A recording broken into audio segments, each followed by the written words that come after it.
Hey, Rachie, welcome back. That was upsetting.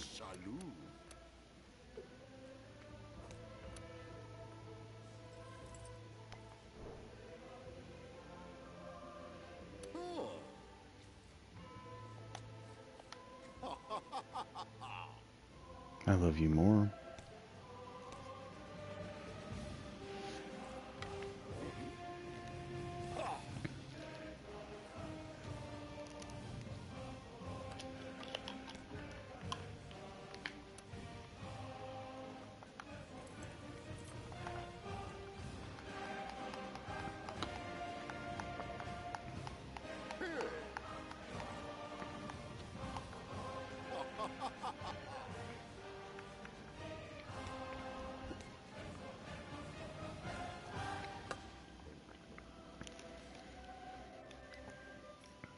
None love life more than you, Gilgamesh.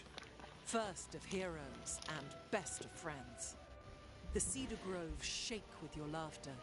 The Tigris floods with your tears, and your foes tremble at your approach. I've been gritting my teeth for a long time. I have a pretty severe headache.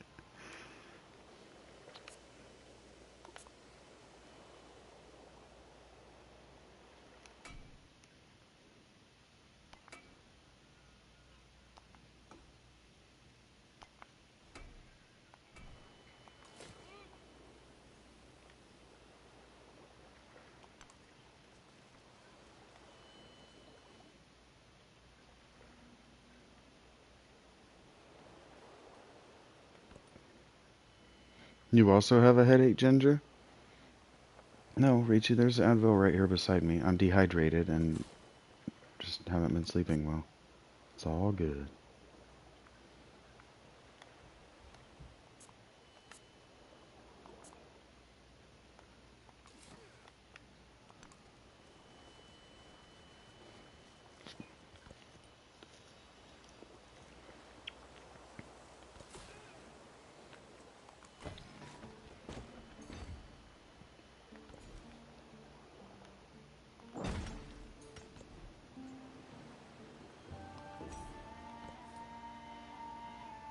I shouldn't have taken a hoplite first. I should have taken the scout first. But that's not what I did, dude.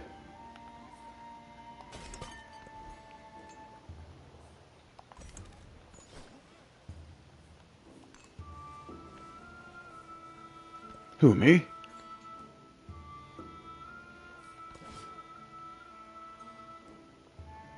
Yeah, I should have made a scout first. Whoops. We can fix that.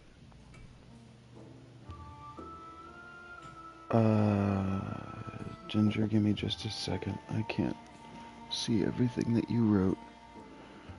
Boom, boom, boom, boom, boom, boom, boom, boom. I don't know what I've done with my phone either.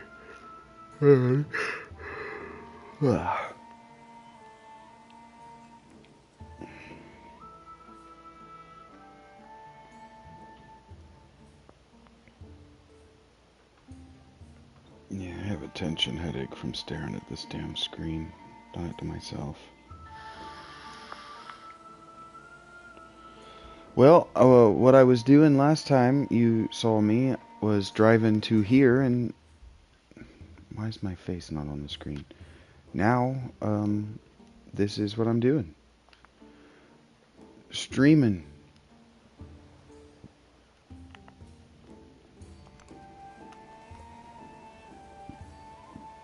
What are you up to?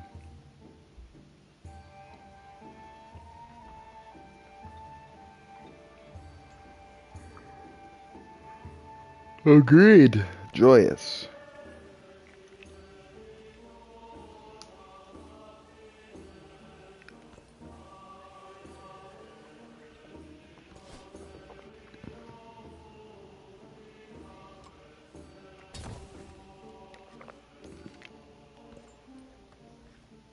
Oh, there's more iron. And horses.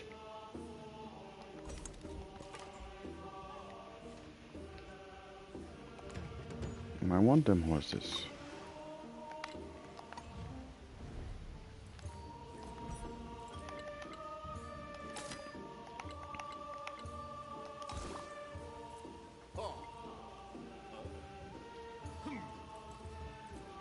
Hoping your dad doesn't come in and make you walk the dog.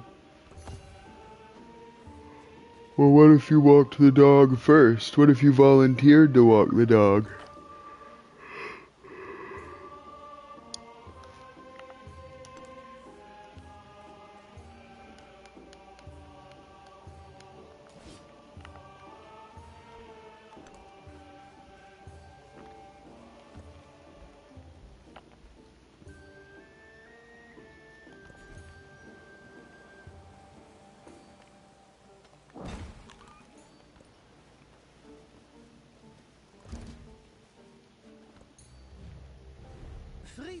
You don't wanna? Why don't you wanna? I'm sure the dog would like it.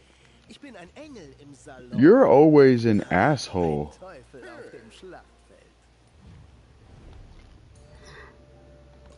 Not giving you my influence. I worked hard for that. Not really.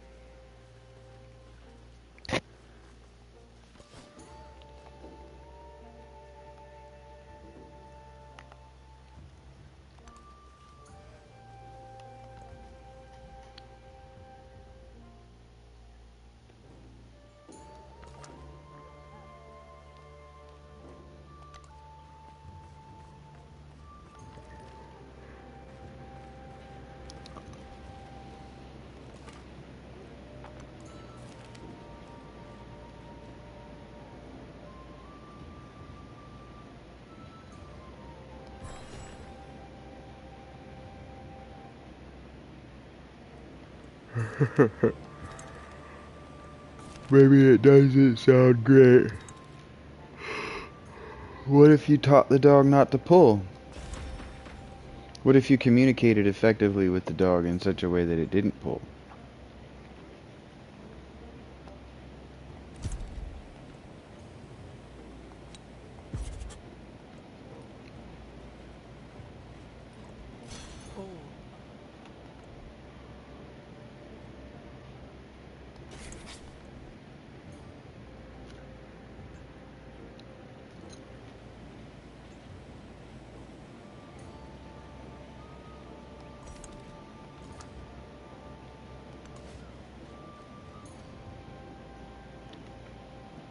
Well, yeah, that's why I said effectively.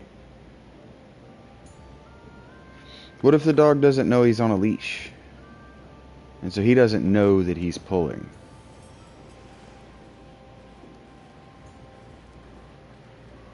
What if he's just really excited to spend time with you?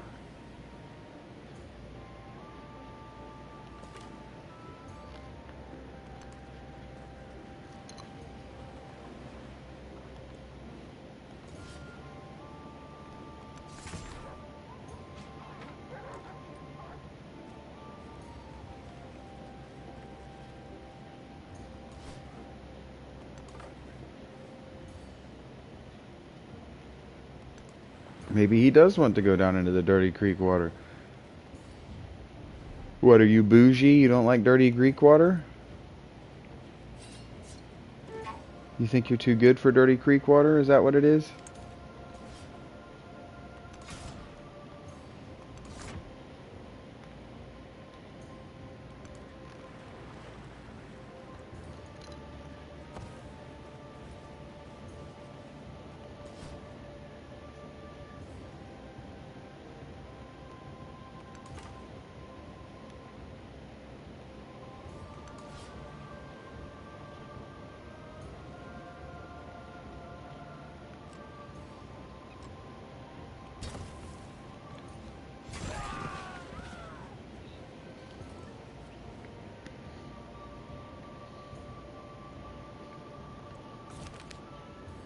Okay, sweetheart. Take care.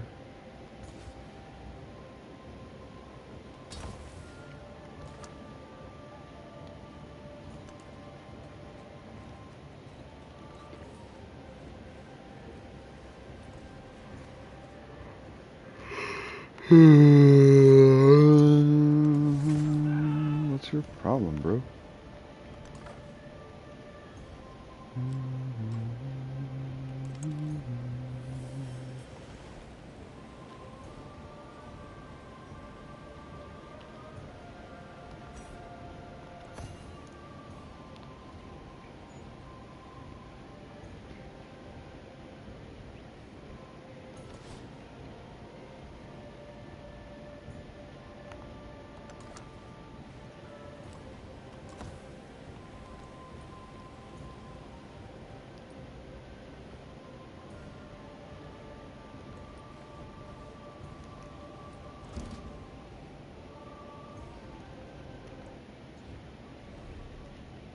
そなたが来ることは骨の占いによれば知っておる。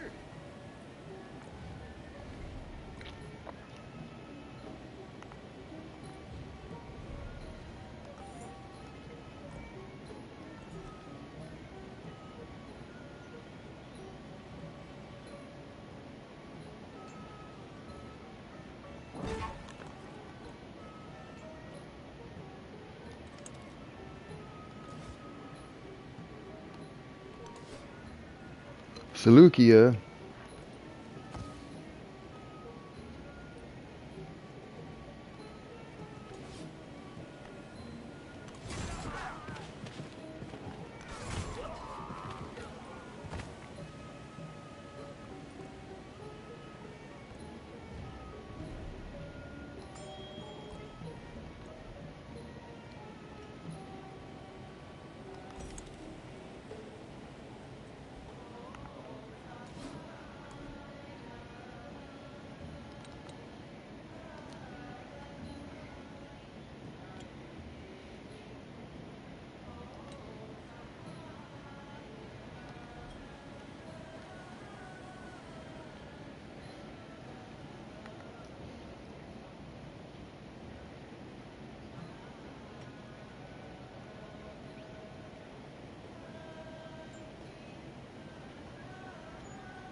That was quick. Simplement, citoyen Lafayette, s'il vous plaît.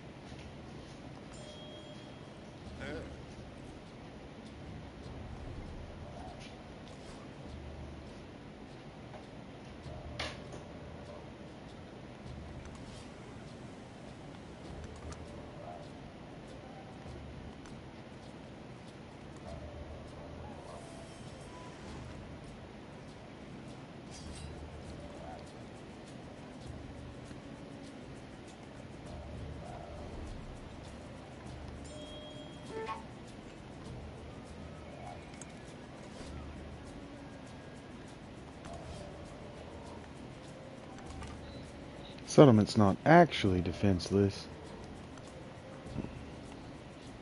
Because the thing that they think I'm at risk of is right here. And we're using Seleucia to farm influence for a while.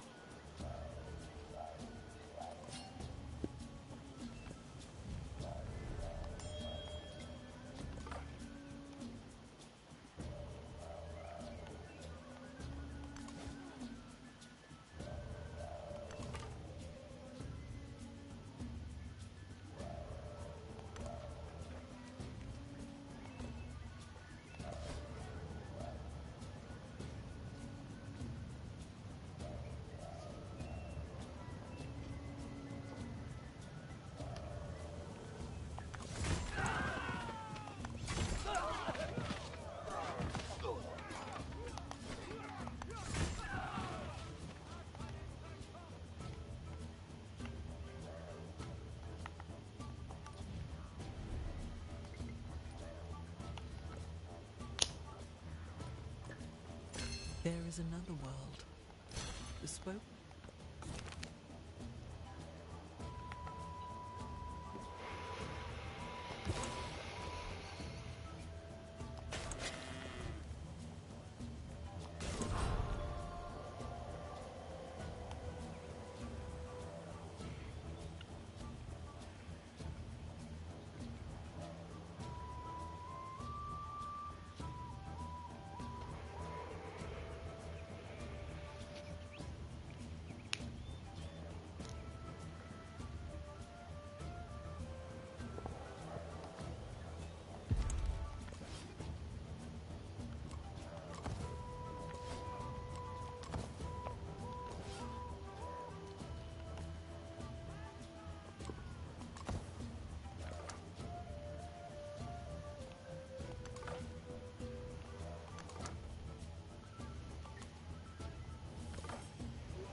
He's played his robe. He's gonna be super fucking aggressive.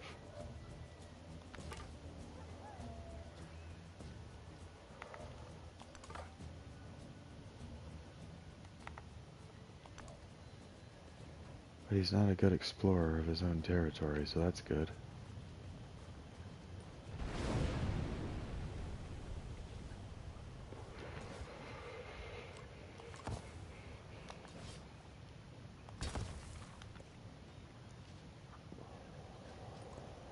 The cage.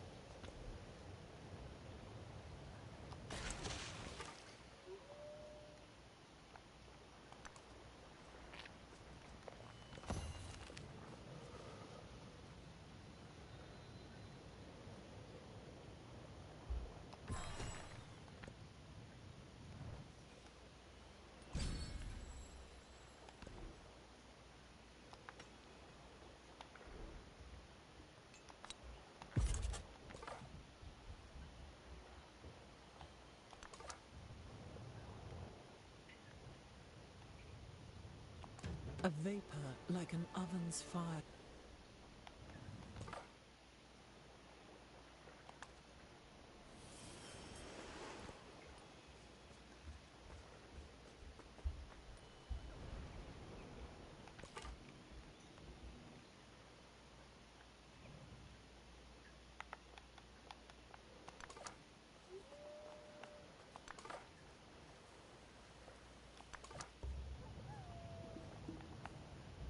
Shit.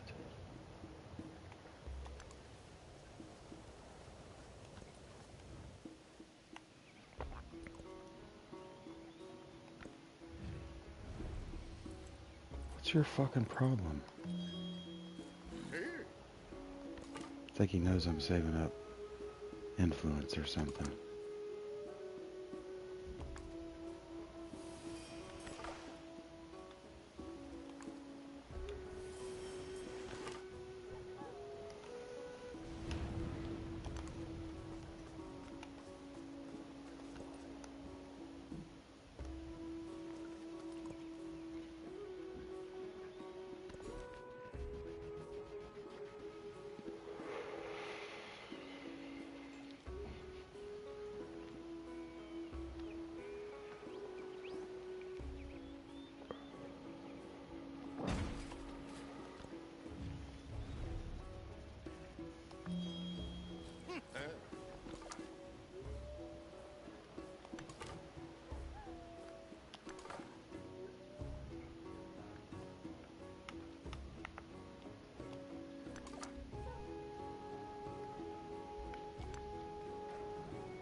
Burned up all my damn influence.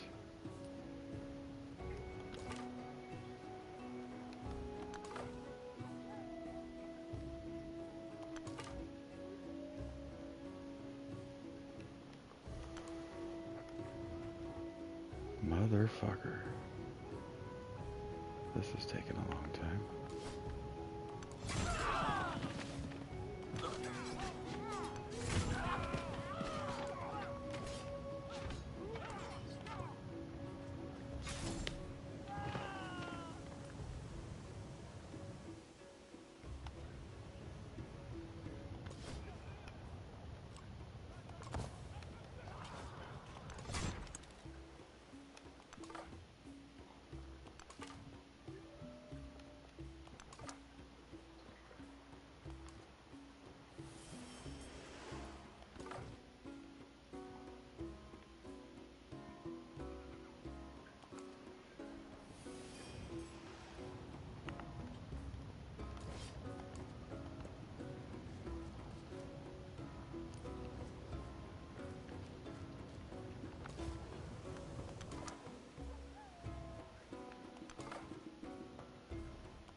Do nothing.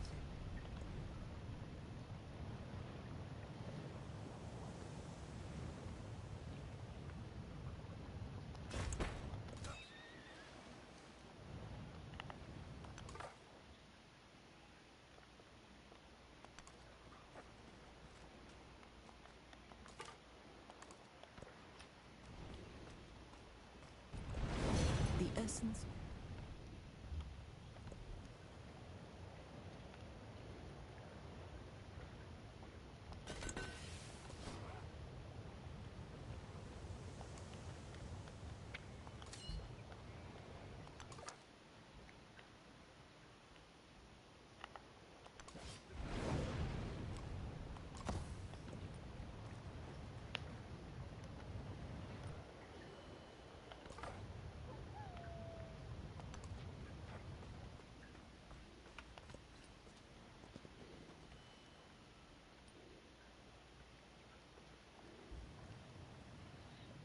Blessings to you, Cindy. Greetings. How are you?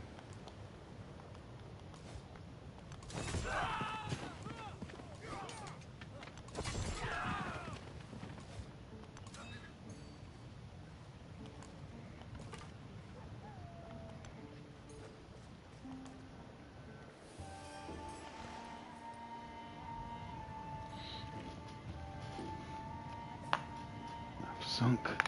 Positive at the moment. Glad to hear that.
Got anything fun going on in your life right now, Miss Cindy?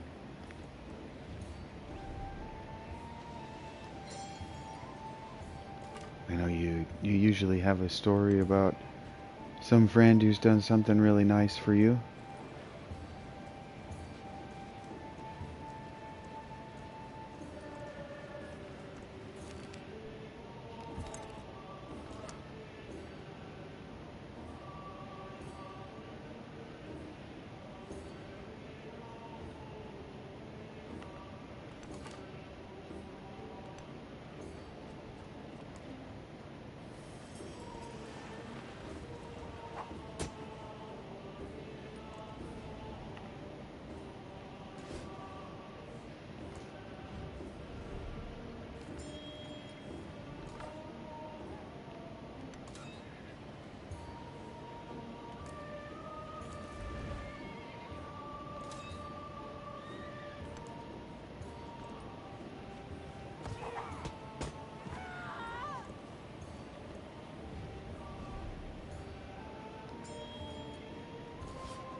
Boom, boom, boom, boom, boom, boom, boom, boom.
You ask for what reason, I say.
Boom, boom, boom, boom.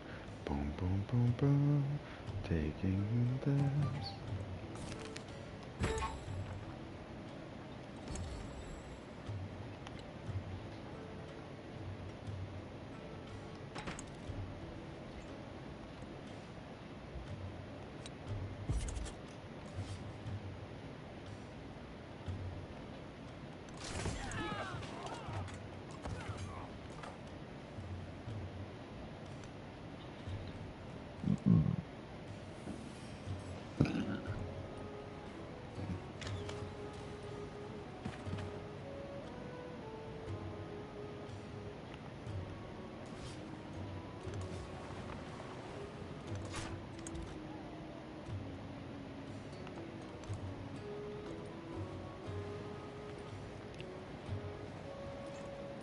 The admin.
He heard.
The administration.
He heard.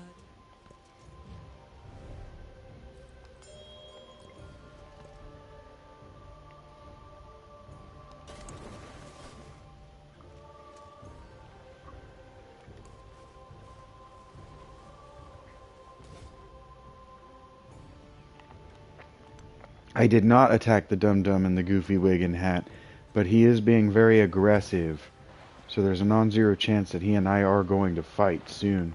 Sooner rather than later.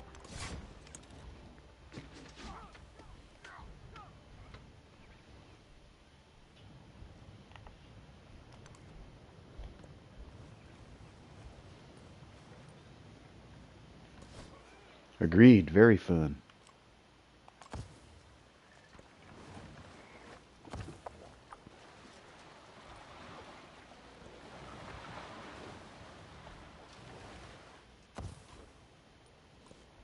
If you think.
Feather music? What does that mean?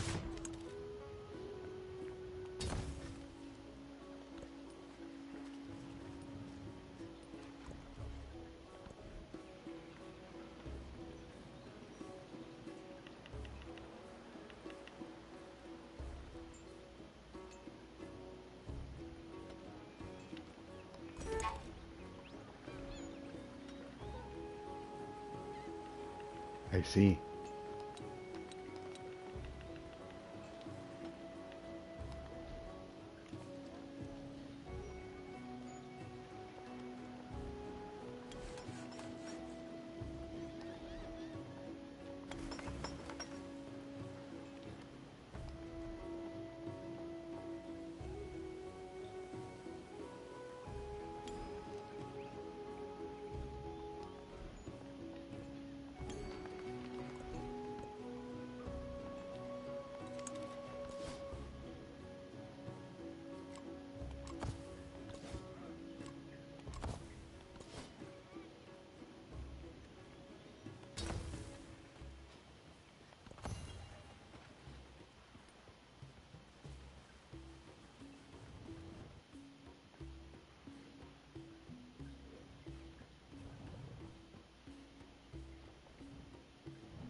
Now I am at war with the guy in the stupid hat with the wig, and I'm gonna probably lose it.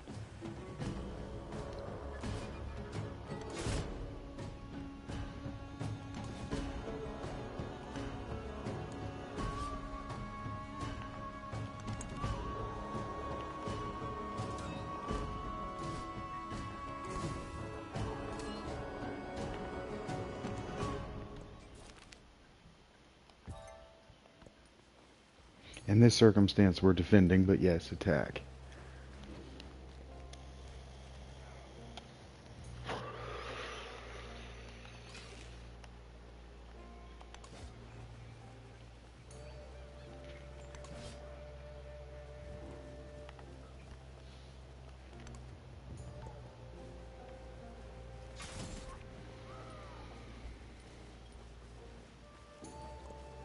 If you think...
He's like, oh shit, we have lost this war. Yes, you have. I would like to be able to push up into your territory. But instead, I will farm you for influence.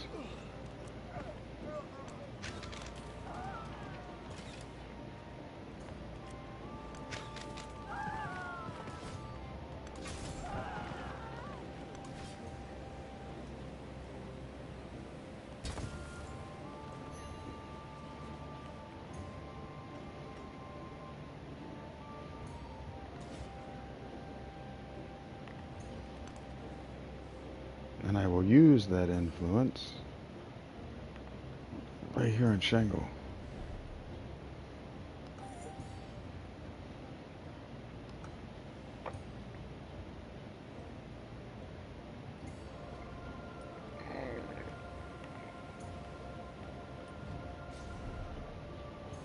Oh, I shouldn't have done that.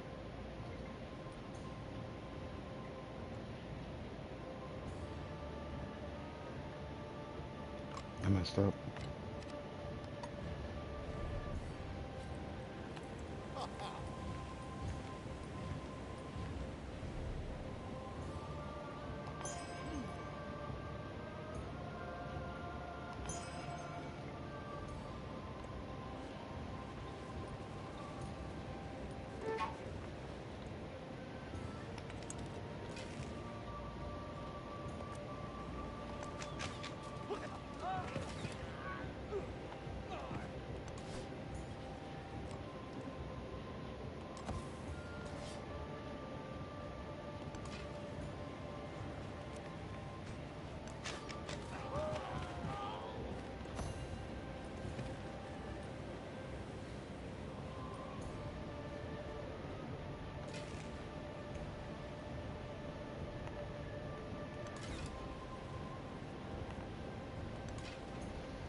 We're actually about to attack Citizen Kane, too.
Tyranny is strong, liberty is stronger. Puissante.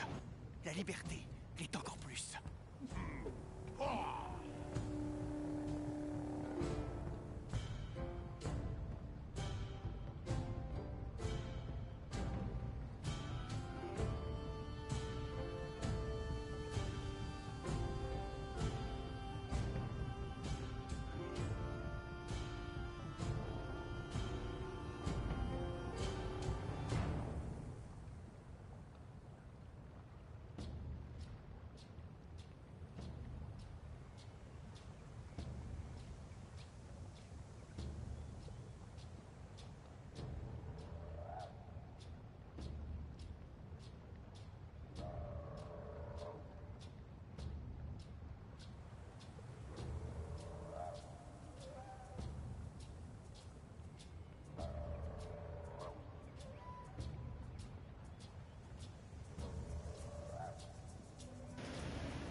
They did this by forward settling When me.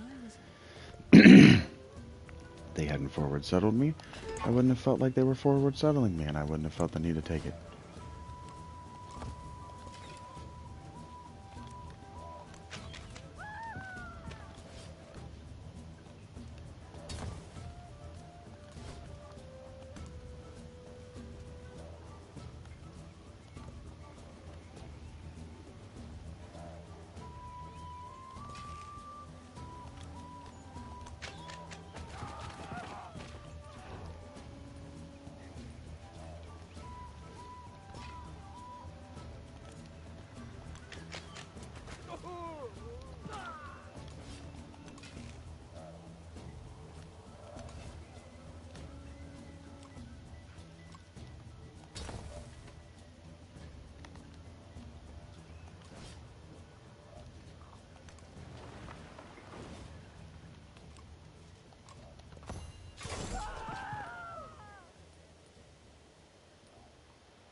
those who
prisoner.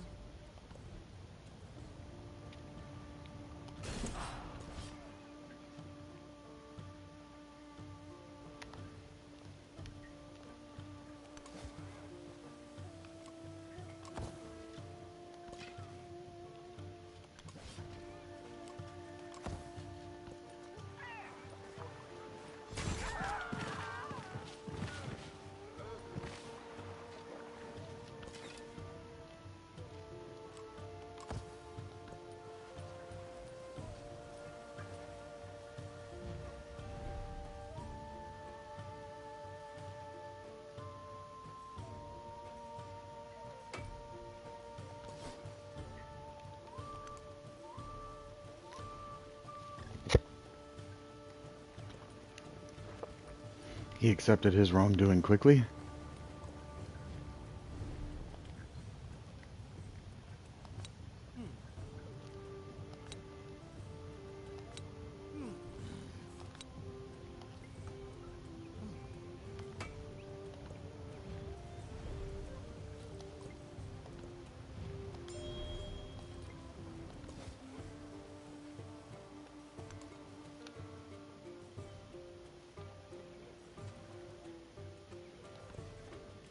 Can't actually get up there to pursue that war.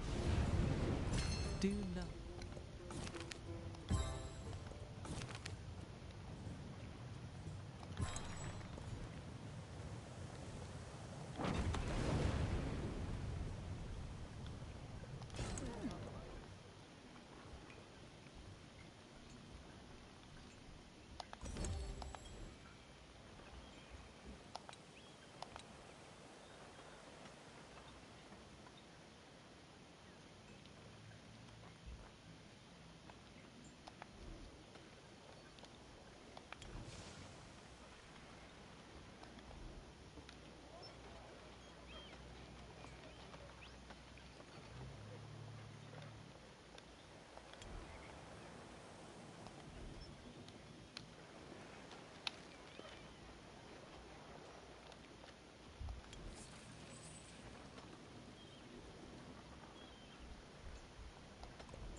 The spoken word.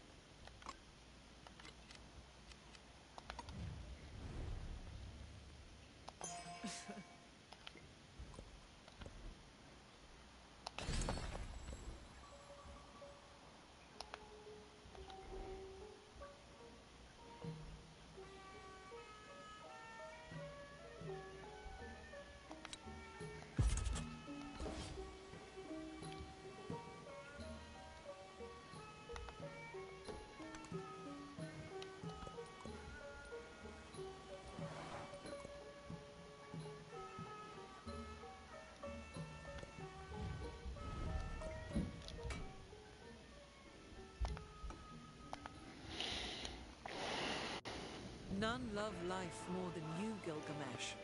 First of heroes and best of friends. The cedar groves shake with your laughter. The Tigris floods with your tears, and your foes tremble at your approach. A new challenge waits. Come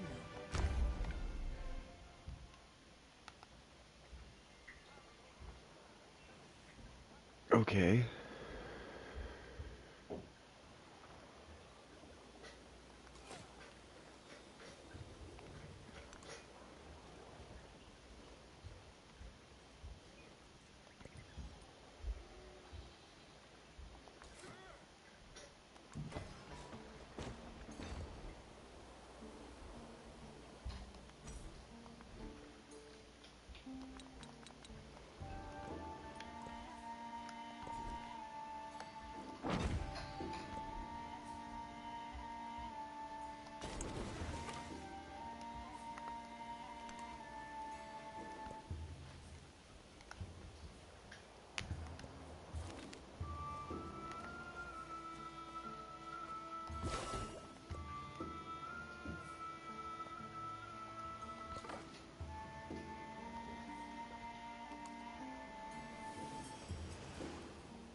Corda.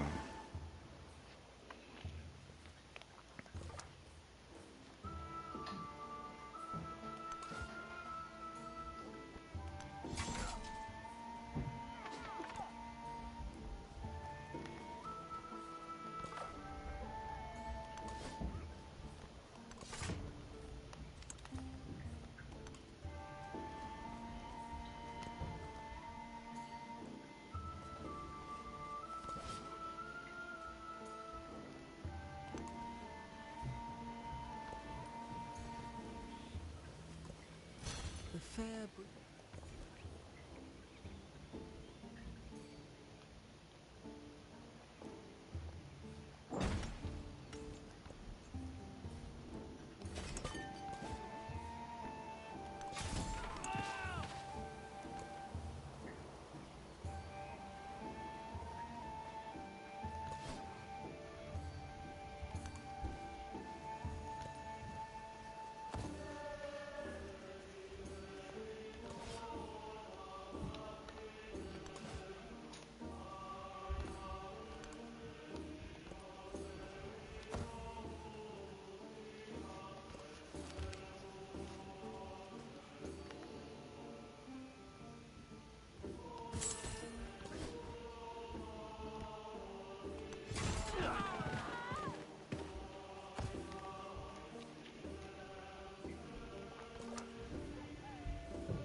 Ich bin Carolus. Schalenmanje die Heisa.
Hello, Pulse. What up? How's it going?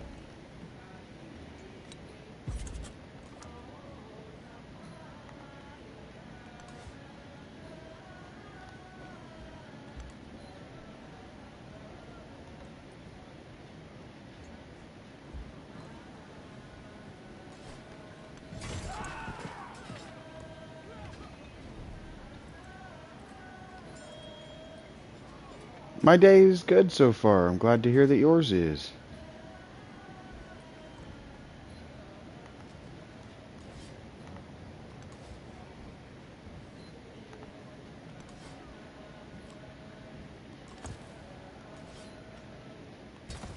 Most excellent.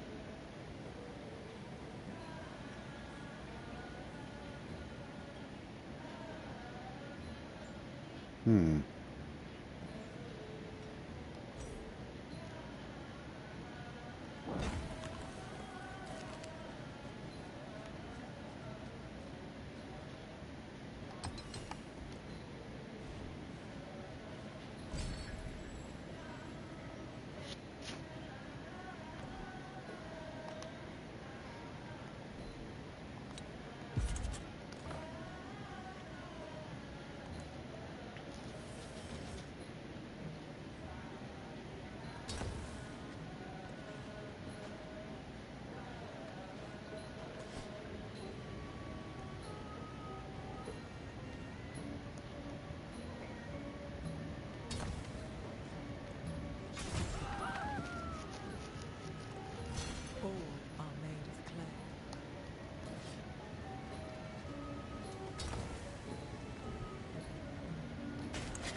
This land has...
That's kind of nauseating, Firaxis. The whiplash back and forth like that. Kind of nauseating.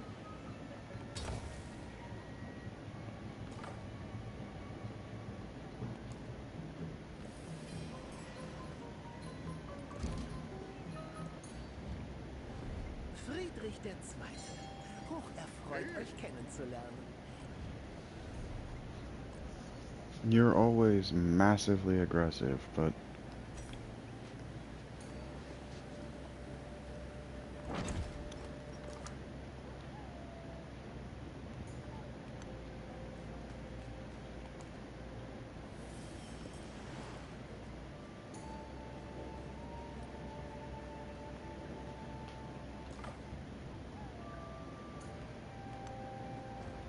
maybe if I make friends early, he won't be so aggressive.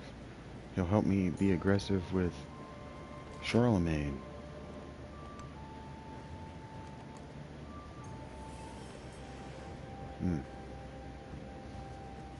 Charlemagne's start is very good.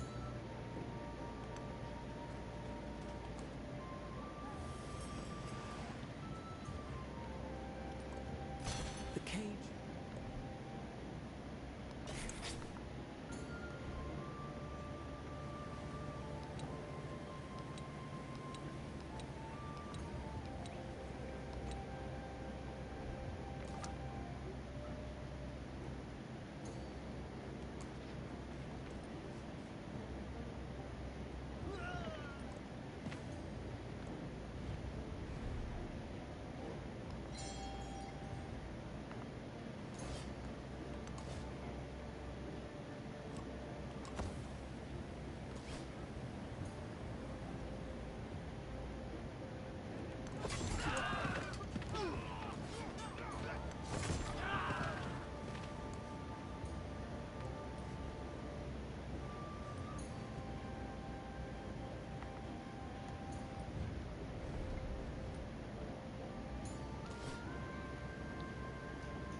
There is another world.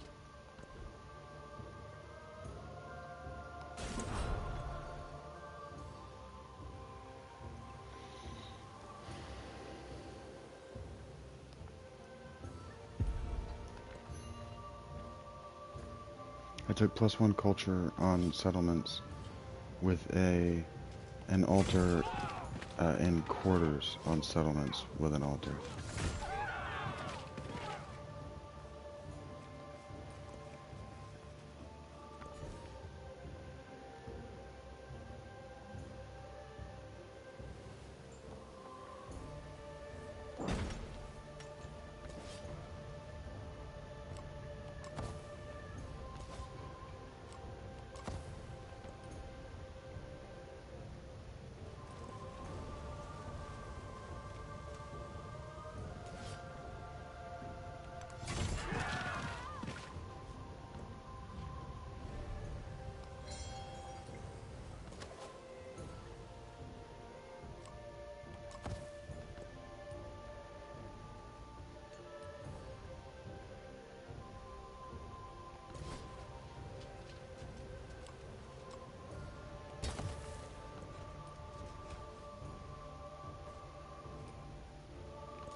The spoken word.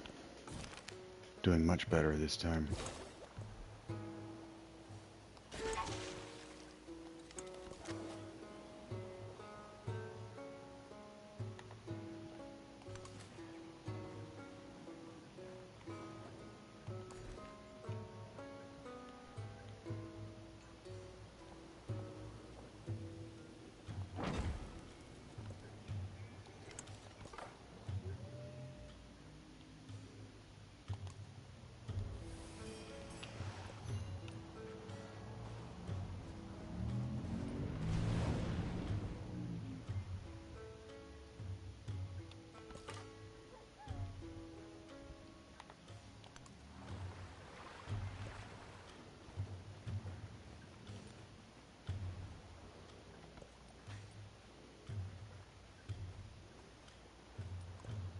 Do nothing.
The administration.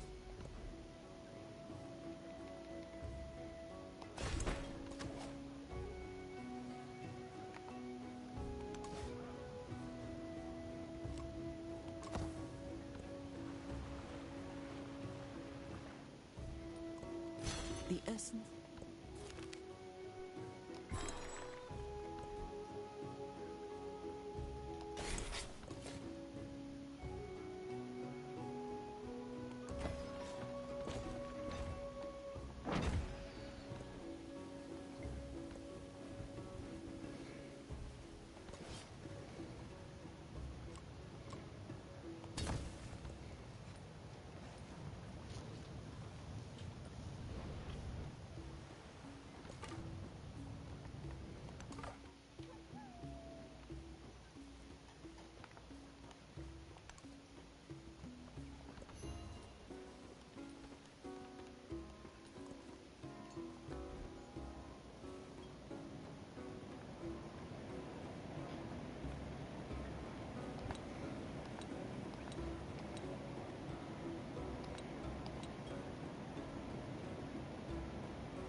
Hey Eric, what up, buddy?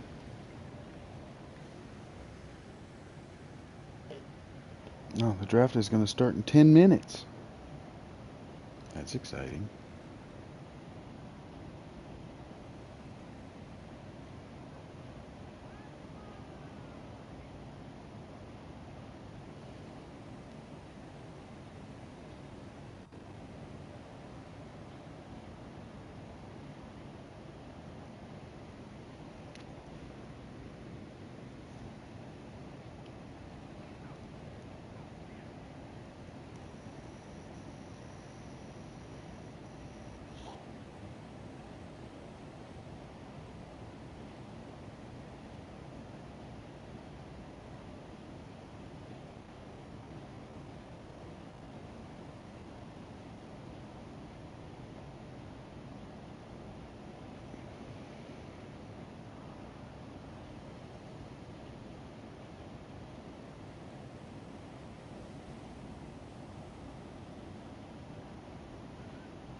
being the favorite at the second overall pick for the Jets to David Bailey being the favorite for the second overall pick with the Jets. David Bailey's top 30 visit was canceled with the New York Jets.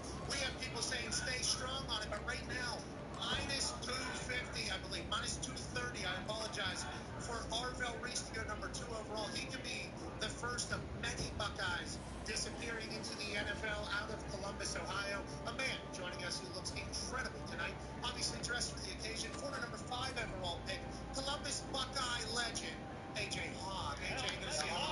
Good to see you, Hawker. Hey, Ohio State's going to have a big night. I know Ryan Day's here. He's talking. You guys are going to be on display in a big way. Congrats to you. Yeah, thank you. Obviously, a bunch of talent coming off the board for Ohio State. Most likely in the first round tonight. Arvell Reese, most likely the first one from the Ohio State team, but you never know. I think there's going to be some fireworks, some teams moving around, especially the top 10, 15 picks. Yeah, there's an interesting conversation happening about this draft class. You know, not as many quarterbacks, but there is a quarterback conversation looming with the number 2 quarterback in this year's draft. Where is he going to go? Is he going to slip out of the first round where many mocks had him at the very beginning of this entire process and Ty Simpson? Or is he maybe on the ladder right now? Wait a minute. Because he's a quarterback. I mean, Matt Bell, you'll certainly know more than most of us, but D-Butt, there's been so many question marks. Former second-round pick to the New England Patriots, obviously a pillar of the draft spectacular showcase every single year. This year, question marks all across the board. Skill positions, I'm not really sure we know many things about any of them. Yeah, it's a quarterback-driven league, so I do think Ty Simpson hears his name called tonight. I know he's in the building, but yeah, my eyes are always out there on the auto buy.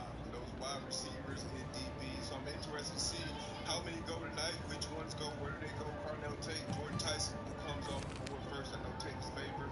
And then after Delane, the corner out of LSU, what other corners go into get their name called tonight. So I'm interested to see what happens out there out in the numbers. Yeah, and I'm excited that we got somebody that'll be able to just kind of roll with whatever. 15 years he was the head coach of the Pittsburgh Steelers. 20 years he's been crushing NFL television.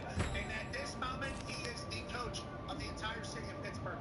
Even Mike McCarthy, who's the head coach of the Pittsburgh Steelers, understands this guy's kind of the coach of the city. We're so lucky that he's a guest of ours here tonight at the Draft Spectacular. Pittsburgh legend and icon, Super Bowl champion, man from Drafting, right down the road here, up a mountain, a hill, around the bend, down into the hometown of legend, Bill Cowers. Listen, I am very honored that you picked me to be the guest to represent the Pittsburgh Steelers. Remember, a year ago, it was Mike McCarthy representing the Green Bay Packers. Of course. And now Mike McCarthy will be picking on behalf of the Pittsburgh Steelers tonight. And I think the draft, I got this, you asked me to do this a couple weeks ago, I delved back into the draft. It just takes me back into the process. We're talking about the picks, but I think what we want to talk about is what's taking place in those war rooms around the National Football League tonight, particularly as they get on the clock. What's taking place in terms of who we're thinking about taking. Maybe we move down. Maybe a guy starts to slip. You want to go up to. What is the compensation? What is the capital you have to give up to do that? All the things, but I'd love to be a part of it with you guys who are up here doing this tonight. And again, beautiful Pittsburgh City. Thank you for embellishing me, taking me to Crafton this morning, and sit there and allow me to do that. Going over to the south side with the Pittsburgh Steelers this afternoon. So it's been a heck of a journey so far today. It's been so much fun experiencing Pittsburgh with you, brother, because I grew up here, so I very much understand who the hell you are and what the hell you are. And I think I hope you understood what you were to this city before this particular trip. This has been fantastic to watch.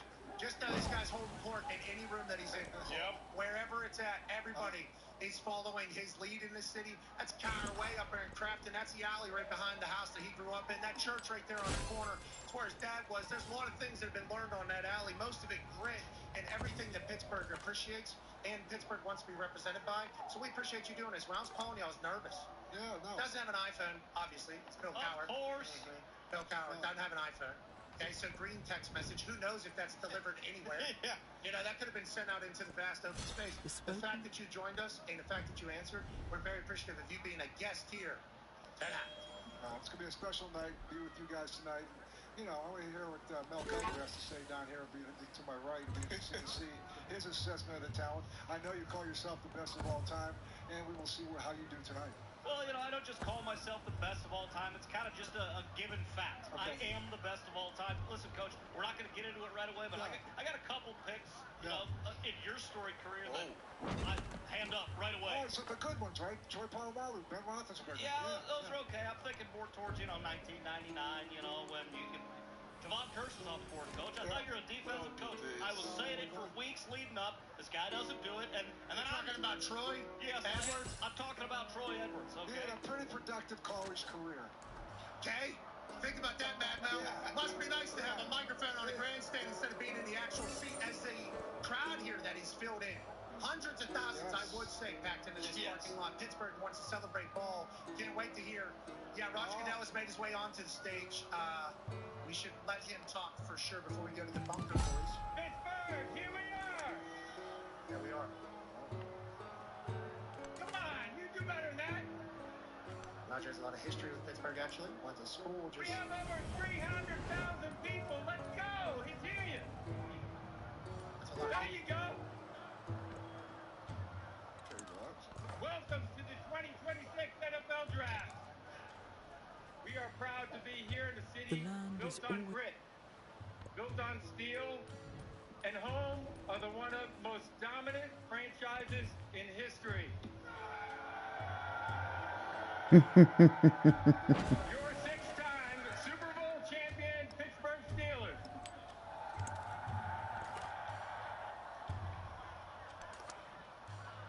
But tonight we're going to celebrate Western Pennsylvania heritage. And as you can see, I didn't come alone. Steelers captain, 8-time Pro Bowler and Defensive Player of the Year, Cam TJ Hayward. Watt. Oh, t-shirt. Nice. All right, Teach. Very good, Teach. Saw him at Penn's Farms game the other night. Represent. Penn's got their asses. And the heart and soul of the Steelers, a captain. The 2023 Walter Payton NFL Man of the Year, Cam Hayward. Those two guys embody what the Pittsburgh Steelers is all about. Yeah, I like it. Touching the city. Pittsburgh, Let's go. make some noise!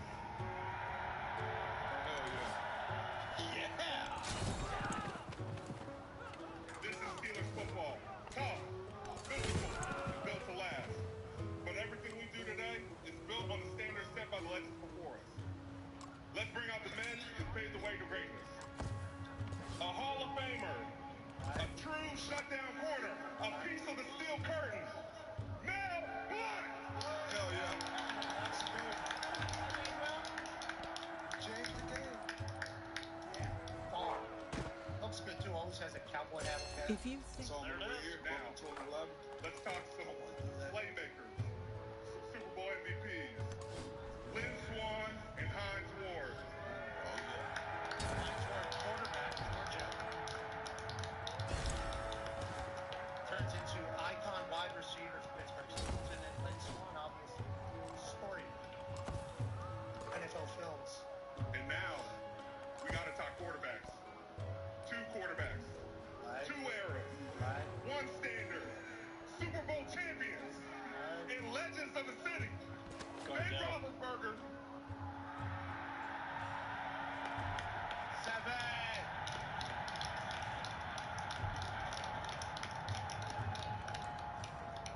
So And one more. Terry Bradshaw. Terry. Okay. Final pairing there. That's great. That's Ben and them. Yeah. That's a big deal for Pittsburgh. That is. Legit. There's all iconic guys right there, man. It's That's Steelers special. football. Go Really is. Steelers. We stole you. Yeah. That's 100% on us. You probably were supposed to be up there. Yeah, it's good. It's the way it should be right there. They were the guys that run the gridiron. Okay, these players forge the path for the next generation of stars. Special. We will welcome into the National Football League starting tonight. Pittsburgh, this is a moment you all been waiting for. Yin's ready? Absolutely crushed it. 26 NFL Draft is officially open. The Las Vegas Raiders are on the clock. All right, now we count down 8 minutes for the Las Vegas Raiders as Roger Goodell officially kicks off this draft. Now, this is obviously a foregone conclusion that Fernando Mendoza will be heading to the Las Vegas Raiders, who have done magical work this offseason on flipping a roster offensively and defensively. Let's head to the bunker boys, the big brain boys, the guys who are going to be telling us why and the how, live from a trailer in the back that has very good air conditioning. Very good. Had to turn it off. That's one half of the Hammer.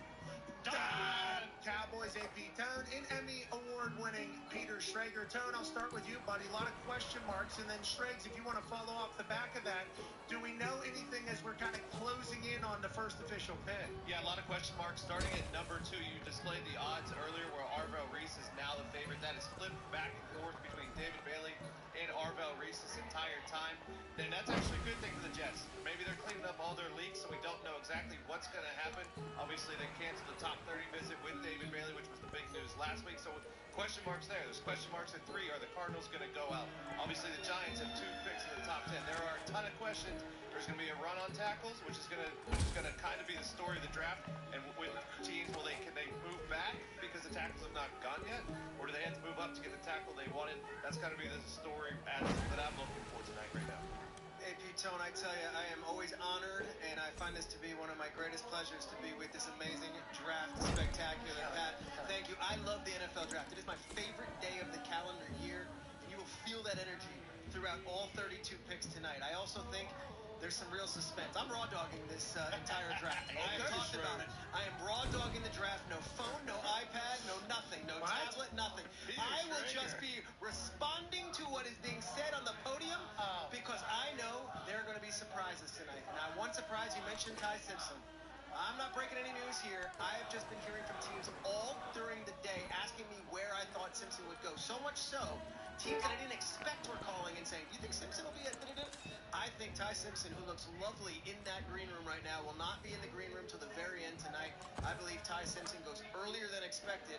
I don't have the team yet, and as I am a raw dogger on this draft, I will tell you that we will find out as a collective whole where and when he goes. But if you were like me and you were bashing Orlovsky and you were saying that this thing was a second-round thing, I don't know, Dan Orlovsky might have his redemption tonight. I like that. You kind of had a redemption on a few different things, chit-chatting about the no tipping of picks, because I think you were probably attacked whenever you said, let's not be leaking these picks, and they said, well, why don't you go? And you said, I'll go no phone, I'll go Amish, I'll go bareback, I'll go raw dog. I appreciate you doing that through this entire thing, but it does feel like this is our 7th annual, and Shregs, you have only made us better. We appreciate you. We can't wait to go over to you boys in the big brain bunker buster. Way to go, boys. The raw dog trailer. All right, the raw dog trailer. Raw dog trailer is not okay. So many question marks, so many things, and it starts at literally number 2. Now, Fernando Mendoza, they're still on the clock right now. Allegedly, he's already got the playbook. Allegedly, he's already got a place there. He is down with his family down in Miami, I do believe, or in Vegas. Has that gotten cleaned up? I think he is. I believe he's in Miami. Okay, he's in Miami with his family, which, once again, Fernando doing something that could be portrayed as the right thing to be doing, definitely. He's with his family, especially with how close he is with his family, wants to celebrate the draft. Then there's the other angle. It's like, this guy doesn't want to come to, he's number 1. So there's always going to be things against everybody. Fernando's had the most conjecture, I think, for the number 1 overall pick, and it's mostly Dan Orlovsky talking about Ty Simpson. So if Ty Simpson does move up the draft very quickly tonight, which could happen, it's quarterback position, I do think Orlovsky will probably be strutting his ass around right up on this stage. They have a shot currently of Fernando at his house down there in Miami, which I believe is a mile and a half away from Hard Rock Stadium, which is where they won the national championship down there just a few months ago. Coach Coward, you like Fernando? What are your thoughts on him after kind of studying him a little bit? What would your draft grade be? Because we saw him in a Big Ten game, popped by Caden Curry, almost maybe broken rib. Paul goes out of the game, 1 play, 2 plays, his brother plays, and then comes jogging back on. And afterwards, he said, he cracked me, no pause. I mean, I was in a bad spot there, but he's a tough guy, drinks beers with the boys, can spin it. What are your thoughts? Yeah, I think all those things you talked about, Pat. I also go back to the drive he had against Penn State at the end of the game, where he had taken them down to score a touchdown. The throws that he made, the poise that he exhibited. This guy is accurate, he's tough as you talk about. I think he processes information very well. He can make all the throws. He's definitely a guy we can work with. Tom Brady, I'm sure, is very excited to talk with him as well. Brock Bowers is a tight end that he has right now. He's got some weapons. Ashley Genty last year.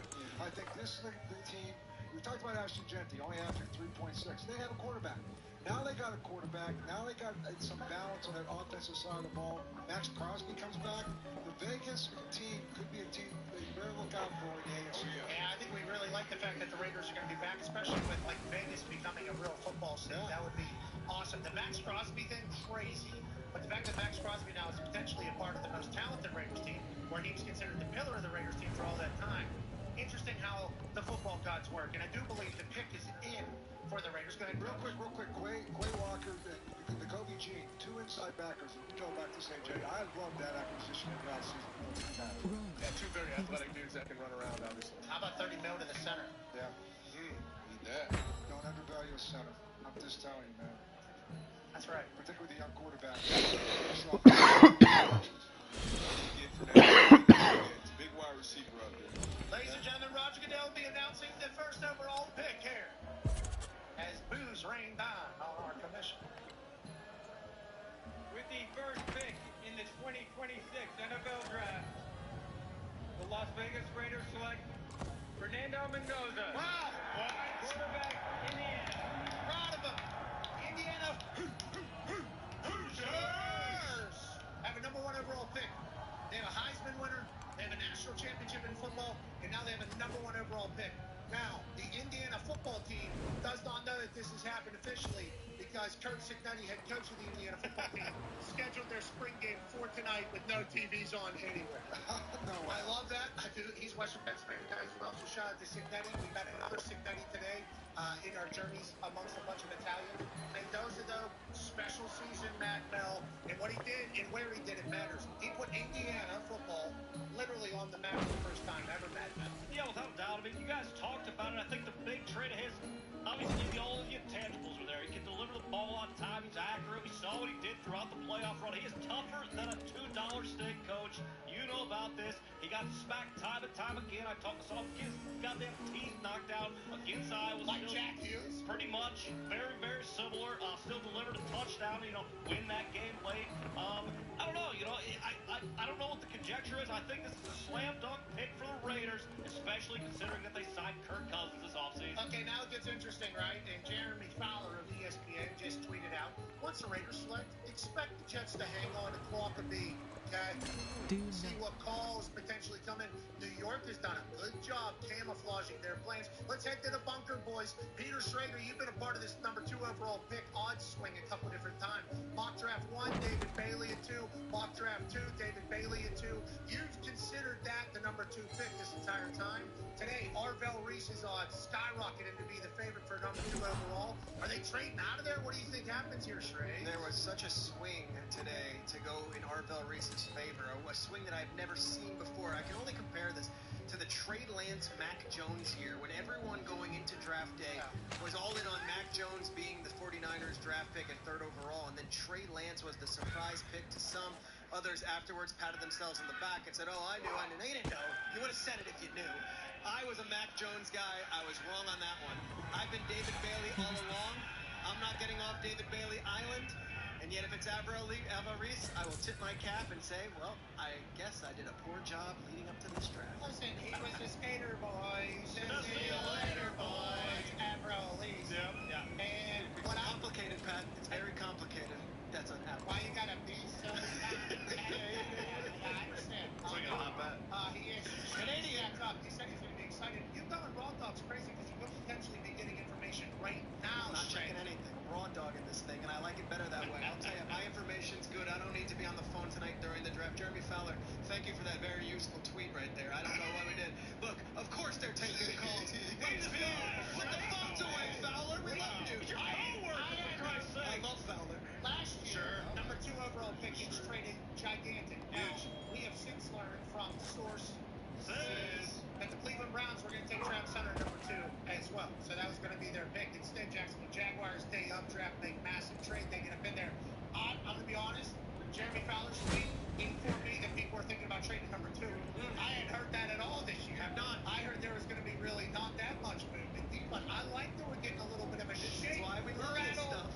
and roll. And ladies and gentlemen, the pick is in deep. But I'm excited to see what happens here for the Jets. I'm very excited to see too. Peter Schrager just talked about the Mac Jones pick. I never thought he was going 3 just because of the traits. The thing about these guys up at the top of the draft, Bailey, excited. Either one of those guys get their name called right now. Hey, the pick is in. What does that mean, Coach? So they called and said what it is. Now Raj is in the back and card made. So how long do we think we have? They had their pick in before Mendoza. They knew today when they were going to pick. They were waiting to see if there was anyone that had any seriousness about them moving down and picking a kid for it. But I think that this is a pick they're going to make. I think it's going to be Bailey. Okay. Why, Coach? Because it's proven? Is that what you would do, Coach? Because it's proven? Yeah, I would. I mean, I Everly is a hybrid player. I get all that. But Bailey, to me, is the best pass rusher in this draft right now. And to me, that's the guy. Who would be his comp for you? I mean, he's got a little bit of James Harrison. He can bend, but he's not a tall guy, so I love his ability to bend. He's got great speed. He's powerful, and he's got a great motor. Yeah, there's not a whole lot not to like about this guy. Ladies and gentlemen, his number 2 overall pick was a big storyline because Aaron Glenn was keeping everything tight over there. Very. They need it. Bad. In the worst way. Yeah. This better be a fucking home They run. didn't have one interception. They had like 14 sacks the entire year. Ladies and gentlemen, who will be a New York Jet? Is this the pivotal turnaround piece for the New York Jets history? With the second pick in the 2026 NFL Draft, the New York Jets select David Bailey. Linebacker, Texas Tech. Schrager! Come on! Hey, Schrager! Come on! Schrager's good for you, buddy. Okay, you had to... All the sports books started working against you, Schrags. Why did you think... Did you think it was because of the situation? Did you think it was because type of player it was? Was it what you were hearing? Why were you so confident? And also, by the way, Coach Cowher just immediately goes, it's nothing, Bailey. I don't know where you're going. Why were you so in on that, Schrags? There's the scene in Braveheart where he's looking in the paint, and there's a meme, and it's just... And that's how I felt. And I'm telling you, when those things swing to minus 450, minus 5, I'm really... Okay, well, I must... What a ride that was. And I'll tell you, why did I think so from the beginning? Because of the way the Jets are looking to build this team. Marvell Reese is going to be a wonderful pro, and he is 20 years old, and he is a versatile chess piece. David Bailey is what they consider a more polished piece, and the rest of the league feels the same thing. Jets can't be messing around right now, and guess what? They go with David Bailey, and Peter Schrager is redeemed. I can walk off the set. I raw dogged that whole thing, by the way. You didn't get your phone. I didn't look at my phone once, and I mean, this was an amazing ride. Draft spectacular. Let's go, Bailey! Okay, we only got 4 hours left in this thing. You can go get your phone, though, Schrags, I think, because you clearly won here. Yeah. Okay. That was a quickie there at the beginning. Yeah. Yeah, just tip there, that raw dog. Okay, just tip of the draft. That's Pat telling you, hey, get your phone out. Let's get some sources going. Yeah, you should go to work. Now, hey, no, and also live your life, dude. Okay, you got this one right. You should be pumped up about that.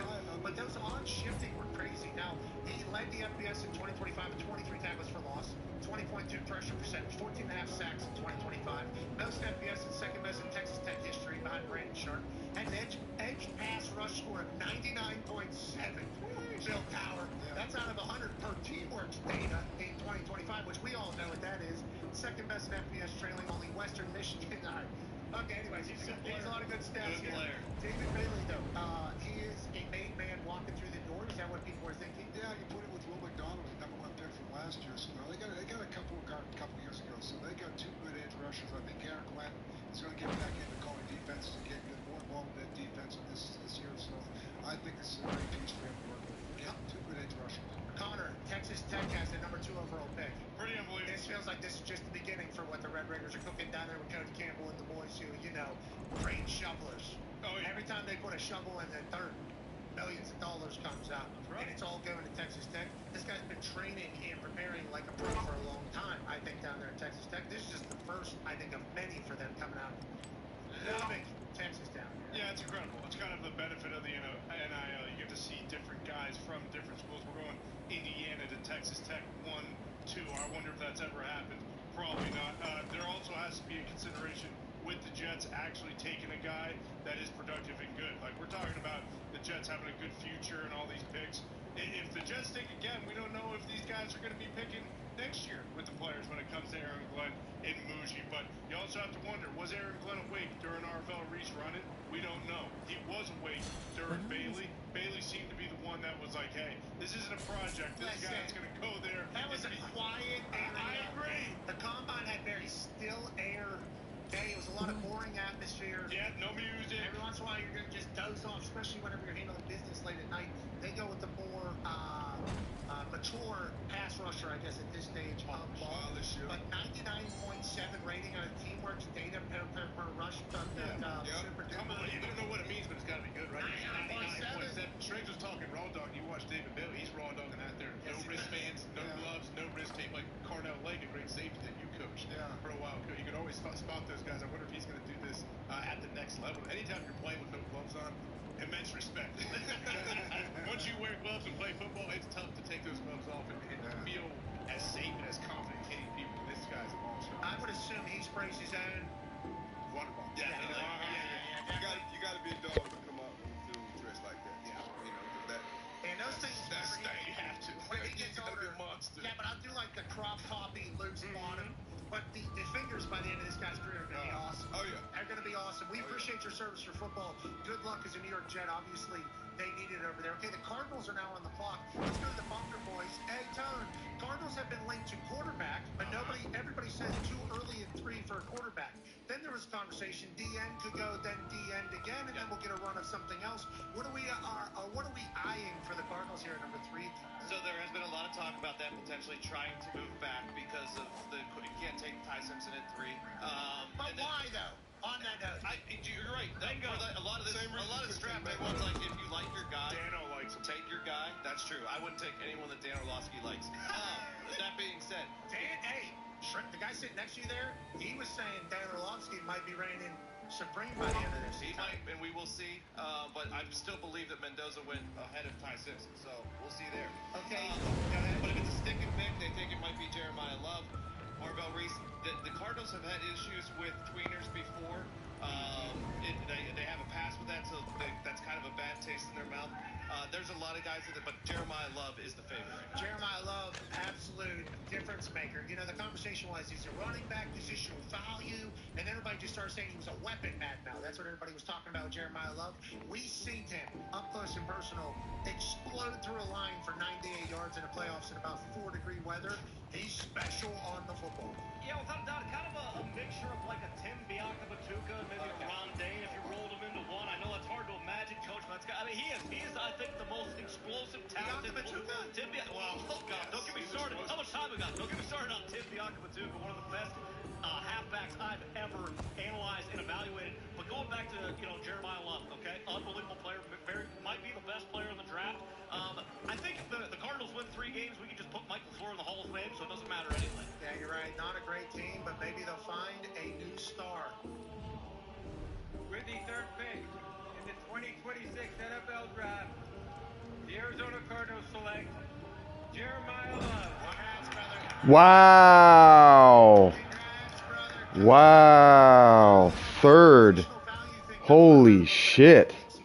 And then it felt like everybody was kind of in agreement. He's not just a running back. And the NFL game might suit him a little bit better, Coach. I think he was the safest pick in this draft. He took about what he brings to the table. I mean, he's not just a first or second down back. This guy is also a very good receiver out of the backfield. So he's a guy who will never come off the field. He's very explosive, very strong, great balance, great vision. So I really like this kid. I think he's going to be a good kid.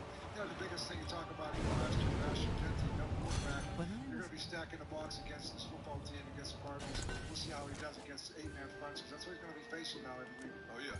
Bijan Robinson, Jahmyr Gibbs, that's what you think about when you get a guy like this. Top of the draft. He's special. I agree with you. I think he was the best overall player in this draft. So the Cardinals, you got to get that. You got to get your offensive explosive weapons. And the other thing about him, he doesn't fumble the ball. Like, usually when you have explosive players like him, you got to worry about ball security. He takes care of the ball, takes care of the program. And I think he's going to be a great guy and a great leader in that locker room and off the field. I think this is a home run pick for Arizona. Hey, the bunker boys, Jeremiah Love. There was a conversation he was going to go this high, and then it felt like the tide had turned and he deserved to be top 5 or was going to be top 5. Yeah, there's an interesting thing that maybe 29 other teams might not have thought Jeremiah Love 3rd overall. The Cardinals, though, specifically with their new coach, Mike LaFleur, Nathaniel Hackett, the new offensive coordinator, they felt that they needed to get that player. Wow. Remember, they brought in LaFleur. Wow. What they watched him do with the Rams for all those years as a coach. Offense. And in this draft, in another draft where there was a Myles Garrett or an Aiden Hutchinson or a Mario Williams on the board, maybe you consider defensive end. They didn't view Arvell Reese as that player. They did view Jeremiah Love as an instant impact guy. And Pat, I would add this. All that talk of trades. Not only did they not get a real offer to come all the way up, but those calls kind of never really came today. It felt like everyone was like, all right, Arizona, make your pick, and we'll be here. But there was no blow back your hair offer that was made today for the Arizona Cardinals' third overall pick, which leaves both Reese and Styles on the board. The New York Giants and the Tennessee Titans having to decide who's going to get who in those two. And oh my God, no Ohio State Buckeyes have been drafted yet. Okay, AJ.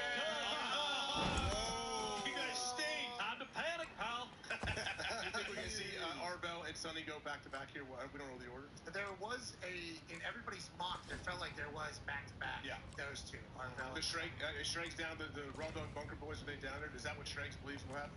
Is that what was your mock? Well, your mock was Arvell. It was Sonny and then Arvell. It was Sonny, then Arvell at 5. So this is my mock. We're 2 for 2, 3 for the 3. Should we just go 32 for 32? Let's go! I am feeling my stomach there, Bailey. I swear that was a sweat. I sweated out one, dude. I liked watching your reaction there. I felt like we learned a lot about you there. At one point, you felt like you were in a full euphoric late night. You see the legs were spread. He had no phone to distract him either. He was living in that moment. In that trailer. It's beautiful. With the Bunker brother. Diggs. I'll never forget. I'll say this about your pick with Sonny Styles at 4. Obviously, Saleh is the new head coach. Who did he have at middle linebacker in San Francisco? I'm not saying that's who Sonny Styles is, but he definitely has potential. He was an absolute freak at the combine. He was a safety that moved to linebacker. He missed one tackle this entire season. That's someone that in the free agency this year, they went all defense there too. So now I think Sonny makes a lot of... Just real quick, he's obviously Fred Warner is who he's talking about, but also he was a big Tremaine Edmonds fan coming out of the draft that year and loved the way that he played. So Saleh, his defense always that, but that said, if I know a solid defense, it's waves of pass rushers. Just keep it coming. So either one of those guys can make sense, and I'll throw out another name. As obviously the pick hasn't been in, and I don't have any intel. They were talking about Carnell Tate. I'm saying Carnell Lake. That was AJ's fault. Carnell Lake, great player, no gloves. He was talking about those guys too. So you could have one of those 3 guys that could be a possibility right now, and I love the suspense. It's awesome. Okay, so Rappaport tweeted that the Titans are sticking and picking. And so not tipping picks, but maybe.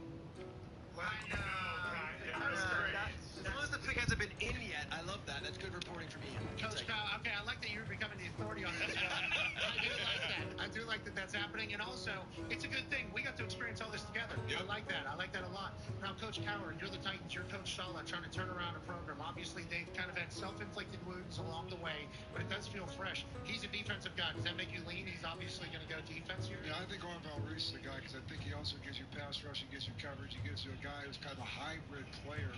And so I think when you think defense, though? Yeah, he's going defense for sure. And I think Sonny Styles makes a good place. I'll tell you the guy I am intrigued by is Caleb Downs. I think Caleb Downs is a guy that maybe not right here, but if he doesn't go here, look for the next pick with the New York Giants because I think he looks like a Kyle Hamilton type of guy. Okay, I like that. John Harbaugh would obviously love to see that continue. Remember, Dayball was brought in for Cam Ward with the Tennessee Titans as well. When they try to protect him, too. There's so many different ways to do this. New head coach, though, Coach Saleh, who we've seen him be a head coach before, get another opportunity at it. What would he want to get different if he could do it again? I'm fascinated by this pick. There's so many things that could happen. Kind of why I'm surprised there's no trade. Like Traeger in his mock draft with the Cowboys moving up to make a pick, and you would think with Arvell Reese or Sonny Styles, maybe they would move back and then give Saleh more picks. But now you get a top 4, maybe the number 1 linebacker, maybe the number 1 receiver. Like that's also a great way to start your tenure. Here comes Roger Goodell. The pick is in. The Titans. Coach Saleh, Dayball. With the 4th pick in the 2026 NFL Draft, the Tennessee Titans select Carnell Tate. I love it. Hey, let's get Cam Ward. I love it. Yeah. They say big pop in the back here. I don't know if it's a positive one or a negative one because of the way our headphones are in or whatever the case is. That is a shocker, though, D-Bud. I like getting a weapon for Cam. Just talk about explosive players, explosive plays. We know how important that is and how the NFL is played today. So you got quarterback, you got wide receiver, corner, pass rushers. Those are kind of those premium positions. So this kind of lets you know how the NFL view Carnell Tate. This is a high spot for a wide receiver. But if he's going to be a game changer for your young quarterback, get a big play. We talk about Salah. He loves defense, but he's also been a head coach on the sideline with a very shitty offense. So get him some weapons. Get Dayball a weapon. I love this pick right here. We have conviction. Robert Saleh can do more with less. I mean, that's the one thing he's proven to be. He's a guy like, listen, I'll take care of the defense. Rather than do it by scheme, get the best out of some of these other players. But let me get my offense, put some points on the board. I got a young quarterback. He addressed that. I think if the running back was there, he would take that. So I think they obviously had an intent on helping the young quarterback. I love to hear that. Dayball obviously been great with developing quarterbacks. I think his fit is fantastic here. I think absolutely slaughtering this. Yeah, like the way it has come together. He had some interviews obviously leading up to the draft process. And when he was asked what he got off the field, they said, loves to build like this. He's currently working on tight end. He's been working on it since the beginning of the 2025 season. However, he says his favorite one that he built, Eiffel Tower. Tell you what, feels like this guy is going to Nashville, Tennessee. An incredible mind, incredible talent. And hopefully he can become the next 1-2 punch at Mad Mel. Yeah, and I didn't realize that. Listen, I'm not huge on the Lego stuff. I think it's pretty fucking childish. Maybe, grow up and find an adult activity to do. But again, these kids these days, I don't really get them like I used to. That's neither here nor there. I love Cornell Tate, absolute technician. Again, he was kind of always the number 2 guy at Ohio State, so he's not going to come in and be requesting the ball from nonstop. He knows what his role is, and again, you got to help the young quarterback here. I get the prospect of wanting to add one of these flashy edge guys or linebackers on defense. Help your young quarterback so you can get him to a second contract. Okay, there was a list put together by the lads, Con Man, and let's go to the Bunker Boys, Tone Diggs. Whenever it was listed needs here for the Tennessee Titans, interior offensive lineman, linebacker, edge, cornerback, safety. Wide receiver at 4 to the Titans. Tone, how do you feel about the move for Cam Ward? I think D-Bot made a great point earlier. When Saleh was the head coach of the New York Jets, their defense was amazing. Their offense was the absolute worst. So then him doing this, making this, and I talked about during free agency, they were defense, free agency. And a lot of people are like, you got to help out your young quarterback. They did this here with Cornell Tate. He caught 80% of the balls that were thrown to him over the last 2 years. And you talk about him being like number 2 wide receiver. We said that about Mecca Buka last year. He came in, he tore up the league in the first, 10 weeks or whatever before he had some injuries. I love it for the Titans. I'll tell you, Pat, I did my first mock draft about 2 weeks ago, and I had Cornell Tate going 11 to the Dolphins. His agent, who's been on your show, Drew Rosenhaus, and I had a conversation, and he's just like, Schrager, I love you. I'm going to look out for you. There is no way in hell that guy is around at 11. And I'm like, all right. And I said it to you before the pick was in, so I do feel like that has been a small, simmer. If they go offense, Tate be the guy. I will tell you, though, I thought with Styles and Reese on the board, I thought there was no doubt they were going defense. They took a guy, Corey Davis, in the first round, before all these guys, a couple years back from the MAC. And Corey Davis did not actually develop out there. This is not Corey Davis. This is a guy who did have the biggest of stages. But I'll tell you, anyone who's saying this isn't a surprise, this is why the draft's the best. I didn't see a single mock draft that had Cornell Tate going 4 to the Titans. Now, on that note, the Giants are on the clock now. So the first Ohio State Buckeye off the board is Cornell Tate, which obviously everybody had projected. Now Reese and Styles both available. Giants, John Harbaugh. I saw some people, I'm not going to go after anybody. They put like a wide receiver to the Giants. It's like, we know the Harbaugh family. Yeah. John Harbaugh's first number 5 overall pick in a new place. He's going to set a tone. Again, this is what we're doing. Jim Harbaugh took the biggest offensive lineman he could draft whenever he went to the Chargers. Yeah, first pick was definitely going to be in the trenches. John definitely going, in my eyes. No doubt. Defense. I mean, no way. There's no way they go with a skill position. Where's Jordan Tyson on that health? How do they feel that medical team about his health? Because if you look at talent, I think he's the most talented wide receiver in this class. If you saw Tate go number 4, I think that Tyson, they feel really, really good about him. It's a real possibility. I agree. I understand John what you're Harbaugh saying. taking a wide He's receiver. always loved a great middle linebacker and a great safety. He's always done that. This is going to be Sonny Styles. Always. You've got Brian Burns, you've got Abdul Carter coming off the edge. Give me that guy in the middle. Get everybody lined up. He's the green dot right now. He'll run your defense and make the adjustments. We talk about what they have to do over there. So this guy is a legitimate first day starter on week 1. Okay, so Sonny Styles is your pick. Who you go with John Harbaugh? Go ahead, Con. he just played in a NFL-type defense, so he's not going to have a problem coming in and calling all the plays. And when you think of the Ravens, it's like, yeah, Ray Lewis, Ed Reed, you could argue that the biggest acquisition they had as far as free agency or trades was Roquan Smith. And Roquan Smith came in and dominated for them. That completely changed their defense. Hey, Bruce Brown, Giants fan extraordinaire. Who do you hope they go with here, pal? What do you want the John Harbaugh era message to be with the 5 overall pick? It's the Ohio State Buckeyes, and you can't go wrong with any of them. Arvell Reese, Sonny Styles, Caleb Downs. Give me any of the bunch, and I'll be happy. Amazing how it all worked out where they are all available. Now, I pick up a litter for John Harbaugh and the Ohio State 3 that were supposed to be 3 of the 4 in the top 10, which can still happen. Oh, yeah. They're still very much in play for this to happen. The other thing right now, he's got 3 guys I can take. I might move down a couple spots right now and say, you know what, give me some more draft capital right now. So, you know what, I'm listening to what you have to say. And I'm comfortable with any one of those 3 Ohio State guys. I like that thought, and we're just hearing now the pick is in, so they're not doing any draft. I got idea though, Coach, I'm with you. Well, if the Cowboys, like, I'm going to trade with the Cowboys. The Cowboys feels like was one of those teams that would move up. Would you ever do that in the division? No way, right? They're going to move. Oh, what's that? Is that They're going to move. Probably move the receiver that they have just signed in here. Look at that. He's really upgraded his ass off. Franchise tag. George Pickens did get signed today for the Dallas Cowboys. Dallas Cowboys have been quoted as saying that George Pickens will play under the franchise tag. George Pickens, who was traded by the Pittsburgh Steelers for a 3rd round pick, I do believe, to the Dallas Cowboys, is represented by David Mulligan. There's no way George Pickens is going to play on the franchise tag. The Cowboys say must. Will they negotiate? Will they get that figured out? Will that be a part of a trade? So much intrigue. Who the hell are the Giants take? Sonny Styles. Stay on the Autobahn. Good play by Goodell.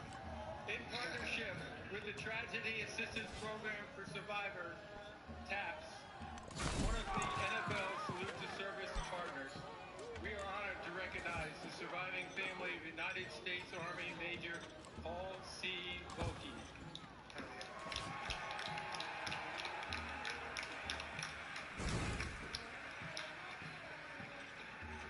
Major Volke sustained tragic fatal injuries while deployed in Afghanistan. He is survived by his spouse, Tracy, and their 2 sons, Andrew and Benjamin. Major Volke was raised in the Hudson Valley and was a lifelong fan of the New York Giants, a tradition he proudly passed on to his sons. Volke family, take it away.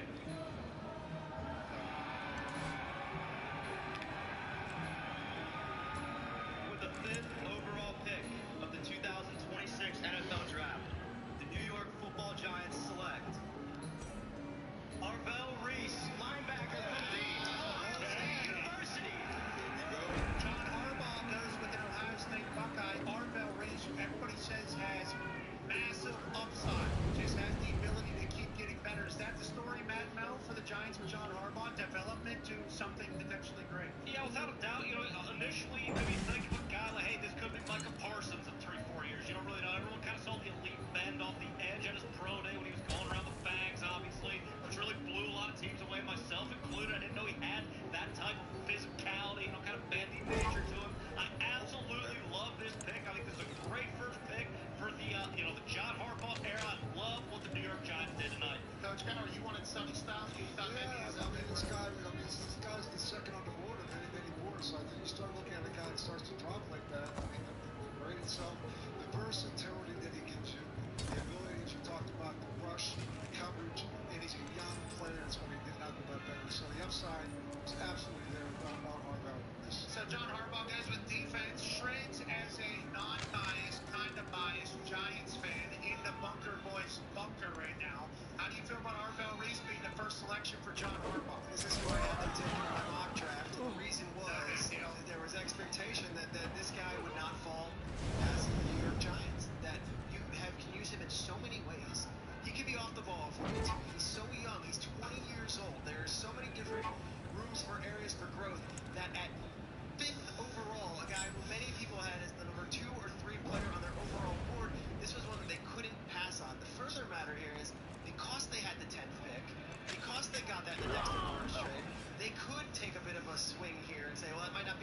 biggest area of need when he's the best player on our board. Now look for them to get crafty at 10th overall, maybe move up a little bit and get the receiver Tyson, maybe move up and get Downs. But gosh, I had it 5th overall. I thought there was a very slim chance he would still be there. I got it right at the Giants, but I will tell you this one, the Giants feel like they hit a home run. Buckeye, A.J. Hawk, another couple of Buckeyes still available to keep up with the 1967 Michigan State Spartans, who had 4 draft picks in the top 10. Buckeyes can still pull that off. Your thoughts on Arvell Reese heading to the Giants? Well, you don't want to say, like, we talk about his, like, unbelievable upside. He's not a project. That's not what he's not one of those guys. He just only started for 1 year at Ohio State. It's kind of cool. He got there, he developed, he gained weight, he got bigger, stronger, faster. And then all of a sudden, he's unleashed in his 3rd year at school. So I think the guy's awesome. It's a great pick. Between he and Sonny Styles, they are a little bit different in how they play. But Sonny played safety, moved up and played linebackers. He has that big vision. Arvell is playing off the ball, he's playing on the ball. I guess you have to have a plan for him. You bring Arvell Reese in, where are you going to use him? 3rd down package as a blitzer? How much is he going to be off the ball? How much will he be rushing off the edge? We'll see. I'm sure the Giants have already talked about that. Yeah, and Harbaugh, I think, probably has great faith that they're going to be able to do damage in that development department. And they've always, I knew there was no way he's going to skill.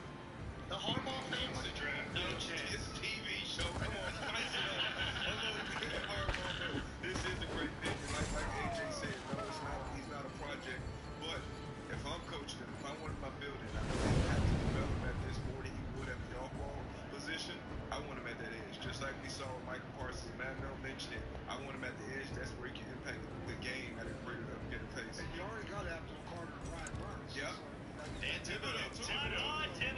Good trade, Thibodeau. Yeah, 4 ones across the D-line is obviously something that all the successful teams have been able to do over the last couple of years. Dexter Lawrence gone, though. The Cincinnati Bengals obviously able to get some things done. We have some breaking news. The Browns, they're at the pick right now, 6. They've traded to the Chiefs. Wow, okay. Reed and Brett Veach have dropped into the top 6 of the NFL draft. They've been out of the conversation. Some people are saying the Chiefs have lost it. The dynasty window is over. Travis Kelce's back. Patrick Mahomes going to be healthy. And the boys are buzzing up to number 6 overall. Who's this going to be? How's it going to go? Let's get out of the bunker, boys. What do you think this trade implicates, Peter Schrager? I talked to some sources there. There were 2 players that they were absolutely in love with going into this thing. It's Caleb Downs and it's Jordan Tyson. It's one of the 2. I don't have the player. I'm raw dogging this thing. It might be Sonny Styles. I never thought he would fall all the way to 6. But I would think it's the wide receiver or the safety to kind of be the captain of this Steve Spagnuolo defense. Coach Cowher says he Caleb Downs. I mean, listen. Spagnuolo, he would love to have Caleb Downs. Oh, yeah. The one thing about having him, this is a guy, again, great coverage. He can rush. He's a hybrid player. It's Steve Spagnuolo, always the pressure. Oh, I get an edge rusher. That defense has been under a lot of pressure for a lot of years. Never thought Styles would have been. I'll say, here we go. With the 6th pick in the 2026 NFL Draft, the Kansas City Chiefs select Mansour Delane. Wow. Defensive back, LSU. Oh, yeah. Good. Transfer from Virginia Tech to LSU. This is the first DB off the board. Obviously, this is a gigantic storyline. Caleb available, Sonny Styles available. Maybe Jordan Tyson goes to Patrick Mahomes' offense so they can get back to being absolutely dominant. Instead, we got DB at a DBU down there. At LSU, yeah, he's a corner that he's going to be plug and play. They need a quarterback. Just lost Trent McDuffie, went over to the Rams, became the highest paid quarterback in the National Football League. And now you have a guy who you expect to come in and replace him immediately. He can get up in your face and press. He can play off, and he can have some ball production. I would like to see more ball production, but I love him. Talk about the Spags defense, having a good corner out here would be important. They've let quarterbacks walk in free agency time and time again, so now you have a younger who can develop, hopefully paid 4 or 5 years later, and he's a plug and play, dynamic, clearly the best corner prospect in this draft in the first round. Totally agree. You think they were going corner regardless, and they said, let's stop waiting here. Let's go ahead and just make the move. Why do you think? Best corner on the board right there. So they gave up what they gave up a 3rd round pick. 3rd and a 5th. Yeah. So they obviously thought somebody was going to snag him before. The Saints are very high on the lane there. And then, I mean, the Commanders Commanders also needed a ton of defensive help too. But I'm shocked. They went up and they got their guy. I'm shocked. If I'm going to do a celebratory dance over getting David Bailey and Orville Reese right, I just said 4 different names, and it's going to be Styles, it's going to be Tyson, it's going to be Downs, and it was the 4th guy, Delane. They moved up. I'll tell you what. Yeah, he's bummed out. That's exactly how you feel. He's bummed out. Going through a ride. What are you, Kennywood right now, I'm at pal? Kennywood. But I'll say this. That leaves Sonny Styles to the Washington Commanders, who I don't think in a million years thought he would be sitting there, and that is the perfect fit for Adam Peters. But you guys can go back to talking to Delane. I got this one wrong. I didn't see that coming. You mentioned there right before the Chiefs pick that nobody thought Sonny would be available right now. Sonny is available. Washington Commanders are on the clock. Dan Quinn obviously loves a dog on the defensive side. And the way everybody has spoke about Sonny through the entire draft process and tonight, it's like, hey, you're getting a 14-year vet. You're drafting this guy right now, basically, con man. Yeah, and when you're thinking about Dan Quinn, his first move as the Commanders head coach was to bring in Bobby Wagner, right? Like, he was with Bobby in Seattle for the Legion of Boom, and then Sonny Styles basically becomes like the next iteration. That would be perfect in Washington. What do they need in Washington? They need a safety. Is Caleb Downs a potential here? They could use another weapon on the outside from Jaden Daniels. Yeah. Oh, Jordan Tyson, maybe? They can definitely use a ton of defense, but with all the talk of, the positional value or those being out of the window, we've had 5 of the first 6 picks be those premium positions outside of Jeremiah Love being the running back at 3 because, and once again, most people probably felt like that's the best player in the draft, so him going to 3. But outside of that, it's kind of been the traditional pass rusher, quarterback, corner, wide receiver. The trade full comp here. Yes, I'll head down to the bunker here in a second. Full trade was Chiefs get number 6 overall. Browns get a swap, obviously, there to number 9, 74th overall pick, and 148 for them to bring in DB to replace in that specs defense. Go ahead, Tone. Yeah, you were just talking about their needs. So I was looking at, they are bottom 6 in scoring defense in 2 of the last 3 years. They were 27th last year, and then 10 takeaways was the second fewest last year. So would not be surprised if they go defense, but also their only wide receiver is really Terry McLaurin. So if they wanted to go offense for Jaden Daniels, maybe Jordan Tyson, I don't know how they feel about him, but defense would be the side. I made the mistake a second ago, but I would be shocked, Pat, if it's not Sonny Styles. Okay, I like that. Let's just keep shooting that shot because it should be. That's how we all feel. There was a Mountaineers chant. Now we got Lynn Swan in the bus. The wheels on the bus go round and round. Commander's pick comes down. The Walter Payton NFL Man of the Year Award, presented by Nationwide, is awarded to one player each year and celebrates their profound impact on and off the field. I'm joined on stage by former winners Lynn Swan and Jerome Bettis. There you go, boys. And the league welcomed its newest member to the prestigious club 2 months ago, Super Bowl champion and 6-time All-Pro Bobby Wagner. There you go, Bobby. Ceremonial. On behalf of the Payton family and Nationwide, I encourage players drafted this week to make their community and the league a better place. I like that. Yeah. With the 7th pick in the 2026 NFL Draft, the Washington Commanders select Sonny Styles, linebacker, Ohio State. Congrats, Sonny. Everybody says glowing things about Sonny Styles, and he dropped. Yeah. Okay, that is considered a remember on draft night, Sonny fell a little bit. Still top 10, still a dog. In Washington, Mad Mel, feels like they pick up a Bobby Wagner replacement. Yeah, absolutely. And, this is a big draft for them. I mean, they're a couple years removed off going to the NFC Championship. You really think, hey, this team's really going somewhere. They kind of shit the bed last year. Obviously, injuries are part of that. But you mentioned it. A lot of people have mentioned it. This is exactly the guy that Dan Quinn wants to get in the building, get his hands on, kind of mold him into the next, franchise linebacker for the Commanders. I love this pick. All right, so now the Washington Commanders bring Sonny Styles in. AJ, the Buckeyes. Here we go. Ryan Day's having a big night of recruiting. A big night ahead. You come to Columbus. You're a top 10 pick.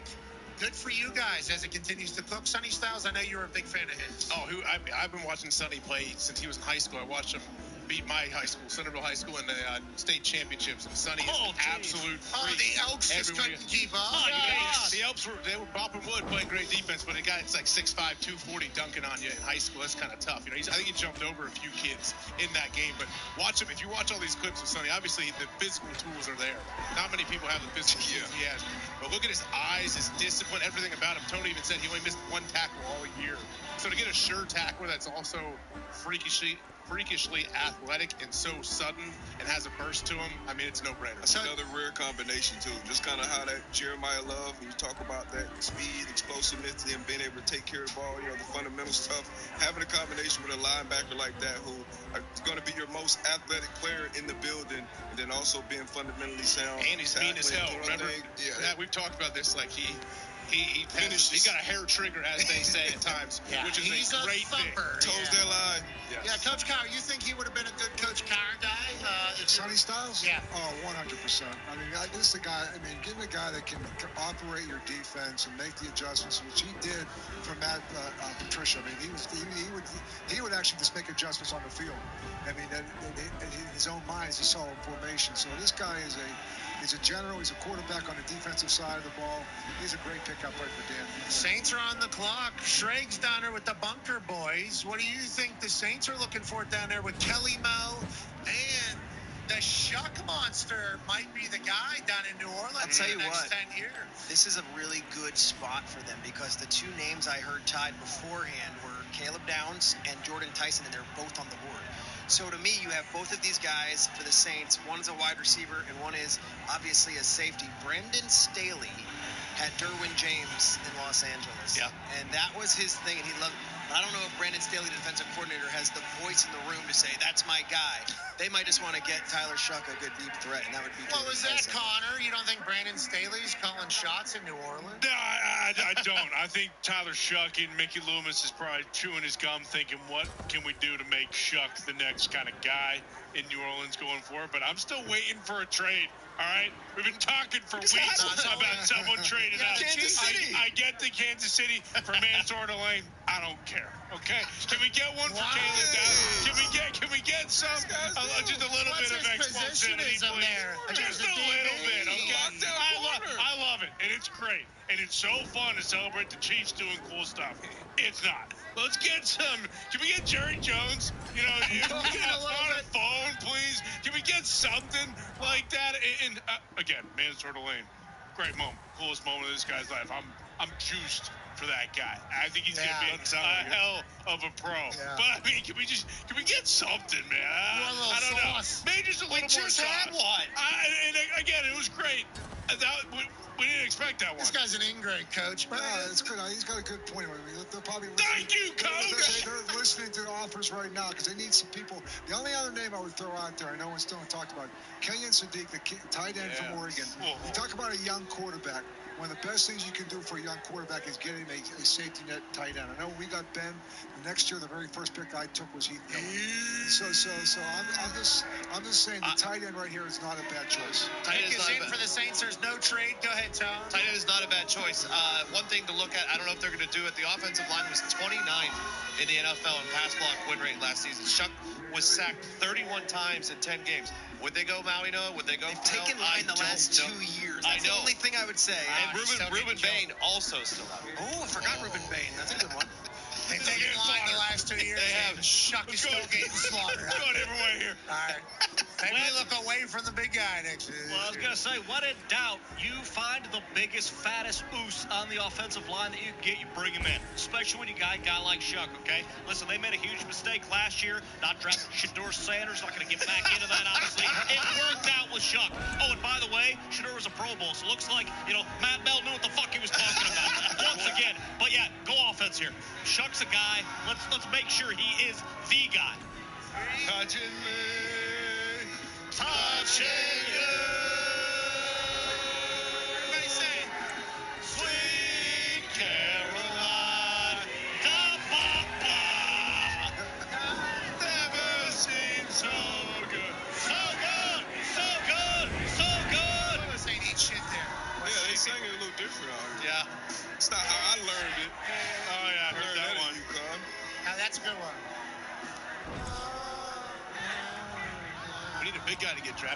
AQ out here. Maui Noah has been the one dapping everybody up, by the way. If you've noticed while players are walking Good vibes, Becker. Maui Noah is the one. The mana he is kind of resonating is huge. Maui Noah, maybe great team guy, would expect nothing less from an offensive lineman. We do have an offensive lineman analyst that has traveled here back to his hometown. He's sitting on a folding chair right now, right behind the camera, waiting for a big guy to get drafted. Now, whenever it comes time for the big guys to get drafted, from our understanding, it's going to go meat.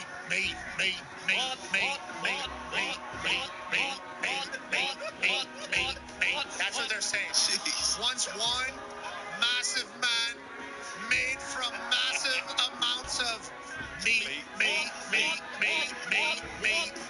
It's going to continue to go. That's what you heard too, Coach Cowher, right? We're going big guy, big meat, more meat, another piece of meat. You got a lot of meat on the bone right now.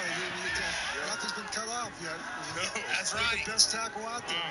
That's right. So maybe that is what the Saints go with. You are still, are we making a pick? Or? I think it's in, but this Neil Diamond cover band is just dominant. I will say they're in a commercial break. Hey, do the business. It's a cover band? I think so, yeah. I saw them down there. There was a Dolan Pianos place down there on the south side. Coach Cowher, you ever been down there? Yeah. Dolan Piano spot down there? No, I've not been down there. It's good. Not bad. A lot of this going on. A lot of sing-alongs. I'm happy that the Pittsburgh people showed up in a big way. They did. Very friendly, Coach. And I think it's because you're here. No, they're good. This is a place very special. They've been looking forward to this for years, since it was named. Saints have their pick. Oh, Roger Goodell is kind of orchestrating the crowd to do their thing. Chin, I'm saying it, Coach. New Orleans Saints down there in the bayou. As Roger Goodell, the commissioner of our NFL, awaits the return from the commercial break. Get this band off the stage. Whoa. It's a commercial break. This is the draft. We're back now. Go back to your shanties, people. With the 8th pick in the 2026 NFL Draft, the New Orleans Saints select Jordan Tyson. Wide receiver. Here we go. Congratulations, Jordan Tyson, who put together a pro day like last week and all of a sudden skyrocketed into top 10 conversations. Second wide receiver taken out of Arizona State. Had a knee blowout that happened with a nasty shot. Had a collarbone that broke. And last year pulled a hamstring. So that's a lot of injuries that happened to a guy. Could have scared people. Then he did a workout. Hamstrings back. He's explosive. Got a lot of Odell Beckham movements in him. Can be an immediate igniter of an offense. Coach Cowher, your thoughts on the injuries and then now him being a top 10 pick, officially heading down into Kelly Moe's offense in New Orleans. Well, his position coach was Hines Ward at Arizona State, so he understands the pro football game. Good route runner. He will block, willing blocker. This guy's pretty special. I think the biggest question you've had on him has been his durability and his health. Love the pick. All the measurables are there. I love Jordan Tyson getting an opportunity after injuries. Yes. Now, on that note, it does scare me a little bit. Yeah, big time. It scares me a little bit. Yeah. Now, granted, with this particular draft class, they're saying he is one of the only 5-star athletes across the board. And they got Olave already. Type guy. So, I mean, maybe this is a play that makes the Saints a good team. They were much better than they were supposed to be last year. Kelly Moe seemingly having success. They have patience down there for them to be great in the NFC South. Shuck in the second year. Yeah. Tyson get an opportunity. Are the Saints back down there, T-5? Shuck surprised us. And now, look, his second-year jump can be even bigger with how mature he is. You get another big-time weapon like this. Hopefully he stays healthy. That's the big thing. That was the only question about Jordan Tyson. So, but getting an unbelievable guy like this in the building. Congrats. Move on the football field. Then you saw what he put together on the pro day. Like, this is a big-time pick, man. Obviously, he's enjoying this moment. I love to see it. I like how emotional he is. I assume with the injuries, it's a very isolating feeling. It's a very defeating feeling, especially when it starts getting called into question. So him having the emotions that he's having on this massive night in his life, I'm incredibly pumped for him. I'm higher on him now after seeing he's actually got snot coming out. He's so excited and thankful to be in the NFL. Coach Cowher, I like the emotion coming out of Jordan Tyson. The one thing about Hines Ward, I know we drafted him in the 3rd round. He kind of came in with a chip on his shoulder. We talked about he dropped all that weight. So he was coached by a guy who played in the National Football League for a long time. A lot of people had doubts about whether he could do it. We drafted Hines Ward. Next 2 picks we drafted was Troy Edwards. We talked about him earlier. And Plexico Burress. And so he was constantly trying to prove himself. So I think that kept that sense of, you know what, have that chip on your shoulder, prove everybody wrong. You are healthy, and go up there and just show people why you should be a first-round pick. So I think he has the right guy coaching him. I think he's got a great opportunity down there with a young quarterback. I'm excited for the young man. And Mel, we know you love Shador. Tyler Shuck was deemed a senior citizen last year whenever he got drafted. He's got another weapon down there, Mad Mel. Yeah, I absolutely love Tyler Shuck as well. Obviously not quite as much as Shador, but, you know, we don't need to get into that. Listen, Jordan Tyson, big, physical, athletic, the exact type of wide receiver you want to get for a guy like Tyler Shuck, who can throw the football 80 yards in the air. Throw it up there, let this guy run 80 yards? Yeah, well, you know, that's kind of half-assed it, too. I'm guessing he can throw it out of the Superdome if that's what he wants. 240 feet? Is that what 80 yards would be? Yeah, roughly, give or take. Is that a home run anywhere? Is that a short porch? No. Unless you're playing at some fucking Mickey Mouse, some Savannah Bananas maybe, somewhere they play, you know, some fucking Mickey Mouse league it might be. Not in the big leagues though. But Tyler Shuck, you want to talk about big leagues? That's a big league quarterback. I love that they're kind of addressing, you know, the situation. Obviously, Chris Olave, great player, but he's one concussion away from, you know, never playing again. So, you know, we'll see. I love Jordan Tyson. Bunker Boys, Browns are on the clock. This is from the trade swap with the Chiefs that we had just moments ago, even though Connor wants more. The pick is in. It's the Browns. Pittsburgh hates this city. I would be shocked. This entire offseason, all they have done is revamp their entire offensive line. They still need a left tackle. I would be shocked if they don't take a tackle in this situation. Yeah, look, this is a team that had the 6th overall pick and let these guys fall because the value for a tackle or a guard in this case, it depends either one. Truth of the matter is, I think it's either Fano or Maui Noa if they go that way. Fano, of course, as you've heard all the time, can play right tackle, but could also move inside. And Maui Noa is a right tackle. They could potentially play left, but has the back issue. So curious to see, but Browns here, while everyone else is taking these players, all along they've been feeding out feelers that, hey, we're not in the Carnell Tate game. We're not in the Jordan Tyson game. We're in the offensive line meat and potatoes game. Let's see who it is. And the difference between Fano and Maui Noa has always played right tackle. Fano is a true freshman, played left tackle.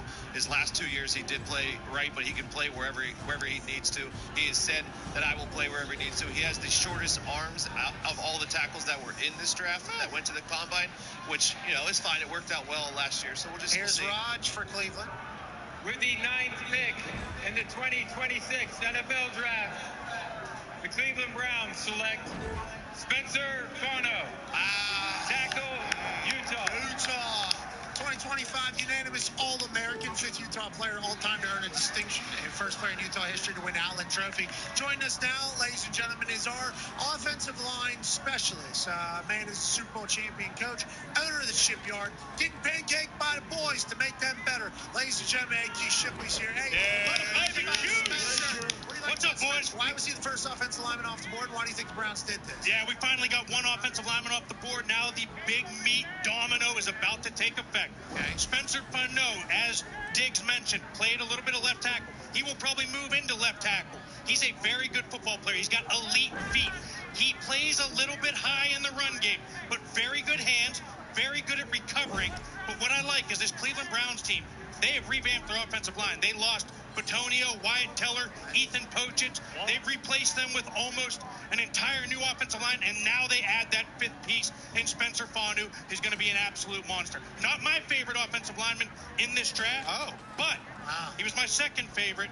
Maui Noa still will come off the board very soon, but Spencer Fano, great pick. Who is your favorite? Maui Noa from Miami. No concern about his back.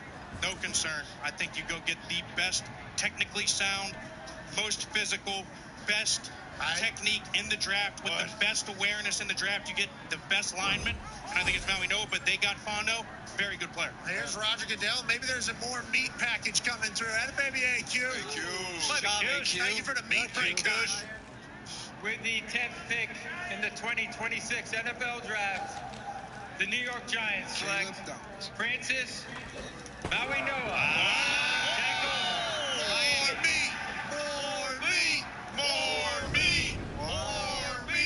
Big boys, they said there's going to be a run. This was your favorite. You kind of just cut a promo for him. Why do you think this was the right pick for them? He's the most technically sound. First of all, Cristobal is his coach, right? He comes from an offensive mindset. He was down there with Cristobal playing right tackle. He moves people. It's incredible to watch him get down, hit the hip, move people in the run game. Pass game, elite feet, elite bend, elite hands. And if you go back to the play where Carson Beck in the game where we were on the sideline against Ole Miss in the Fiesta Bowl where Carson Beck runs it in, they run a Liz protection. And when you don't have work, Coach Cowher, what do you got to do? You got to find work, right? When you find work, he sees a blitzer off the right side, comes back, peels, gets the block. Carson Beck walks in, touchdown. Football IQ. Football IQ.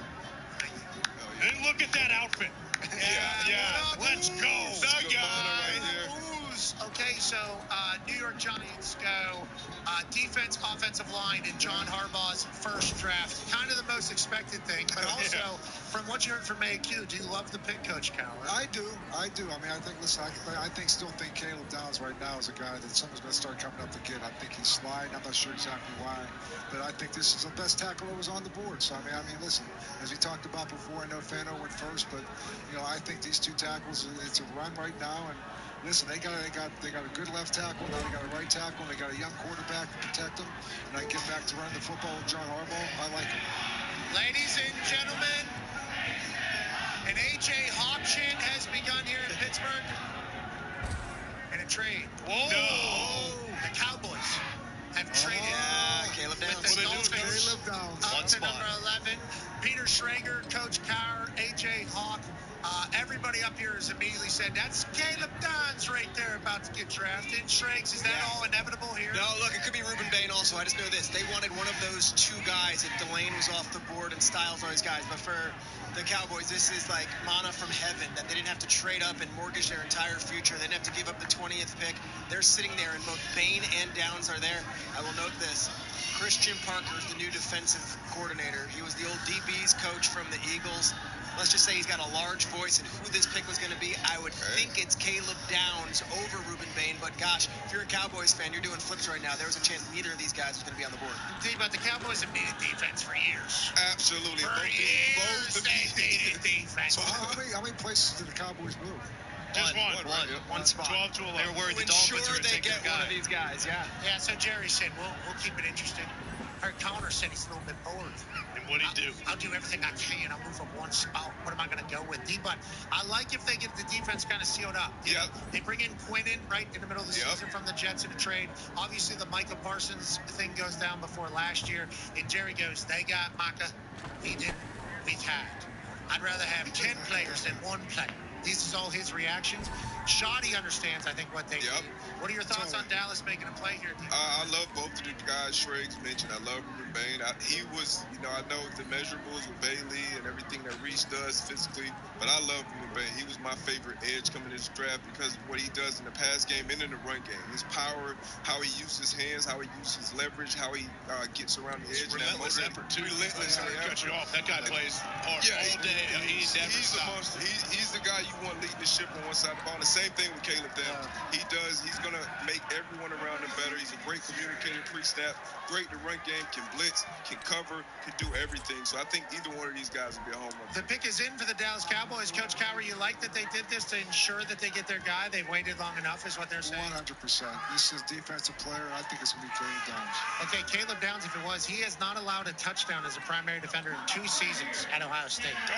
823 coverage snaps, 4 interceptions, 9 pass breakups since joining the Buckeyes in 2024. And remember, before the Buckeyes, he was at Alabama with Coach Saban, and everybody at Alabama said this guy showed up as a Hall of Famer. Bain now? Hey, that dude, when he decided he wanted to take over that Texas A&M game, and basically every game, it was very evident. Now, him and Mesidor were an incredible tag team off the edges, but Bain was a special talent as well. Not that Caleb isn't. I love Caleb down. I love both these guys. Yeah. But Bain was a monster throughout the college football playoff. Yeah, that's why kind of a win-win, but also with Miami being next, like Ruben Bain, Miami guy, stays in Miami. He goes to the Dolphins right after with Jeff Hafley. Like, Jeff Hafley just got a Micah Parsons in Green Bay last year. Realize how important that is. He could easily go Ruben Bay next, too. So would you assume that the Dolphins probably feel good about 3 guys right now, 2 or 3 guys, of where they at with trading back and thinking, 100%. I mean, that's why you're going to start seeing the clock going down, I think, a little bit, because they're going to start talking about the fact you're sitting there right now, and I think you're sitting back there in Miami. You got 3 guys, and one of these guys goes, like, we have 2 guys, like, let's get some draft capital and be able to move back up. So, I mean, I think getting more capital right now, you can see what the people are doing. They're not moving far, but they're moving just enough to get a guy, or moving down. A lot of people are moving back down to get somebody. Field Yates has full draft compensation for the Dolphins-Cowboys trade. Dolphins get trade pick 11. Cowboys traded also 177 and 180, which, to Coach Cowher's point, could bundle later or just take more shots at the field, which everybody says is a deep middle of the draft phase. So they swap picks. We now have Cowboys pick is in. Okay, we're waiting in a commercial break right now. The Dolphins already had 7 picks in the first 100. Are the Dolphins cooking over there? Hey, Gumpy in the truck, are you excited that the Dolphins said, you know what, we'll go back one, I guess, Jerry Jones? Yeah, Sully's at the wheel. It's got to be Bane at 12, though. Keep him home. We need Bane to stay in Miami. Well, so you think Jerry Jones could potentially say, ha, ha, ha. You think you're taking him Miami Hurricane? I don't think so. What if he steals him right out of the backyard of the Miami Dolphins, Mad Mel? Well, he could, but, they also traded a pretty penny for Rashad Gary this offseason. Like, if you're the Cowboys, I agree. Caleb Downs, your defense has been hammered dog shit for a long time now. Take the guy who a lot of people think is a gold jacket. And if you're the Dolphins, you talk about all those picks, they're going to need to hit on... they need about 12 to 14 new starters. What? There's only 22 starters. I know. So listen, I get it. Sully's at the wheel. I understand. I'm very familiar with him. Jeff Hafley. Boy, next year's going to be fucking tough for those guys. So CBS guest Bill Cowher, you like Jerry Jones moving up one slot, and for the Dolphins, keeping a guy from the Hurricanes in Miami, if that was to work out, would be great for team everything. Absolutely, man. Listen, the edge rushers, and I think Caleb Downs is a guy to me. I thought he was a top 10 pick. I thought he was even a top 5 pick. I love just the way he plays, the hybrid position. I think he gives you so many ultimate skill sets, and particularly in today's game. You can get a guy that can tackle, he can cover. I think, again, you look at this guy, he's great in coverage, and a smart player, plays multiple positions. So he's very aggressive, and I think, again, he'll upgrade your defense immediately. With the 11th pick in the 2026 NFL Draft, the Dallas Cowboys select Caleb Downs. There it is. Ohio State. Congratulations, Caleb Downs, who Alabama folks, whenever he was a freshman stepping onto campus, said, this guy's a gold jacket guy. No questions asked. His older brother plays for the Colts, obviously a wide receiver. Caleb Downs said, I really wanted to figure out what it meant to be great. As in high school, he studied Brian Dawkins, Charles Woodson, and Ed Reed. They say he is a 40-year-old man in a 1990s safety body. The guy crushes people. He's all over the field. And the Ohio State Buckeyes do not get 4 in the top 10, but they do get 4 in the top 11, AJ. The Buckeyes loved him, Alabama loved him, and we assume the Dallas Cowboys are going to love the shit out of Caleb Downs. Yeah, no, I think you can't discount the fact, like, all the expectations that were placed on this dude. Like you said, we went and saw him in Alabama, and the first thing they tell us is a gold jacket. He's a Hall of Famer. That's a lot to put on a kid's shoulders, and it seems like he has never flinched. He transfers to Ohio State. I live in the Columbus area. Believe me, people were over the moon when we knew he was coming to Ohio State, and he exceeded all expectations and was just an absolute field commander back there, and you always felt safe with Caleb in the back end. Yeah, I love the big Shrek's in the bunker, boys. This big brain ball loving trailer. The alliteration. Hey, the Jerry Jones Cowboys were going to trade. They were going to trade. That's what everybody thought. They move up one pick. Caleb Downs is that. Now, obviously, Dolphins on the clock. Shrek's, how did we get here, you think? A couple things. First, the Cowboys, to get Caleb Downs, if you were to take this survey a week ago, I think most NFL GMs and coaches say there's no chance he's going to be sitting there at 12. Well, they move up one spot, and they get who arguably might be the smartest player in this draft, and also might immediately become the smartest player, like as far as seeing everything on their defense from day one. So they're doing flips. If I'm giving out a grade right now, the Dallas Cowboys have already won the draft in night one, getting Caleb Downs. A plus. A plus. The value of getting that player this late for a team that needed it so badly. This is everything. It's like the stars aligned. And if you're Jerry and Will McClay and all the guys on the coaching staff, you got to be doing flips. You got Caleb Downs, the guy's the franchise face of the franchise. They were dead last year in points per game and passing yards per game on defense. So you just get the best safety that's come out in the smartest. Everything Shrek said, like that's the perfect pick for the Dallas Cowboys. Force multiplier when it comes to the run game and the pass game. As soon as you break the huddle, he's calling shit. He's getting guys lined up. One of the things you saw the Cowboys last year, blown coverages. Like, that's something you can't see in the NFL, giving up explosives. So this is a guy that's going to limit those. And when it's time for him to show up and make a play, he's going to make those plays. And now that it's happened, I feel like Caleb Downs was kind of born to be a Cowboy.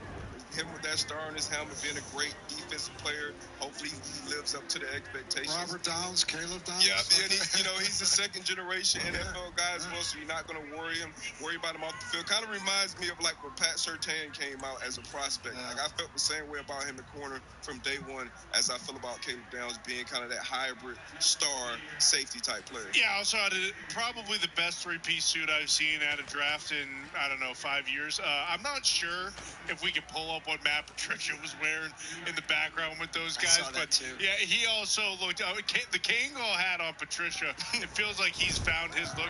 And just how big is that, having a guy coach for you in particular? But Con, man, you're a fashion designer, not like you're a fashion. I don't know about look not everybody can sport a T-shirt like this. I don't know if you see the back, but see Pittsburgh on back too. Yeah, is it? You got to see Pittsburgh back there. You got Crafton in there. Look, so I know a little bit of good style. Coach Patricia. I mean, we've seen him before looking one way, and to see him in a suit with a Kangol hat, it's just beautiful. Good for Coach Patricia. A real coming-of-age tale of a man who was at the top and then had the experience being Detroit's head coach. That goes the way it goes. What do you mean had to experience? He got the opportunity to be Detroit's head coach. Yeah, you're right. Yeah. But you get what I'm saying. You get what I'm saying. Anyways, let's do a report on what's happening right now. Dolphins are on the clock. They obviously just swapped picks with the Dallas Cowboys. Dallas Cowboys take Caleb Downs. We would like to do an update from the internet because this show is on the internet. There has been no leaks on who the Dolphins are taking at this pick. It is the first pick of the night that there has been no leaks on the internet of who is taken. Immediately after the Dolphins, though, we got some big news coming. Oh, really? Love the Rams. Love this spot. With the 12th pick in the 2026 NFL Draft, the Miami Dolphins select Caden Proctor. Wow! Wow, man! Hey. He's gonna love Miami. Wow. Okay. Holy shit. Get in the trenches. Thank you. All right, so we always talk about a potential get you fired. So hopefully this isn't a move where you take a guy who has massive potential. I talked to plenty of people that said the good on this guy. When you watch the 10 plays a game that he is good, it is elite. It is Tristan Wirfs. But there is some laziness. There is some get beat inside. There's some get beat around the edge. There's a little bit of that. So you're taking the 10 plays where you see elite, and you are betting that this is going to be your franchise tackle. This is a guy that struggles with weight. Plenty of character concerns. You heard Nick Saban say that. But he's going to Miami. This is a perfect place to sweat it out. Perfect place to sweat it out. But gotta go to the beach, so you gotta be in shape. This guy does have elite bend and elite power. When I turned him on against Georgia, first game that they played Georgia this season, he was bending down and taking people off of the ball.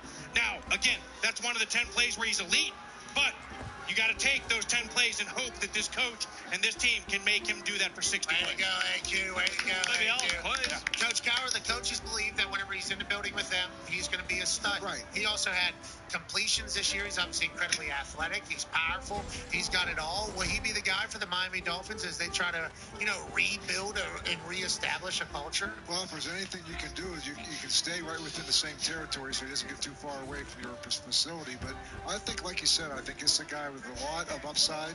I think he splashes it, just maybe not on a consistent basis. So I again, Was he the third tackle that you should have taken in this draft? We'll see. But I mean, they liked him and they feel good about him, and it'll be interesting to see how it pans out. Congrats to Caden Proctor, Mad Mo. It sounded like you were certainly pumped for him. Iowa guy, I think. Yeah, a little bit of a turncoat. Committed to Iowa, then backed out, went to Alabama after Coach Saban retired. He, transferred back to Iowa for the spring semester, collected a little NIL, then went back to Alabama again to play there. Coach, I'm just curious. Playing the game. Yeah, you play the game, sure. In your time as a head coach, would you say that the guys who the general consensus is, hey, guess what? If we can somehow find a way for this guy not to have a home or not have an apartment, if he can live inside the facility, and we could make sure that one of our support staff, coaches, whoever it may be, is always by his side for the entirety of his career. How many of those guys typically work out? I'm just curious because it doesn't sound. We're talking big boy football here. You need to be fucking self-motivated. You can't be showing up to camp at 485 pounds. Wait, that hasn't happened. He won't. 485? He's hearing the same things. Okay, so that's out there on him right now. And that's maybe not the bad thing. I mean, what Nick Saban said, you can say, wow, that's pretty hard to say about this kid. Might be the thing he needed to hear the most. Because what he has, as we talked about, AQ talked about, he's got all the thing you're looking for. It says he do it on a consistent basis. And I think he's got to commit himself to be able to do that. He's a first-round pick. He's going to be one of the anchors right there of that football team, that offensive line. So I think he's being challenged right now on national TV. I think he's got to be a pro, and I'm excited for him to figure that out. Go ahead, D-Bud. Yeah, in your experience as a head coach, is there a guy that you had that maybe there were some of those concerns about him coming in that ended up being positive for him? I had a guy, Max Starks. Okay, Max Starks, who ended up being a starter for us on the Super Bowl team. He did not play hard all the time. And so the thing was to get him to play consistency. So you have a locker room, you have an offensive line room, you have an offensive mentality that challenges him, surround him with a bunch of people that we're about effort, we're about finish, we're about sitting there and being very accountable for who we are. And you let yourself down, you're letting down a guy next to you. Yeah. So I think right now that I've seen it happen.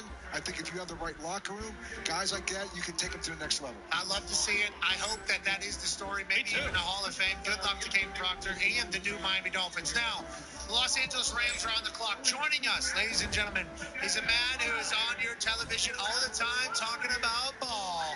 Friend of the program, Dan Orlovsky. Yeah, Dan That's my quarterback. Dan, we got a camera right here that we'll be on camera together with. This one right here, right above the TV there. You see it? Yeah. Okay, Dano, a lot of things have happened in this could draft. go bad for me. No, take a knee. Hey, you take a knee. Okay, Dano, thank you for making an appearance over here. This did come together late, but I think the reason why we wanted it to happen was you were a big part of this draft cycle conversation. You went on a high horse for Ty Simpson, and then you got bashed in the shins. People question your integrity. You stayed on that hill of Ty Simpson. Yeah. Still available. They're saying it could get really exciting for the likes of the people that like Ty Simpson. How do you feel about this draft thus far, and what are your thoughts? So, obviously, I was convicted in thinking I thought he was the best quarterback in the class. I firmly thought he would be a middle of the first-round pick. And then everyone kept saying can't find a team for him, and my thought was there's no way that as smart as the NFL is coaching-wise, I could watch what I watched and people wouldn't feel that way. So I just truly got to a point about a week ago. I was like, everyone's lying on Ty Simpson, like everyone. And I then got to a point where I was like, he's going to go. Was that the tweet that you said about the film? Always got to trust the film? Or is that about somebody else? No, that was that. All right, sweet. I just truly, and maybe I'm wrong. The Rams are picking. That was a place everyone. But Dan, I'm going to say this about Ty Simpson. And again, you studied him, and I respect the fact what you see in him is a very small sample size to me of what you've seen. But you've seen him be able to do things maybe at a higher level than Fernando Mendoza. So that being said, this is a guy that still has not proven it. He did not play well, and yes, he was hurt. There seems to be a lot of things that you can say, well, there was not circumstantial. Yes. But you see a lot of things to build on. And I respect that part of it because I think what you're saying is right. But at this point, the value that you put on that, to take a guy based on more potential as opposed to what you could get at another position that has more of what you have, you see the productivity. You see the consistency. And maybe other position. I think he's a guy, to me, he's a good backup that can develop into a starter. But does the value of that go to a first-round pick? That's pretty much. Can I get a stat real quick? Yeah. Hembo sent a stat. Fewest college starts by first-round quarterbacks in the last 25 years. Obviously, Anthony Richardson had 13. Trubisky, 13. Dwayne Haskins, 14. Sanchez, 16. Now, Ty Simpson has 15 starts as a whole. So everything you're talking about, especially at the quarterback position, is a massive piece of the combo. And I think all those guys were 20 that you mentioned years old. Outside of, I think Trubisky was 22. Ty Simpson's going to be 24 next NFL season. Yikes. And so, I mean, there's a lot. There's a lot of age there. Like, I think that 20-year-old, 21-year-old with a lack of – listen, it's an outlier. There's no question about it. But I think because of his age, because he practiced against Alabama every day, I'm sure there's conversations that have been had with Coach Saban about what your feelings are with him. And just his tape coach is just so good. And listen, the last 25 years, 25 times teams have moved up into the first round or moved into first round to get a quarterback. Yeah. I think he does go in the first round. I think he goes in the late 20s. I think Arizona moves back into the first round to get a guy like this. Yeah. So I just don't know if he goes this high. I just don't think. I don't think his tape. I don't think he's going to be around in the late 20s. I just don't. Guys, why do? Come on. I thought we just brought him over here and make fun of him. I didn't think because making fun of Dan. I think Dan's about to. With the 13th pick in the 2026 NFL Draft, the Los Angeles Rams select Ty Simpson, quarterback, Alabama. Let's have a time. Hey. Good for you, Dano. Good for you, Dano. Good for you, It's my guy right there. Thanks, man. Lots of reach. Thanks, but, man. Congrats. Hey, it was a pleasure doing business with you, bud. It's great. It's a pleasure. Congrats, Hey, man. listen, Eastman. Take a bow. Good. You guys remember? Take a bow. You guys remember Miracle is one of my favorite movies ever. Slide in the frame. Herb Brooks, they win the Olympics. He walks into like underneath the bleachers and he goes out. He's That's how you feel. Yeah. He did that alone. Yes, dude. As you should. He did that alone, and he swore. Hey, such a good fudge, out of your deep from your Gosh, soul. that makes me feel good, dude. Congratulations to you. Let's head to the bunker, boys. Schrade's obviously tight with the Rams. Schrade's had a little bit of an inkling before the draft started that Dano might be doing the miracle thing that he was just doing right there. Schrade's, what are your thoughts on Dano and the Rams taking a backup quarterback here? That was a great moment for the show. Dan just got the shit kicked out of him for a month. Peter. And I'll tell you what, I'm so happy for him because he stuck to his guns and his conviction. Mendoza went beforehand. But there wasn't anybody who had Ty Simpson going before 25, 26. And then today the heat started coming. I said it on this show. I said it on NFL Live. He's going to go far earlier. And the truth is, it was McVay and the boys all along, and they kept it close to the vest. Now, I've also been told, and this is breaking news, Stafford was aware of this when the pick was made. So it's not as if this is being a bomb drop like Cousins and Penix. They at least communicated it to him. We'll see what the conversation is. But here was your shocker, and it's the story of the night. Ty Simpson doesn't go second round, goes 13th overall to a team that played in the NFC Championship game a year ago. Yes, SEC boys over there in the quarterback room for the Los Angeles Rams. Matthew Stafford, and now, formerly also Stetson Bennett in the past. Now Ty Simpson's there. You know, Dano was saying that he needs to go early for a long time. And as we know, draft day, Jay Glazer had a tweet earlier today, said Rams are drafting quarterback Ty Simpson with the 13th pick. Sean McVay actually told Matthew Stafford today of their decision and made it clear it's for whenever Stafford decides to move on, says Jay Glazer. Hashtag Jay New. Mad Mel, I didn't see that shit coming from your mouth or your Twitter account. Well, yeah, because it's a fucking stupid pick, in my opinion. This is nothing against you, Dan. This is the 13th pick in the draft, and we're anticipating this guy might be the starter in 3 years. I mean, what the fuck are we doing? This is the Aaron Rodgers situation again. The Rams were on the precipice of going to the fucking Super Bowl. Oh, hey, you know what? Let's go draft a backup quarterback. It's idiotic. I don't like it. Listen, they know what they're doing out there. I get it. Fuck them picks. Yeah. All that mumbo jumbo. He'll be in the Pro Bowl in 6 years. Great. 6 years. Sean McVay might be fucking dead in 6 years. We all might be. Yeah, bingo. That's dark. We all might be. Didn't you have this same? Not you. Didn't someone that looks like you have a somewhat similar reaction to when the Packers took a guy at quarterback? Yeah, this is the same guy. Yeah, no, this is Matt Same Bell. guy. It's the same thing. Yeah, that was me, dickhead. Yeah, I did. And didn't you then feel like maybe I was a little bit aggressive in that moment? I don't know, because the Packers still haven't went to the Super Bowl or won it, and who knows? I guess they got there. But now, obviously Jordan loves it. But You love him. I do. But has he won the big one? Again, this is the 13th pick of the draft. Again, different situation. That was 26 in the draft. 13th pick. Dickhead is one of my very favorite words. That was me, dickhead. Be laughing about that for a while. That was funny to me. Okay, so you're not getting a good quarterback in that draft, 29 or beyond. Any year that Sean McVay's their coach, they're not picking early. So at some point, you strike when the opportunity's there to get a guy that you believe is the starting quarterback at a minimum and take advantage of the situation. This is Correct. we traded the Falcons and we took advantage of My it. question would be, Jimmy Garoppolo has already talked about walking away from the game. Yes, sir. So they didn't really have a backup quarterback on their roster. So my question was, if Jimmy Garoppolo says I'm coming back, does that change their thinking in any way? Yeah. No. I think that they sat there and said, 15 games is a small sample size. It's also an example of he's just getting going. It's just scratching the surface. And I would say you can take his tape and you would put it up against anybody's and say, bona fide chance. I agree. I think they really view him as a future franchise quarterback. And in kind of the old adage for some teams, the Packers being one of them, draft a quarterback when you don't need one. So you have a veteran who's going to be great. You expect to be good, at least very good or great for the next couple of years. And you got a guy waiting in the wings. Everybody was saying coming into this draft, it's 12 guys, and then after that, it's whatever. So that's a good move. Ty Simpson for the Rams. The 2026 NFL Draft.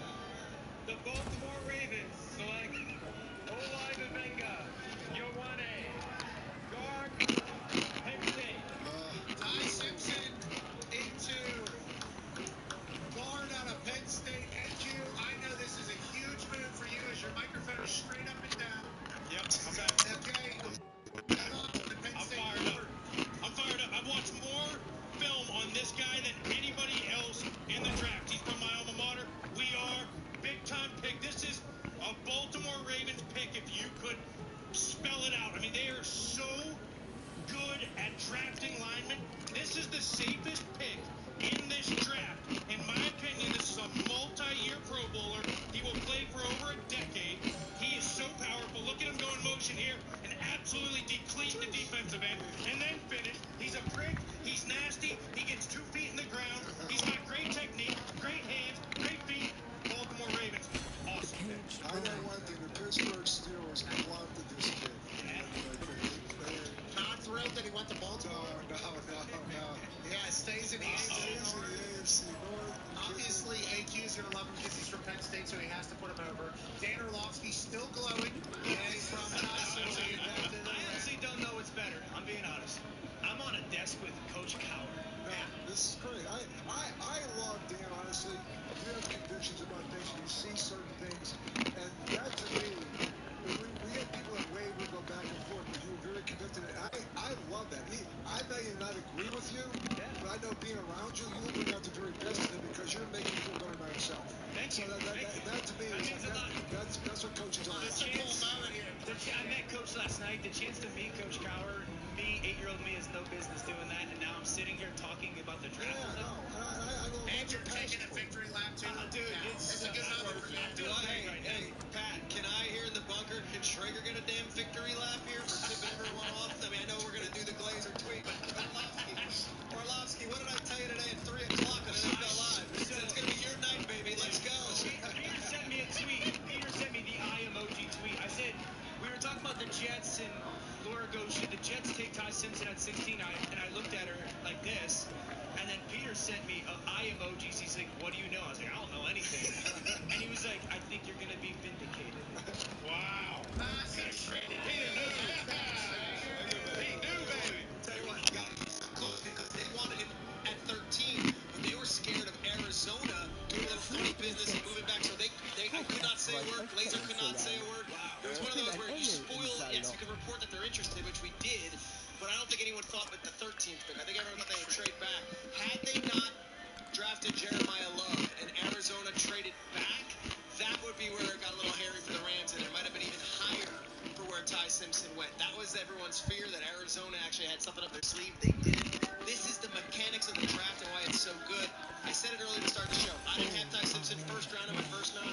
I had him 32nd 2 days ago. I came in today being like, shit, he might go top 10. That's how the draft is so amazing, and I love to be a part of it. And this is the move. Like, both the guys. This guy's living pretty high life. Right? Hey, here's to you, Dano. We know you don't. Cheers. Oh, hey, actually, tonight might be the night. Hey, Dan. Might be time to get out the old Captain Morgan again. Like you did in college. Like the old days.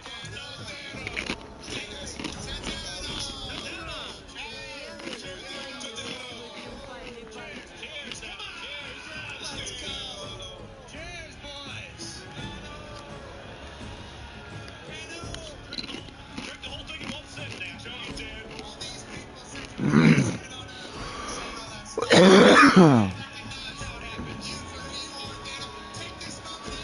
Let's have a night, America. Let's have a night. Ty Simpson's having a hell of a night. Go. He's on his way to L.A. They're saying chug it, Dan. Make you come proud. Don't do it, Dan. Don't be peer pressured. Hell yeah. How awesome would it be if Dan pukes all over the desk? In your Things face. are the way. But it is in this one. That'll baby Dano! Flip it upside down, Dan. Flip it upside down, Dan. All right, I'm going to be honest. Baby. You're a baby. How's it going? Come on. Boo. Dano, you're in Pittsburgh, man. A drop is a drop. And you don't drop any fucking beer. Okay, you don't fucking leave any beer in that can. You sure as fuck don't spill it on the ground, coach. Yeah, I mean, yeah. I didn't even know that was a beer. So good, isn't it? That's good. It's legit good. I thought that was one of those probiotic sodas. It's not checking out of the lollipop. Let's go to the bunker, boys. The Buccaneers are on the clock. What are we thinking here? Because obviously we studied this deep into the I draft. think this one's pretty obvious. Ruben Bain, the best player left on the board. Messador, like they're both sitting there. But They need edge help. They're the worst red zone defense in the NFL last year. Ruben Bain fixes a lot of problems. He's a tone setter for that defense. When you just lost, or you just had one of your guys there for 15 years retire, he could be the next tone setter for your defense. Ruben Bain being there, Messador. How about this? The Jets fans who are all like, we have to trade up to get a wide receiver. Makai Lemon's still sitting there. The draft is falling in a very interesting way. What happens if the Jets take? What's that? What happens if the Jets? Guys, I don't like Lemon there. Hold on. I'd rather the Jets. Can we get Mike Foss to get this guy along, for Christ's sake? I'd rather the Jets take Kenyon words Sadiq already. than Makai Lemon. What's that? I'd rather the Jets take Sadiq than Lemon.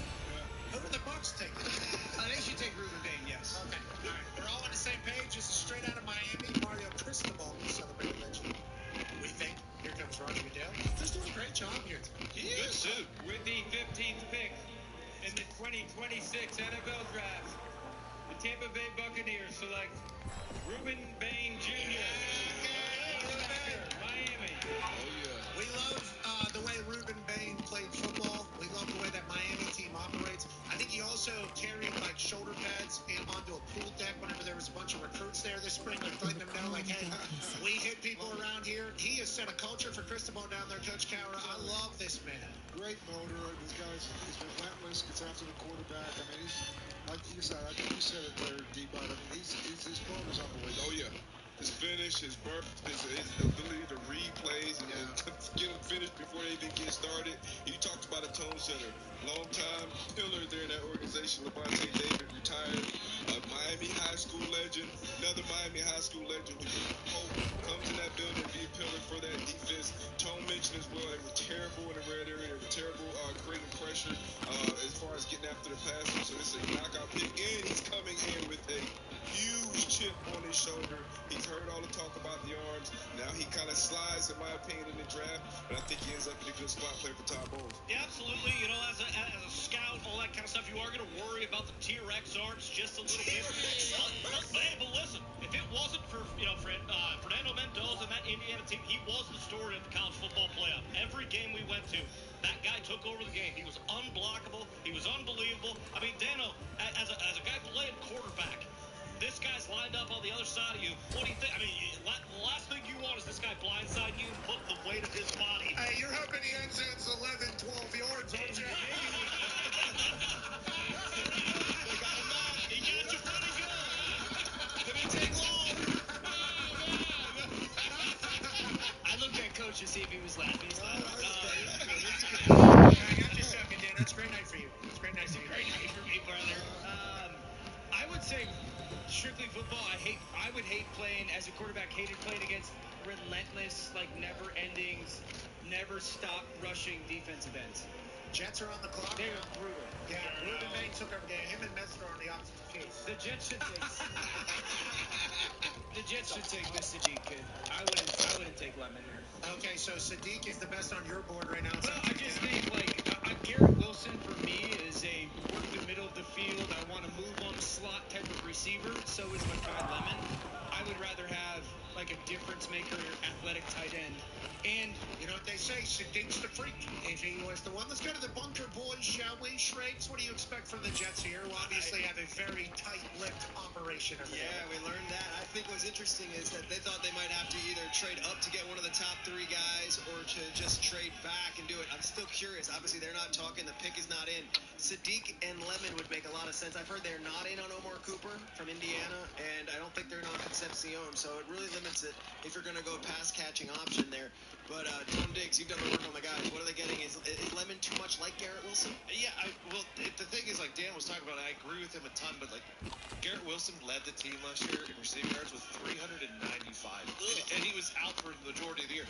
So they obviously they made the trade with the Colts. They get another wide receiver there last year. Any offensive weapon, because everyone talks about 2027 is the draft for them. They're going to get a quarterback in the 2027 draft. So whatever weapon you think is going to come in this year and then help your quarterback next year, I think is the pick that they should probably make. Pat, just to button up before we get to you, I had them going David Bailey, Makai Lemon in my mock draft, so let's see if we can root for that one. Thank you. Okay, for your mock draft, we will certainly try to pull for you.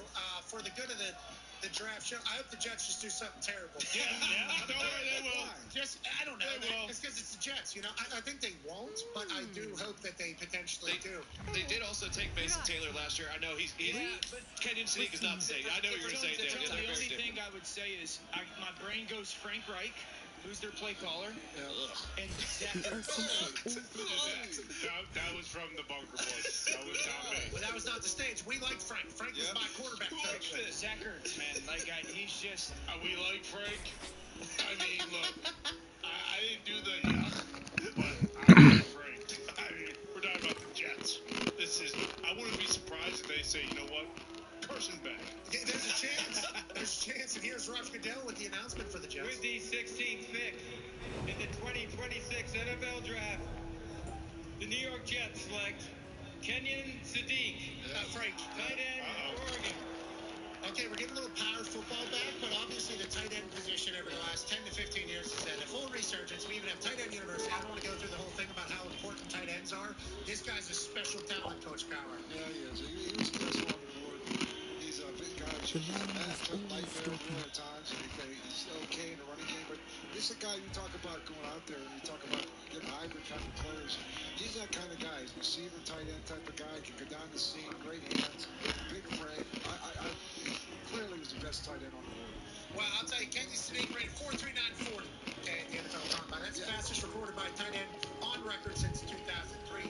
43.5-inch vert, tied for second highest by a tight end behind all these sort of Vanderbilt's Eli Stars. He's a stud all over the place. AJ, we like watching big, massive, muscular freaks play football. We got to do that with Kenyon numerous times. Yeah, we did. You say he ran a 4.3940. I think he's a better run blocker than people give him credit for. I've heard Dan Lanning praise him for his effort in the run blocking when it comes to that offense in Oregon. So I think when you have a freak athlete like that, and he's even an average blocker, you can get a lot of use out of him. I think that Kenyon Sadiq is much better than an average blocker. I think he's actually very good in the run game, coupled with his freak athleticism. Yeah, that's a quarterback's dream, I think. Schrager, you said the Lions weren't going to make the playoffs because they lose both of their coordinators. The Lions have been on the clock. Their pick is in. Dan Orlovsky has close ties to the Lions. Obviously, Shreds, you feel a certain way about them in the NFC North. How do you feel like the Lions are going to handle this particular pick here? I would think they're going to go with one of the tackles, and the absolute run begins. And that run would be guys like Freeling, and of course, AQ can go into all the different guys. The kid from Arizona State, and then of course you've got some of the different guards that are also out there too. But for me, Detroit doesn't have to trade up. Foxy knows this. Offensive tackle, offensive tackle, offensive tackle. And they're sitting there, and there's a few really good ones still there. Here's the first half of the first round of the NFL draft here on our 7th annual draft spectacular. Started with Fernando Mendoza, the clear-cut #1 quarterback of this draft class. In your opinion? Kind of the league's opinion, too. Yeah, sounds like Tom Brady. What does he fucking know, I guess? Nothing? Is that Tom Brady doesn't Take the fucking win know? today, Dan. Don't be antagonistic. Just got one. Like, shut up. Be gracious. He just brings it up. Okay, sure. It's never you. That's the problem. Every time you point the finger, Dana, there's 3 on each finger. Everybody can't point right back at you, okay? But on that note, I'm happy for you. Ty Simpson goes in the first round to the Los Angeles Rams at 13. That's the big storyline.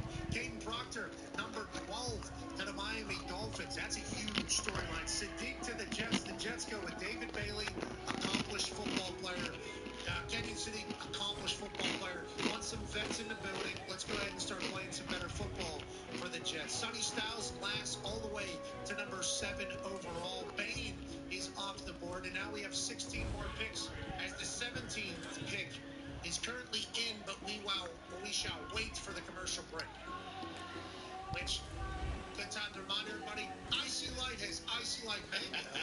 It is a delightfully tasting local beer here in Pittsburgh. It's a very good beer. And Bud Light, obviously, sponsoring everything with the draft. We appreciate Bud Light. Icy Light's in Pittsburgh. If you can't have an Icy Light Mango, why not have a Bud Light? Ain't that right, Dano? Yes. Cheers to the mango. You won't do the mango. No, it's too. I'm with you, Coach. I'm with you. I'm all That's with you. mango. Well said, Coach. Beer to you. Beer should be fruity. Yeah, it should be beer, not mango. We should be drinking red I'm with eyes. you, Coach. Yeah, it's supposed to taste like ass. Me and you, Coach. That's a We'll run over there. We're Crap. good. Yeah, we got it. none of the Bunker Boys, Detroit Lions, Tom Diggs.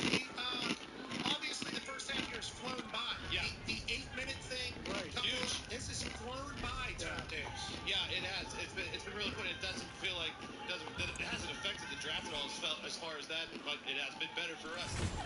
But no, with the Lions, we talked about it. It's going to be a tackle. It just depends on which one they like the most. And this is probably where it starts the run of tackles because there's a bunch of tackle needy teams for the tackles. Yeah. Okay, so you got Ian Ocho from Arizona State. Yep. Obviously, you have Freeling. Yep. Monroe Freeling from Georgia. You have Miller from Clemson. Blake Miller, yep. Who else am I missing? A couple You others. ain't even saying anything. I think Straits kind of put you out on an island. I did. I screwed you up. Usually there's like a best available, and that's not great TV. Us just like rattling off names. Well, I got 3 of them, and Proctor already went. Mondo already went. Mino already went. So I'm I'm going to throw Jennings Dunker on there, Tony. If you want to. Lobos is one I missed. Thank you, Matt Mel. Obviously, the offensive lineman everybody thought would be on a run. Detroit Lions, obviously, the first draft pick that this particular regime made was Penei Sewell, an offensive lineman. They didn't make the playoffs last year.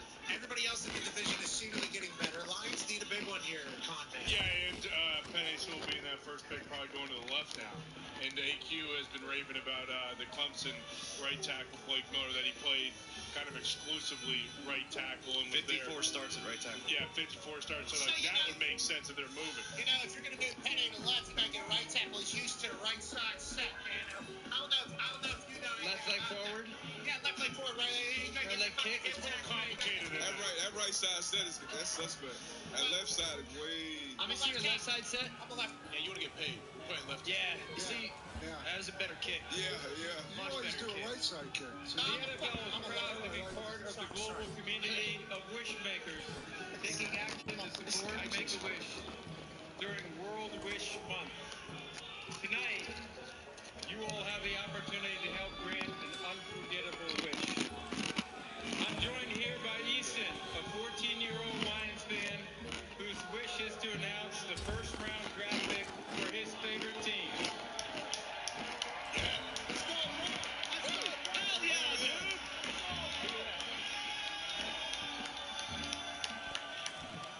ask all of you to join me in cheering on Easton as he makes his wish come true.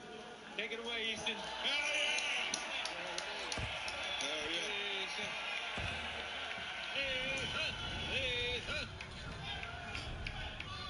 With the 17th pick in the 2026 NFL Draft, the Detroit Lions select Blake Miller, tackle, Clemson. Great announcement there. Absolutely crushed it. Blake Miller out of Clemson. You love him because he's a right tackle, AQ. No, I love him because he's a 4-year starter and he's a team captain at Clemson. And every single film that I watched of this guy, he's nasty, he's athletic. But the most important thing, so many college kids don't know how to use their hands. If I could go back and teach my college self one thing, it'd be throw your hands, hang on, grab, steer the ship, and control the guy. Of course, here comes a demonstration. So, I need Connor as my D-line. So, as he comes, there's these two little things behind the shoulder pads right here. You can grab behind, and once you grab behind, you control them. So here it is. He sets. Come on. Now I grab here, and once I steer the ship, then I throw him on the ground. Hit him. And I can jump on top. That is what Blake Miller does best. He grabs. Here, let me help you. Oh, that's good. Come on. I'm good, Conrad. But he's unbelievable with his hands, and he finishes. And here's another thing. He did not need to play in the bowl game against Penn State.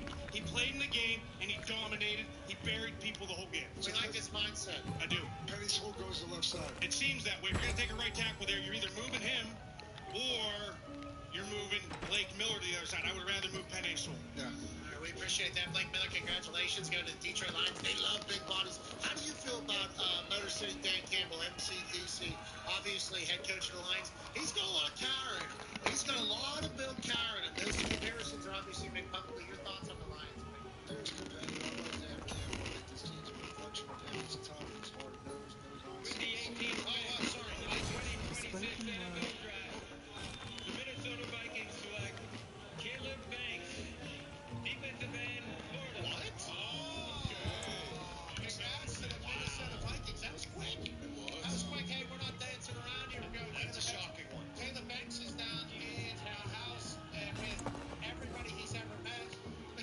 I think that looks awesome. Congrats to Caleb Banks. Team tackle going to the Minnesota Vikings. AJ Hawk, this guy is a giant. Did you expect this? I think this is a bit surprising, but I was wondering who's on the big interior D-line being in this draft. I thought Caleb McDonald was a good first guy DT. That's what you would think, right, Coach? You felt like coming in tonight, that's what everyone was talking about. But, I mean, they saw something that I can ask you. You mentioned, Pat, a giant human being, a giant human being that knows how to use his hands as well. If you think that I rely on numbers, then all Schefter just reported Greece that is NFL not teams received a letter this week stating that after a CT scan on Tuesday, Banks is on pace to be fully cleared for full football activities in early June as he recovers from a surgically repaired battle in his left foot. He was celebrating there in the living room. Let's go down to the Bunker Boys. Shregs, Caleb Banks is a Viking. That was a quick decision for them. They got the card in earlier than any other team, as if there was a long line of people looking to get Caleb Banks. There wasn't. This was not a name I heard at all for the Vikings. It's not a name I heard at all by any of their GMs as being a first-round prospect. I heard his name in early second, and there was a DT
What I was impressed with him, he's not just a pass rush specialist. That guy plays the run, and there's not many guys, I think, at the next level that can be elite at both. Do you think he has the capability of continuing that and being an elite pass rusher, being able to play the run like he does? I think undoubtedly, and I think you see it not only in the playoffs, but his 3-year body of work. He's got the most explosive get off. He's a big, powerful guy. He gets hands on you, and he knocks your ass back, and he knows how to use his hands. He knows how to get skinny when he has to. He knows how to go half-man pass rush and got a ton of moves, and he knows how to knock people back. And he set the tone for our defense along with Mesidor every single game. I know how to use my hands too. I'm reserving the right now to kind of. Yeah, I don't know. Matt Mill has a question for you, Coach. Yeah, Coach, you just mentioned Mesidor. In my final mock draft, I had Bain going much earlier. What would you say? Do you think Mesidor is going to go before the end of round one here? What would you say to teams who are kind of, bringing up this bullshit about him being 25 and that maybe scaring him away a little bit? What's wrong with 25? I mean, you know what? It's like, just watch the tape. Both these guys kicked the crap out of everybody, did they not? Yes. Did they not face the best tackles in the country and whoop their ass and did it on a consistent basis? Yep. I mean, come on, man. Ball is ball, right? Let's not overthink this. 2026 NFL Draft. The Carolina Panthers select Von Freely, tackle, Georgia. Hey, offensive lineman going, a lot of meat going. What are you guys in the middle of right now? What are you guys in the middle right now? You got spring ball? Hold on, AQ. We just finished spring ball right now, and we're on the road recruiting, but we also have strength conditioning, workouts, OTAs, all that kind of stuff. We appreciate the hell out of you stopping by. Congrats, you boys. Great for the program. Coach, kick your ass. We still appreciate you, man. Yeah. Thank you, guys. Keep your ass off. Here we go. Love you, Coach. Great work, Coach. And now, I can't believe that hung on. That's a good fight out of this. Strong years. Strong years. That's a really good fight out of that thing. Thank you so much, Coach. Appreciate you. They're in the middle of their spring ball, so all these coaches that are here, it's like a lot of them are in the middle of a lot of this shit right now. Yeah. It's like, yeah, excited to see the boys go. Excited to see the boys go. Also, got 45 to Chris tomorrow morning. Got practice with you. Sing that. It's probably the most important shit. Yeah. Better with your boys draft day because all those top recruits that's coming in get recruited now 3-4 years from now. This is where they're going to be. Okay, quickly on Monroe getting drafted right now. Yeah, there's a lot of coaches and a lot of scouts and GMs that think this guy has the biggest upside of any offensive lineman in the draft. They love his athleticism. He ran a 4.9 40, 6'7". He's long. He's got all the potential to be a great one, but he's got to become better. He's a little raw technique-wise right now. He's got to bend. He's got to be a little bit more physical, a little bit more powerful, but this guy's got all the makings to be a great one. All right, Carolina Panthers get a great offensive lineman. Dano joins us. He's been dancing since Ty Simpson got drafted. He's hammered. Roger Goodell's headed to the podium. Oh, he's hammered.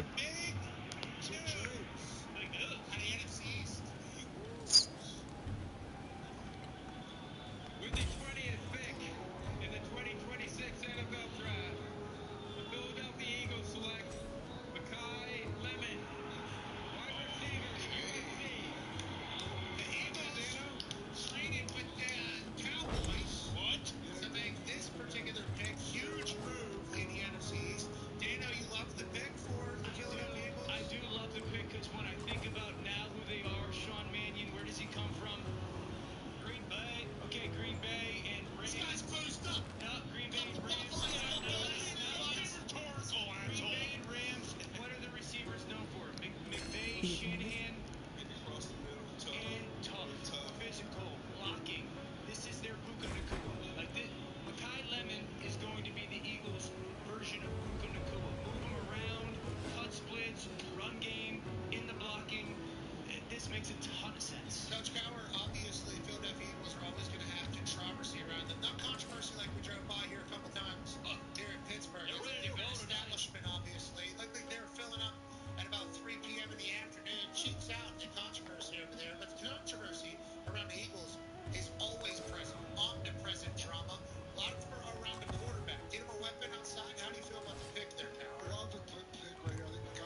Maxi Onashore.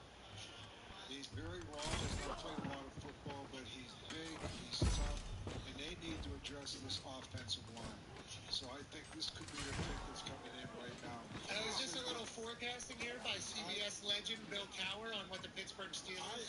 Listen, we were over there today. I had a chance to sit down and talk with them. I talked with Mike McCarthy.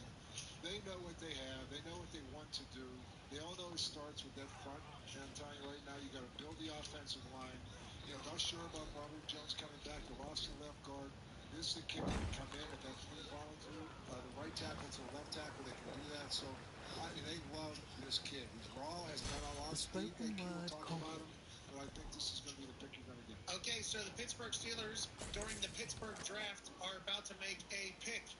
And let's go to the Bunker Boys. Tone Diggs, I feel like your entire night can be swayed by who gets selected here, and I can feel and sense the anxiety from over here. Your hair looks amazing, but you are certainly There's a different energy here. Stressed out right now. Yeah, I can sense it. What are your thoughts on There's this? a bit of the video game meme where you sit up. Okay, we're doing that right now. I agree with everything that Coach said. I got that same vibe about Max Ionichur, the tackle out of Arizona State, because the tackles are basically gone now. It's him and Lomu left as far as the tackles go.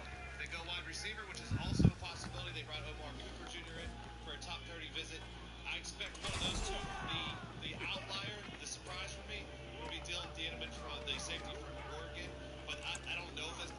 I expect the offensive lineman or Omar Cooper Jr. potentially. Shregs, who's playing quarterback for the Steelers this year? Look, here's the thing. It's like at no point was Simpson really ever considered in the first round of the Steelers. That wasn't really entertained. Maybe they take one of it. But their thought is, Will Howard's our quarterback, and the expectation is, Aaron, we hope you come back. And I think they're just waiting and watching. But there is no quarterback worth taking here.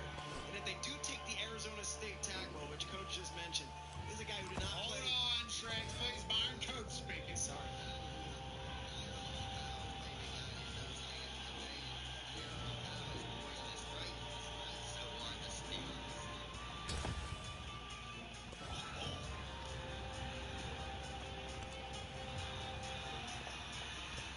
Sorry, Shrey.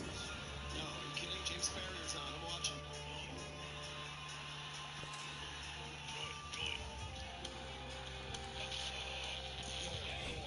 This is Tommy Shaw from Sticks. Yes. Steelers, the pig is in. Yeah. All right, they're doing it. Yeah. They're going to play the whole song, is it? I hope so. You're going to start waving your towel, Coach?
The Pittsburgh Steelers are committed to growing the game of football and celebrating athletes at every level.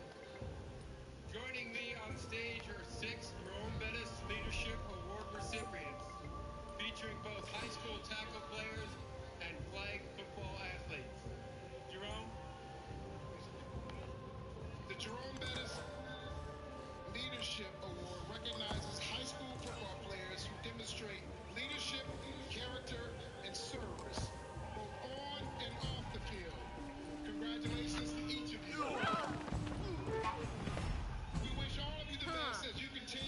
уже планирую свой триумфальный пак.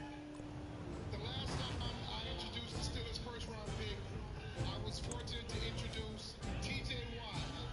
And with the 21st pick in the 2026 NFL Draft, the Pittsburgh Steelers select Max Ihanajour, tackle, Arizona State.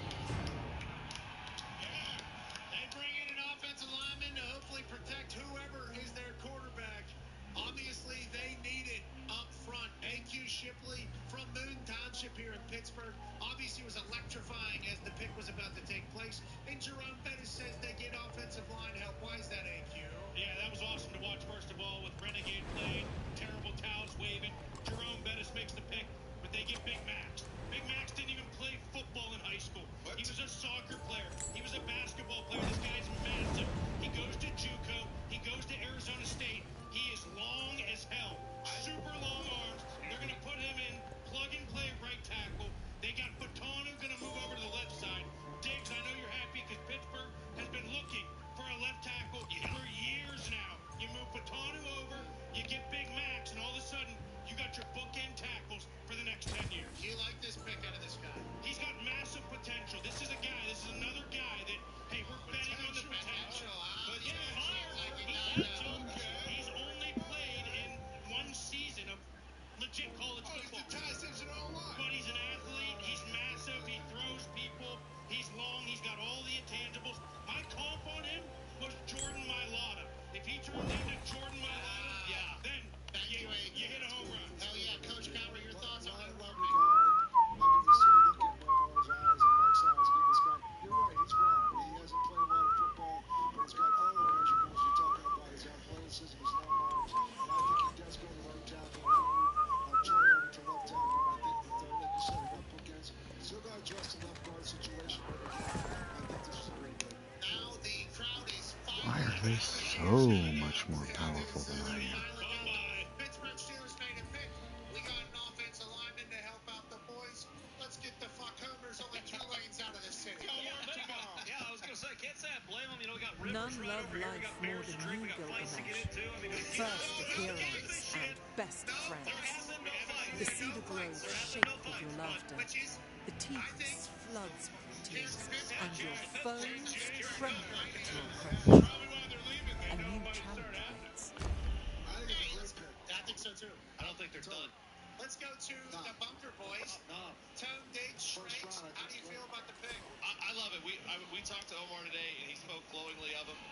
He's obviously he moved from Nigeria at age 13, came over here, obviously played a ton of soccer in Nigeria, then he played AAU None love basketball when life he came more to the than you, U.S. Gilgamesh. In First 2021, of they were like, why don't heroes you get and football best try? of So he did friends. JUCO for 2 years, The and he Cedar started Grove at right tackle shake for with ASU your for 2 laughter. years. The Obviously, Teeth you talked about how he's floods raw, with but he's tears. super talented. And your He dominated at the foes Senior Bowl, tremble and at then he your just approach. skyrocketed this entire draft A process. new I love it. challenge And then he awaits. talked about moving Come Troy now Fontano over to left and tackle write to a Broderick new Jones. verse. He was their first round tackle 4 years ago. That didn't work out. So finally, they've gone. Their entire O-line is drafted within the last 3 to 4 years. Dan, So you going to say anything good about the Steelers ever, Dan Orlovsky, or what? I love this pick for the Steelers. I did not think that they would go wide receiver, also given the receivers that are still on the board. Obviously, the trade for Pittman Jr. I think that Aaron's going to play for them. I think a lot of people believe that Aaron's coming back for Tech. If you can keep him clean, you're going to be in every game. I don't know if you guys saw, because it was on the other, I don't know what broadcast we're watching, but Omar Khan, while they were showing him about the pick, everyone else in the room was celebrating. He is working Buried in his phone. I would be, because they have so With many the picks. 22nd I'd be surprised if he doesn't come back in and maybe get a wild. 2026 NFL Draft, the Los Angeles Chargers select Akeem Bezador. Coach Cristobal, obviously, if another Miami Hurricane goes, we love Mesidor, especially that 1-2 punch, Mad Mel. Yeah, absolutely love Mesidor. Again, I'm not one of these guys who's going to complain about him being 25 years old. The only thing that I would have said, and listen, I get that there's maybe one guy left on the board. I would have loved to see the Chargers maybe be a little bit more aggressive here, maybe try to move up for one of those offensive linemen. We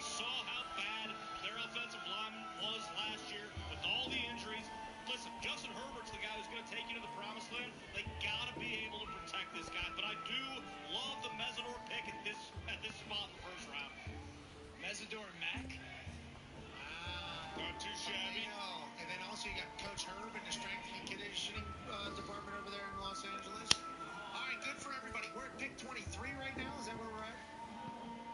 Yes, we are. Yeah, Cowboys, Cowboys. Okay, so on that note, us on the stage, we're going to run to the bathroom. The boys in the bunker are about to give you a recap of everything that just happened. We would like to say what you're seeing behind us is not an illusion. 300,000 people is what they say are here. I got 150 to 200,000 of them are rolling the hell out of here. They said Omar was on the phone about making another pick for the Steelers. Someone should tell these people. These people have no idea it is over for them in their eyes, but maybe Omar makes another move and they come sprinting back in. Bunker Boys, will you lead us to a nice 4 or 5 minute recap of where we're at? What's happening is the boys on the stage try not to piss their pants. Yeah, look, guys, go to the restroom, enjoy. We're going to get this Cowboys pick in a bit, but Tone Diggs, I look at this board right now. Some things were a little bit surprising. The Chiefs make the trade. Bailey was the guy all along. Yeah. But I think the biggest surprise in the top 10 was Carnell Tate going 4 to the Titans when all we had heard about was Robert Saleh's defense and Sonny Styles and Arvell Reese. It just shows the beauty of the NFL draft. As much as we think we know our stuff inside and out, there is still room and an element for surprise. I think it's really nice that it's stacked right there, 4 and 8. What's the common theme there? They both have yes, wide receivers with young quarterbacks. Yes, and that they're helping out their young quarterbacks because they want to find, like, especially with the Saints. Yes, they love Shuck, but they still want to find, like, there's still a lot, and they want to give him enough so that they can find out if he is their quarterback for the future for sure. The delay to come up to 6 for KC, they absolutely loved him. They had to love him. Think about it here. We're at now pick 21. There hasn't been another 23. There's been another corner taken. So if you're Kansas City and you're looking at your team and you lost the 2 guys to the Rams and you also lost Brian Cook, the safety, to the Bengals, your defensive backfield was completely obliterated in free agency. All right, we have a 9 pick. Let's get the best and only number 1 first-round corner that everyone has graded that doesn't have an injury issue, and let's go and get him. So at first we were like, okay, you're going to trade up to get Mansour Delane, 6th overall. That's exactly what they had to do because look at the board since. There wasn't any other corners to take, and now it's a position of need. Yeah, once the McCoy injury, the workout happened, and the 40 was fine, ran 4.340 or whatever. But they said the workout wasn't as good as they thought. He had the best 2024 team of all the corners. But once that happened, and you really only have 1 true first-round corner left. Yes, they went up and did that. I mean, the surprising thing is something that you knew was going to come. It was Ty Simpson. Yeah, and I didn't know until midday today, and it wasn't a guarantee. As I explained, the Rams were always into Simpson, but when they traded for McDuffie to the Chiefs and gave up that 29th pick, that trade was out the window. They weren't going to take him at 13. Yeah. But as they went through the process, the players that they thought might be available at 13, well, a quarterback is a premium position.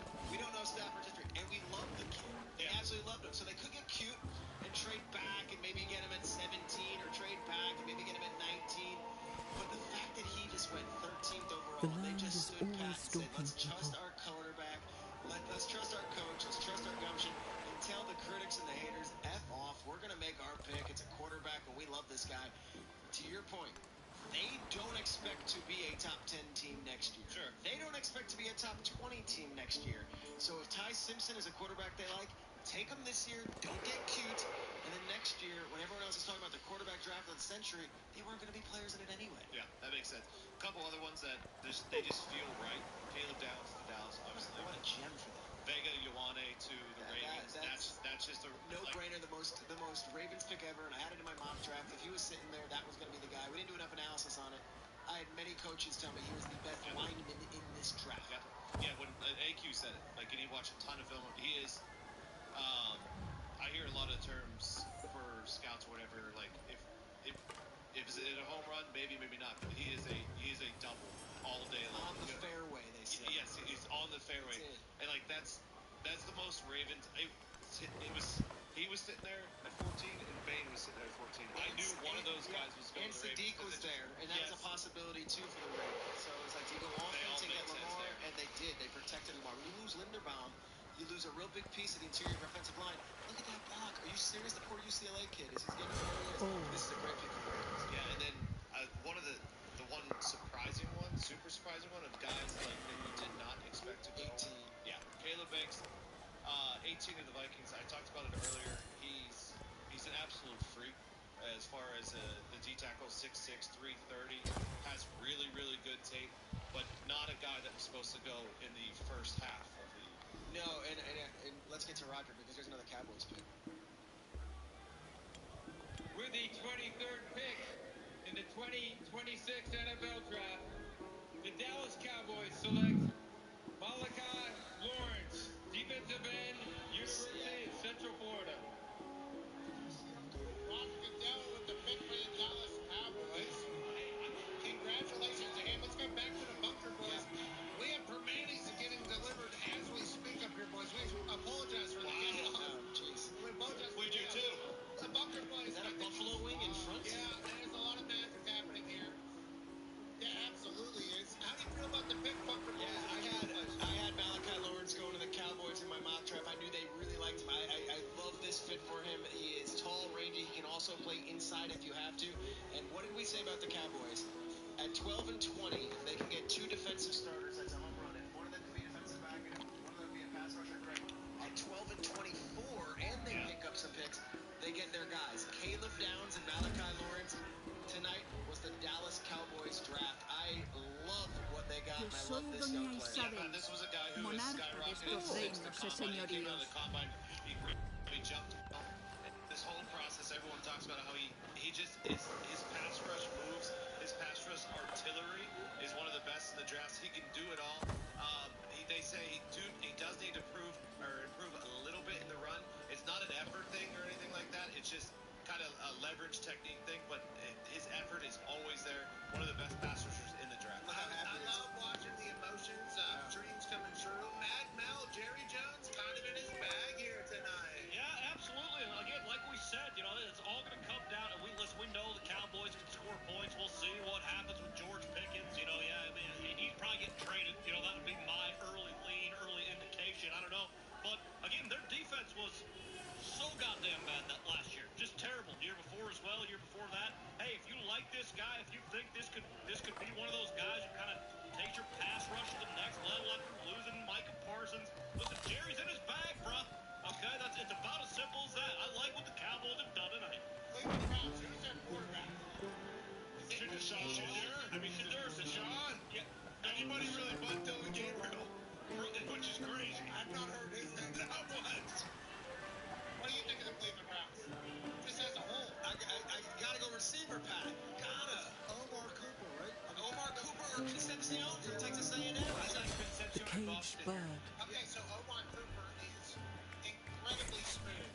Gets open, makes great catches. Yes. Big fan of the way he operates. You're saying the same thing as him. Yes. I like Concepcion personally. Here's my pushback to Cooper here in Cleveland. Jerry Jeudy is a possession, get open. Shout out Jerry Jeudy. Good player. So is Dog. So is Omar. I'd like a little bit more like vertical juice. Dan, you like Concepcion? I do. I like Concepcion. He's Jalen Waddle-ish to me. He's also a returner, right? Yes, does it in the and he's electric. I think he's a different style of player than Jerry Jeudy. The Browns played very smart. Everyone it was no secret the Browns played this entire time with their two picks. The offensive line. And there's three good ones left. Well, tell Monken does something you don't expect, like draft a kicker in the first round. We saw what he listened. He missed the coach's photo at league meetings. We saw what he was wearing when he first got there. I wouldn't put it past Todd Monken drafting a guy who's playing, I don't know, right field for LSU right now. They're a good team. LSU's going to get hot. Yeah, pretty tough. Pretty hot. There's Todd Monken does. He's something special. You're a former Cleveland Brown. What would you like to see your former team do? I mean, I think the receiver right now is the way to go. I really think the best receiver on the team is on the board right now. There's another one. Again, I mean, the quarterback group is Sean Watson. Is he going to come back to being who he is? I mean, I don't know. They paid him, give him a chance to show up. So let that play out. But I think getting a receiver, getting a playmaker on the offensive side is the way to go. Sean hasn't played 5-10 years. How long's it been? Seems like that. 4 years, right? Yeah. Looks healthy. I think I would lean towards just trying to see if it's Shador's job. It is. I would. And then What happened to Dylan Gabriel?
Mitch coming from you. Okay, dude, you drink one icy mango, you get pissed drunk up here, you start dancing around because your guy went at 13. So shut your fucking mouth and let's see what the Browns do next. With the 24th pick in the 2026 NFL Draft, the Cleveland Browns select KC Concepcion, wide receiver, Texas A&M. Suck it, Dan.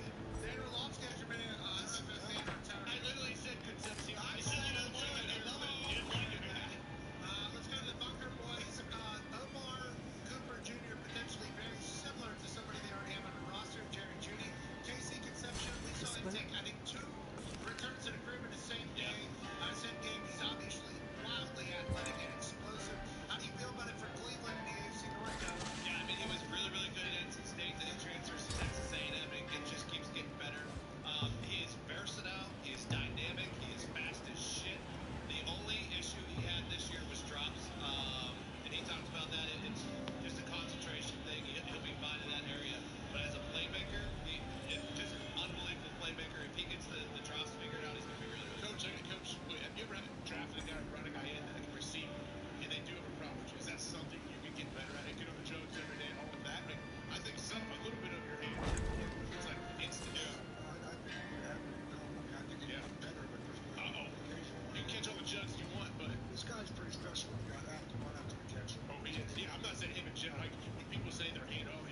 smells like death. I don't want it.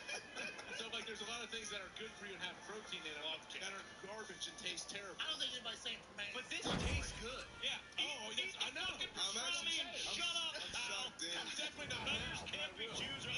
But just take one bite. I got you. Coach Cowher, this is the best salted pastrami I've ever tasted. Holy shit, is this good? I'll take a bite on the next plate. Well, this fucking guy wants, boiled chicken and, white rice. That's all right. He's accommodated. All right, back to the draft here as A.J. Hawk and Darius Butler spit in the face of the entire what are you city even of on? Pittsburgh. What are you saying? Unbelievable. Great song. Can I just replay that moment? Manny sandwich is what I fucking want. That's what it is. What were you asking me about my hand?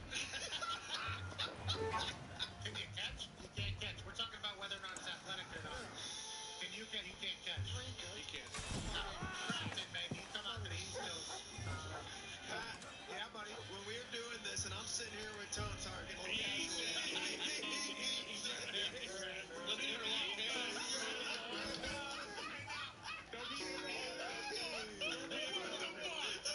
There's no reason for that. It's becoming a different kind of bunker down there. We got a little crazy in the bunker.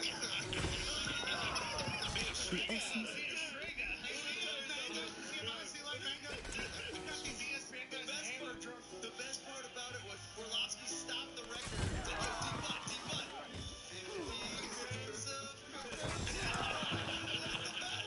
You can't make it up. You need your team, man. Get your team. We have a trade. Houston traded up 2 spots to Buffalo. They'll have the transition pick. But now is the Chicago Bears making a exciting pick, I'd say. With the 25th pick in the 2026 NFL Draft, the Chicago Bears select Dylan Thieneman. Defensive back, Very exciting. Oregon. Very exciting.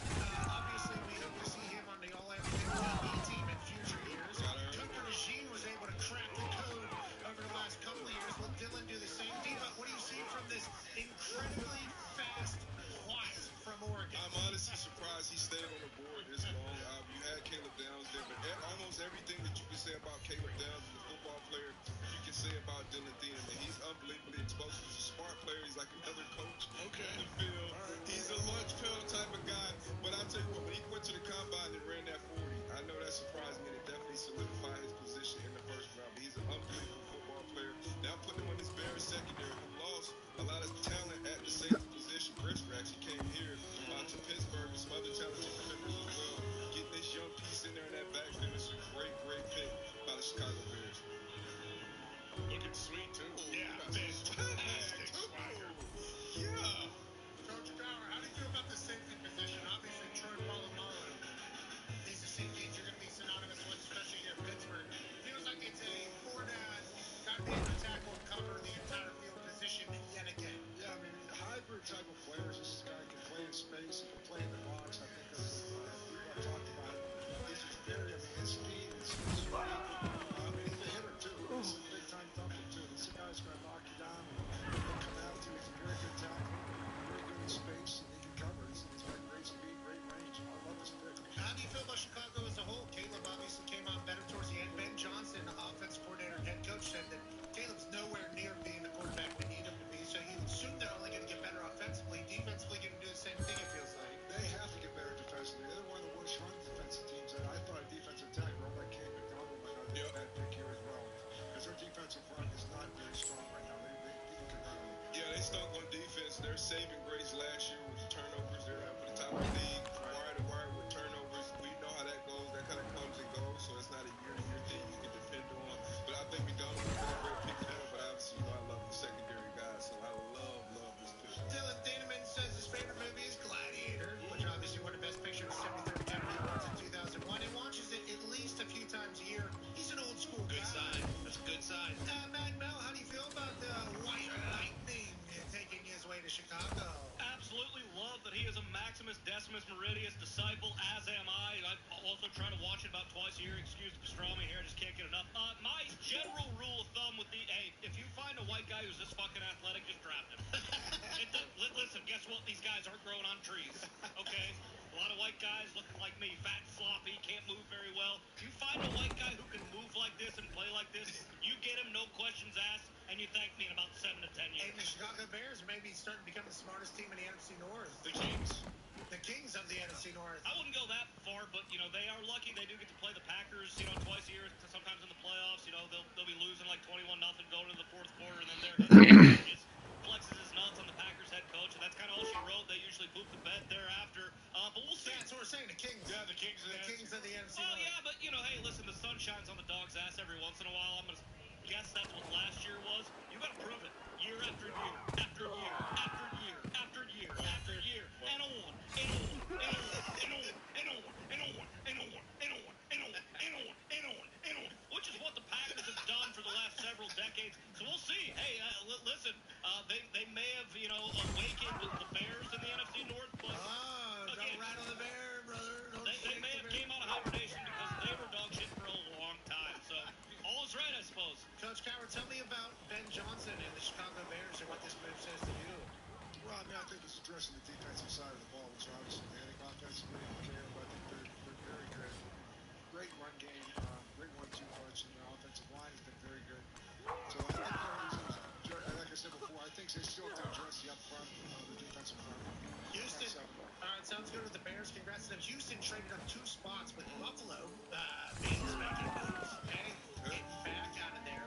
They potentially going to take a little meat. AQ Shipley, as we were coming back from the pisser with Permanis waiting on us, said, hey, with everything that's going on right now, look for some interior O-linemen maybe to play. This could be the case here for the Houston Texans, who actually been running the AFC South. With the 26th pick in the 2026 NFL Draft, the Houston Texans select Keelan Rutledge, guard, Georgia Tech. AQ Shipley, a guard, a couple guards in the first round here, pal. The interior offensive lineman get a $30 million deal with Linderbaum out there in Las Vegas, and now 2 in the first round. Your thought? Yeah, I love this pick. He might be my favorite lineman in the entire draft. Wow.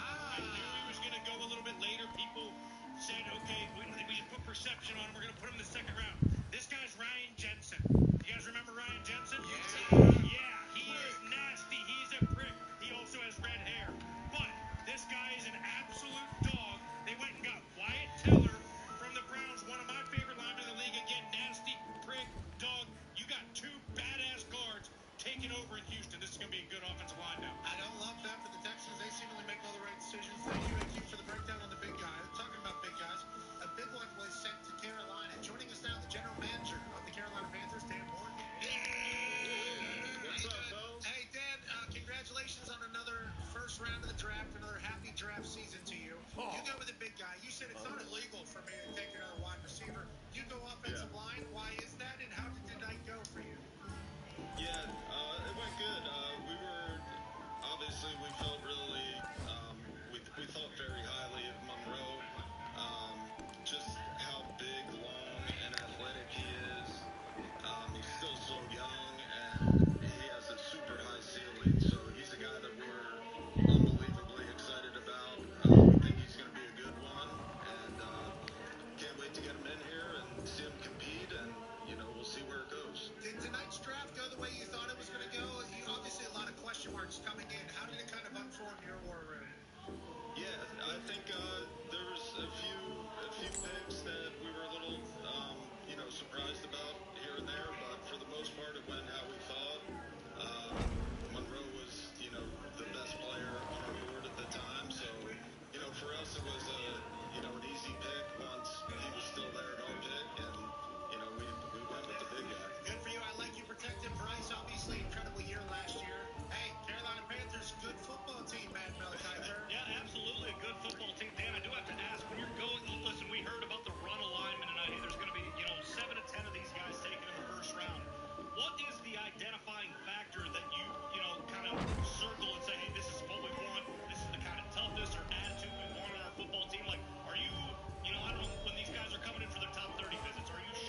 None love life more than you, Gilgamesh.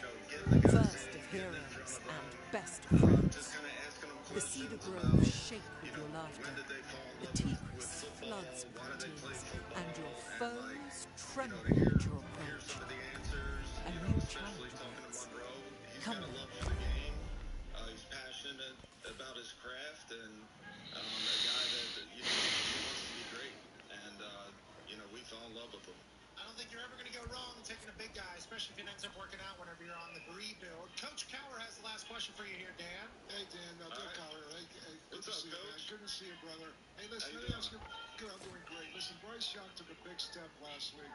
Tell me about where he is in terms of what you feel is his development, and particularly moving forward. And obviously, getting the offensive lineman is a step in that direction. Yeah, Bryce is doing great.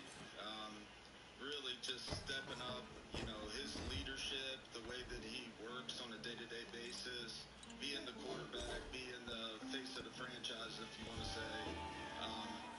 He's just stepped up so much as a leader and, not only as a leader, but the development and the way that he is ascending.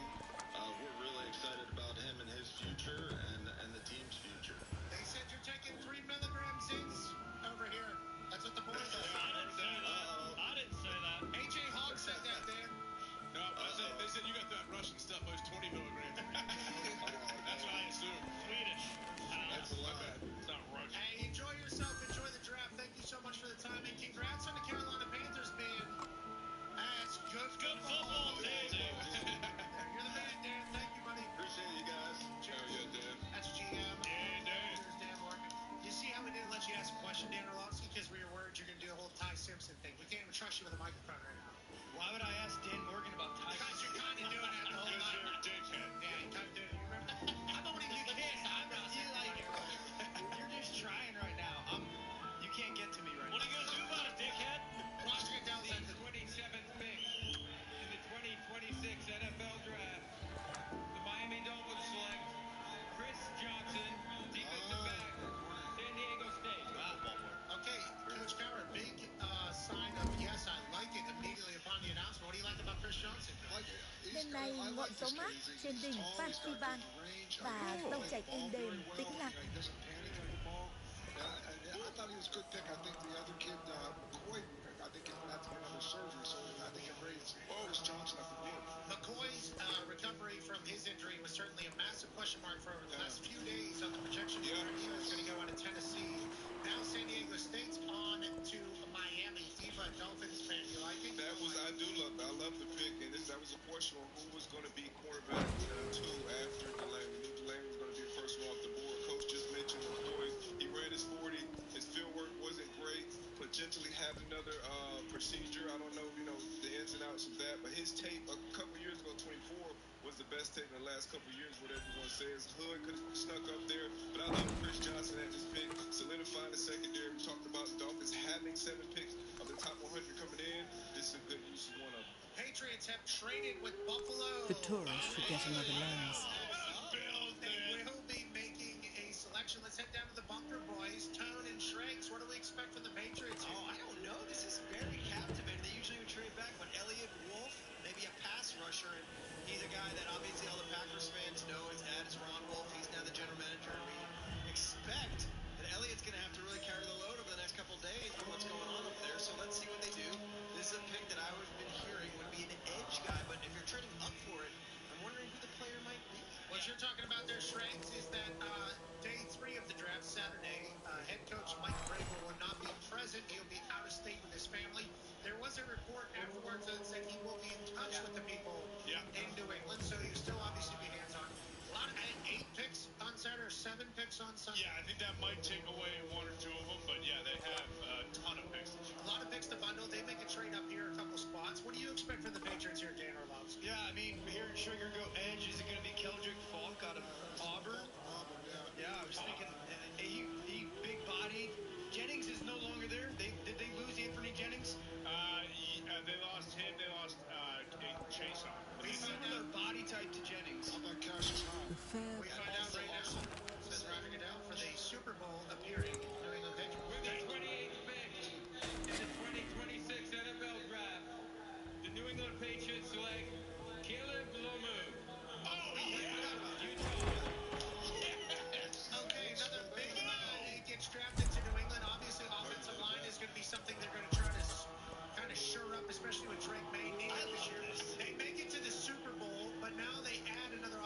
time. And AQ, your thoughts on number 2 from Utah getting selected? Okay, this is super interesting because he's a left tackle.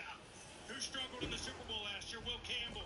There is thoughts that we might want to move Will Campbell inside the guard.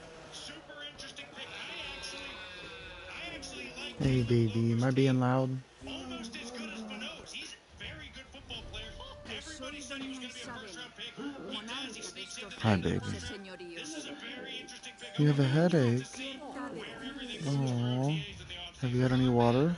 Will Campbell heading into guard. Now you got a new offensive tackle for Drake I'm May. sorry you have a headache. I mean, either way, I think it doesn't really matter as long as we're just shoring up the O-line. Like, when you have a quarterback like Drake May, you should be taking an offensive lineman in the first 2 rounds for the Can I next 10 help? years to make sure the guy's protected. Huh? If Will Oh. Campbell moves inside, so be it. We heard Andrew Whitworth talk about, hey, when I had to play guard early on in my career, These? the easiest thing on the planet because guys would just run into me. That's what Will Campbell will get. This is awesome.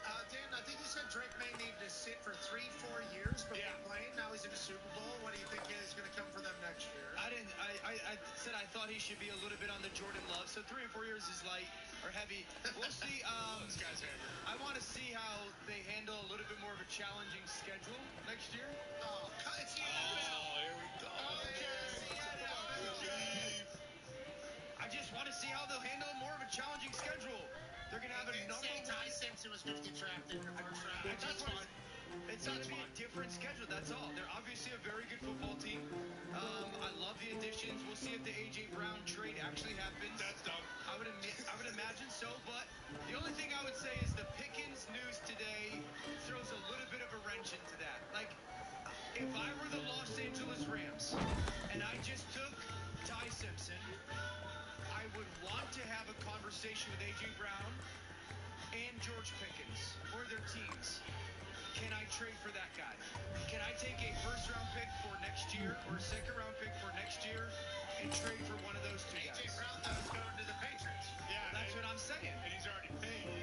But what I'm saying is, if you are the Rams and the Pickens news breaks today, what happens if the Patriots think that they can get Pickens for a cheaper number than they can get A.J. Brown?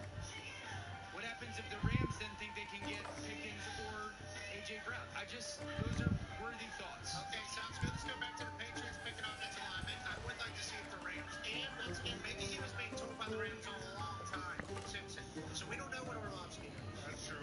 You ask for what reason? Hey, there's a chance that he wrote a check to CIA today for, $1.5 million or something like that. Said, do whatever you got to do. Get this guy in the first round because I'm not taking any fucking heat, any bullshit.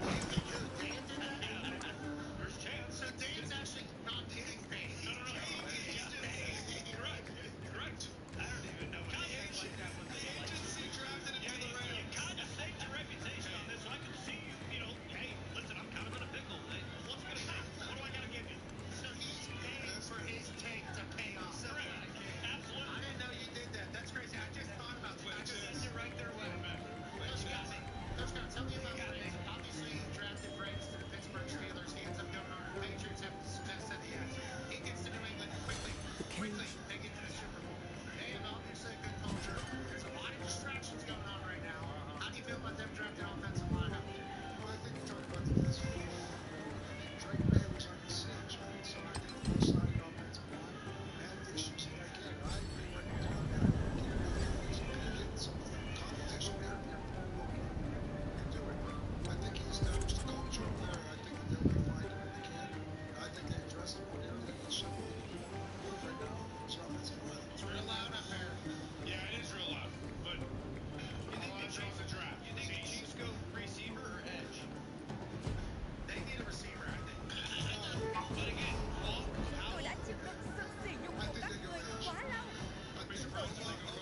shaking his head saying this guy's not good at football. Okay. Oh, I did it. Thank you.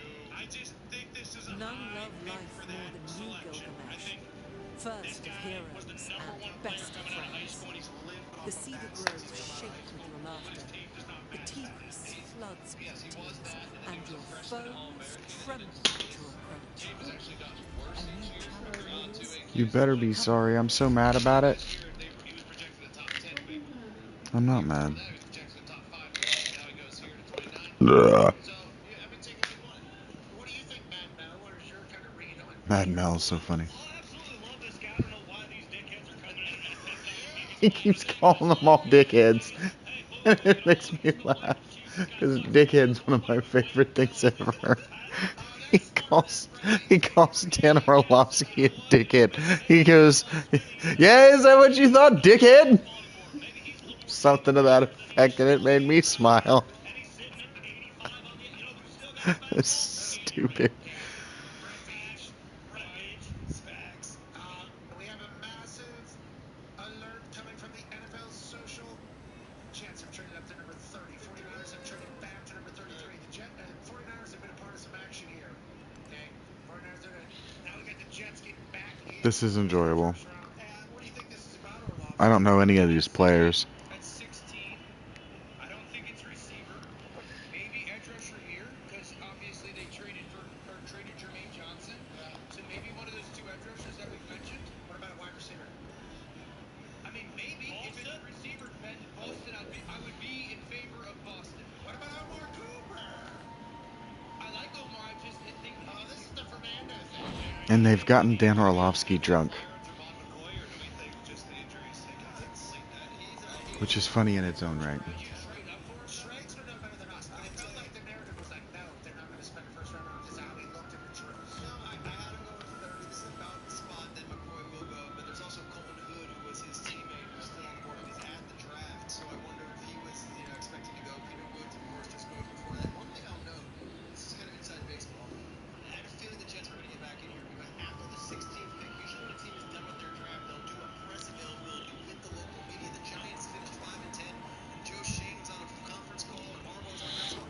The Jets, they said, hang tight. We're going to wait till the end of the night. So they had something in mind. We'll see what they're going to do. Raj is coming out to the stage for the Jets. What about Terrell from Clemson? maybe on Terrell. Yeah, AJ's little brother. With the 30th pick in the 2026 NFL Draft, the New York Jets select Omar Cooper Jr. Wow. They're really good at this, too. It's also really impressive seeing how good they are at guessing. They're not guessing. How good they are at predicting and knowing these people. It's really impressive. This is something I've just always been all marveling at. Omar Cooper Jr. is a huge part of that.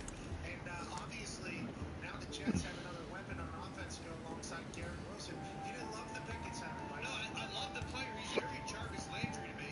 No. Because of the yards after the catch and just the strength and difficulty to tackle him, he's just got I think a similar skill set to Garrett Wilson for me. Now, listen, I love Garrett Wilson. So the Jets have now added Sadiq and Omar Cooper Jr. much more talented offense. So I just think they're going to be creative. They both have similar skill sets. That's all. And David Bailey, right? So we got David Bailey, Sadiq, and Omar Cooper Jr. I think if you're a Jets fan, you're pretty excited about what happened here in night one, Mad Mel. Yeah, no, that's a pretty damn good haul if you ask me. And, I mean, hey, we talked about it a little bit. This is what you had to do, okay? We knew you probably weren't going to get a quarterback with some Ty Simpson go early. Let's load up on weapons for Geno Smith.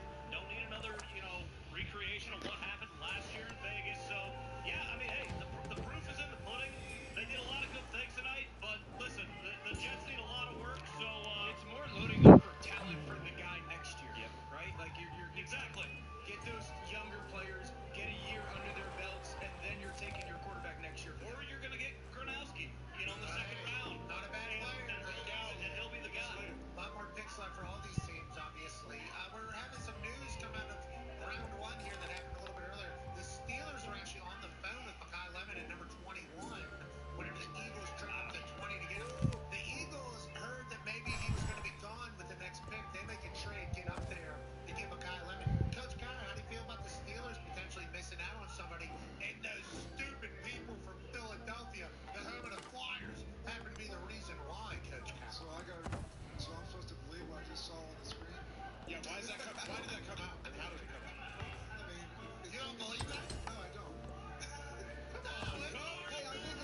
Schrags quit raw dogging it, maybe put a Jimmy cap on his ding dong and go to work and figure out what actually happened. All right, who am I texting? Omar? Let's text Omar and say, hey, did you really want lemon? I'm going to do that right now. Thank you, Schrags. He said a Jimmy cap on his ding dong. I understood exactly what he was saying. I totally get it. He was talking about putting a condom. I know what he meant, of course. Dan Orlovsky's somehow so naive.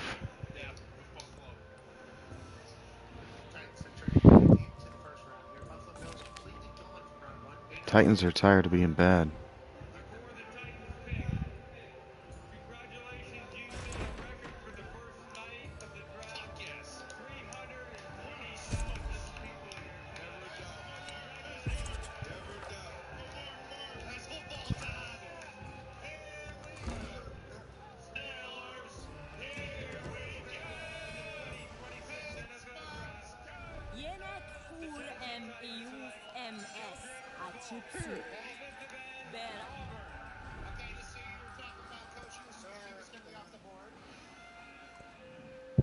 He's like the kid from UCF.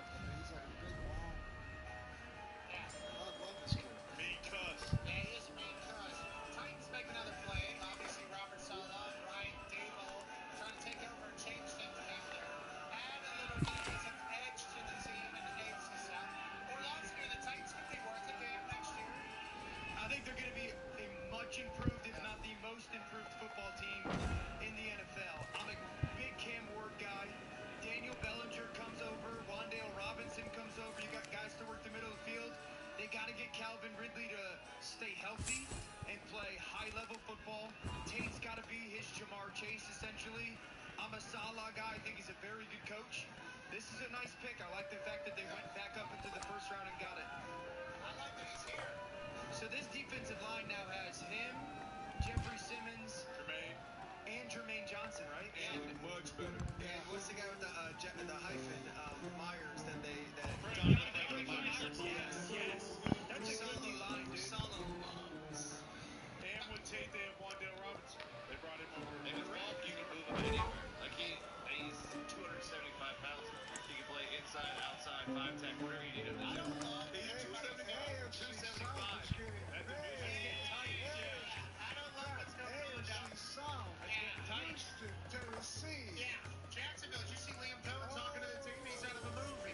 It's really just the Colts just caboosing it. Well, to play devil's advocate with the Titans. Thank you. Okay. Are any of you guys worried that basically all they did was they took a bunch of players from the Jets and the Giants who won a total of, 8 games over the last fucking 8 years? It's like the Island of Misfit Toys. Dable's got all his guys who, are big players, but didn't mean shit because they sucked in, New York. Same deal with Salah. Are you worried about that? No, they didn't suck in New York. No, it's a culture of a bunch of pissed off players on top of freaking losing. Okay. The question had to be asked. I'm going to go to the Hall of Famer. The question had to be asked. Well, yeah, I'm sure shit ain't going to you, moron. Sure shit ain't going to you, moron. But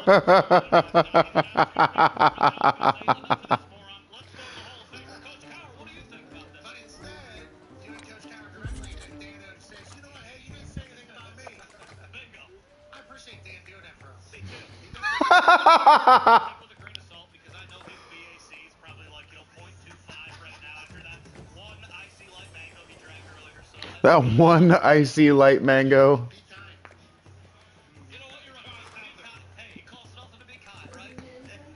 Do I need anything? Please? I was gonna say I'm kind of peckish. I probably got food I'm ignoring.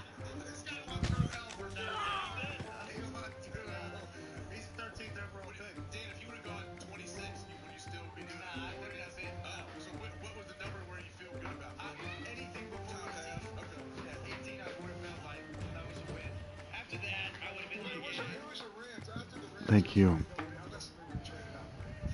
Yeah, I thought the Cardinals would be interested because Michael Cole was in LA and kind of learned under Sean. So I imagine if he had a feeling that Sean and Destiny liked him. Jets, 16. I thought the Jets would be somewhat, but I don't think at 16. I thought the Jets maybe at 22, 23 traded back. Jets weren't in it, Pat.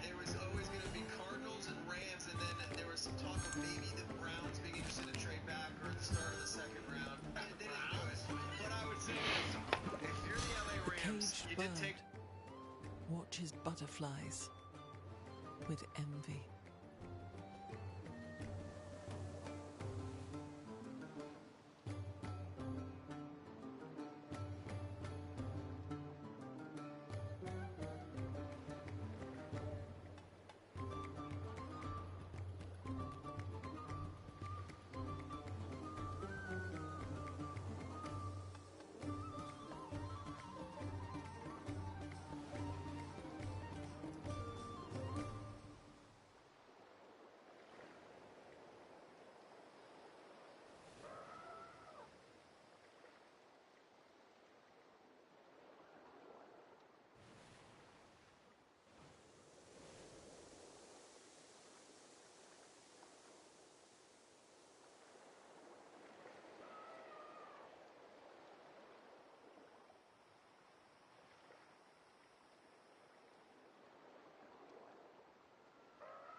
The administrator.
spoken.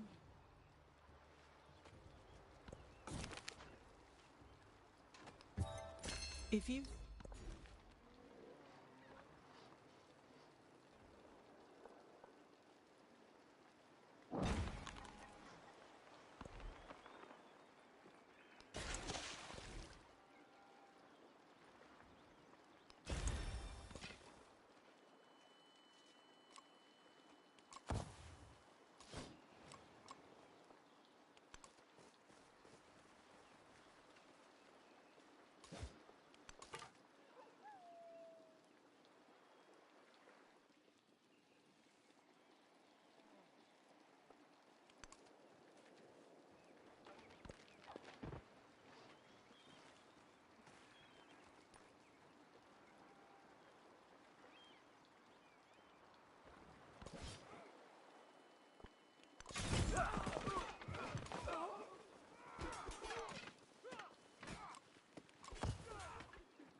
Екатерина Алексеевна, императрица и попечительница искусства.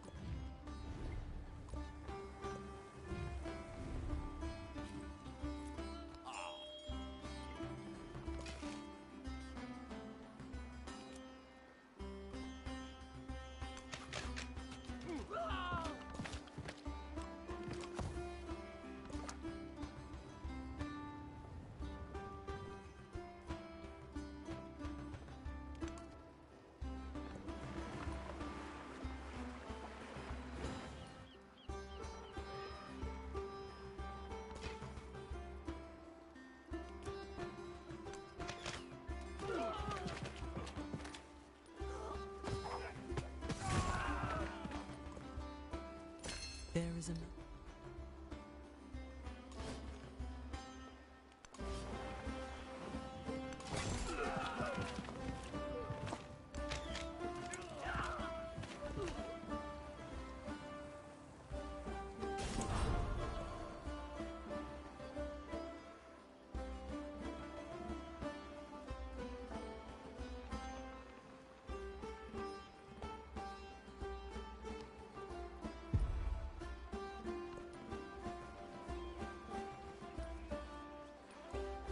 The essence of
None love life more than you, Gilgamesh.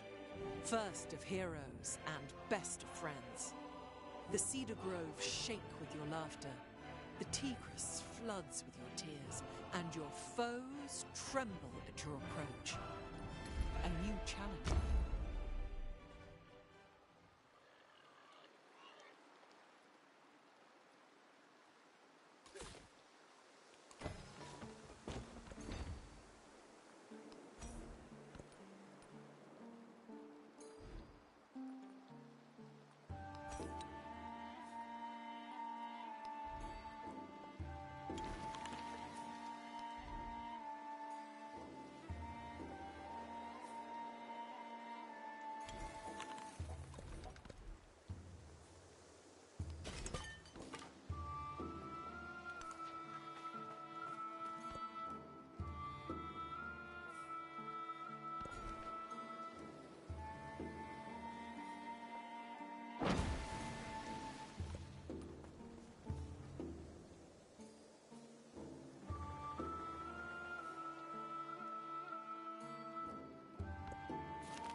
Niccolò Machiavelli, per servirvi.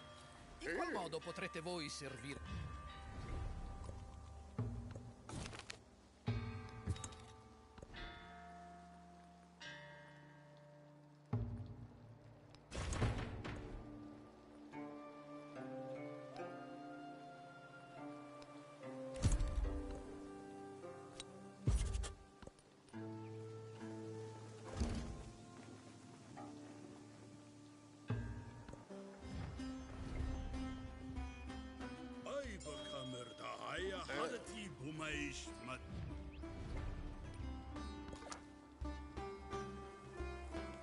Close to the western summit.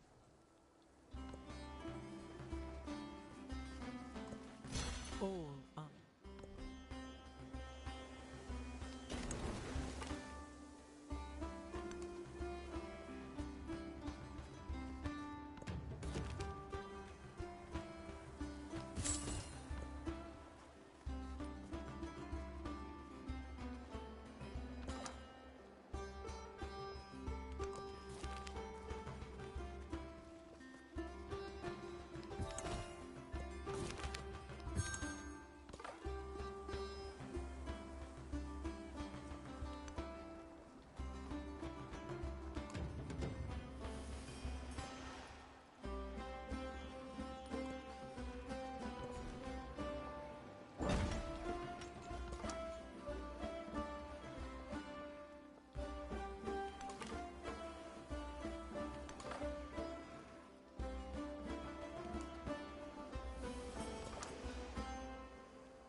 Friedrich II. Hocherfreut, euch kennenzulernen. Ich bin ein Engel im Salon.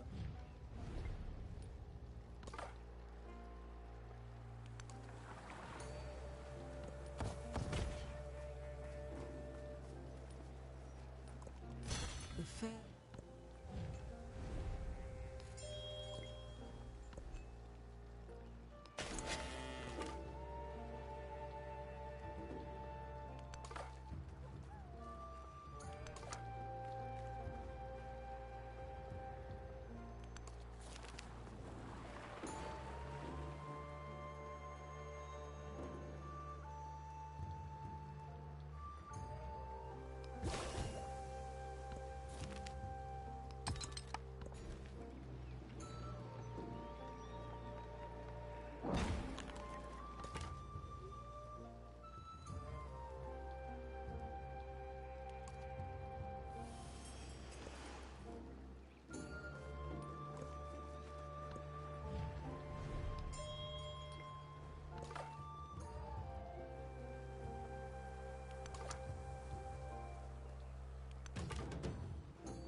The administration.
Hey Rachie, sorry I didn't realize I had my mic turned off.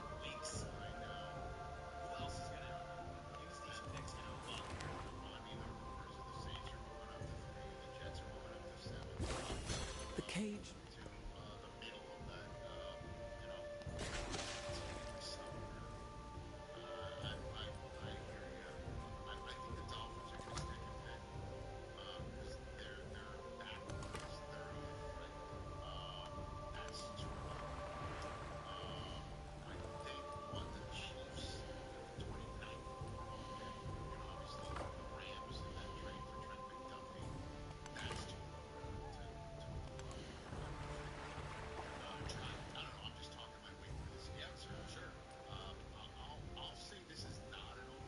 I'm doing great, baby.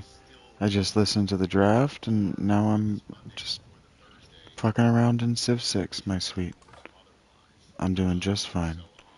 My pain is low, I'm hydrated, tired. I should come to bed, but, you know, I have reasons to be hesitant.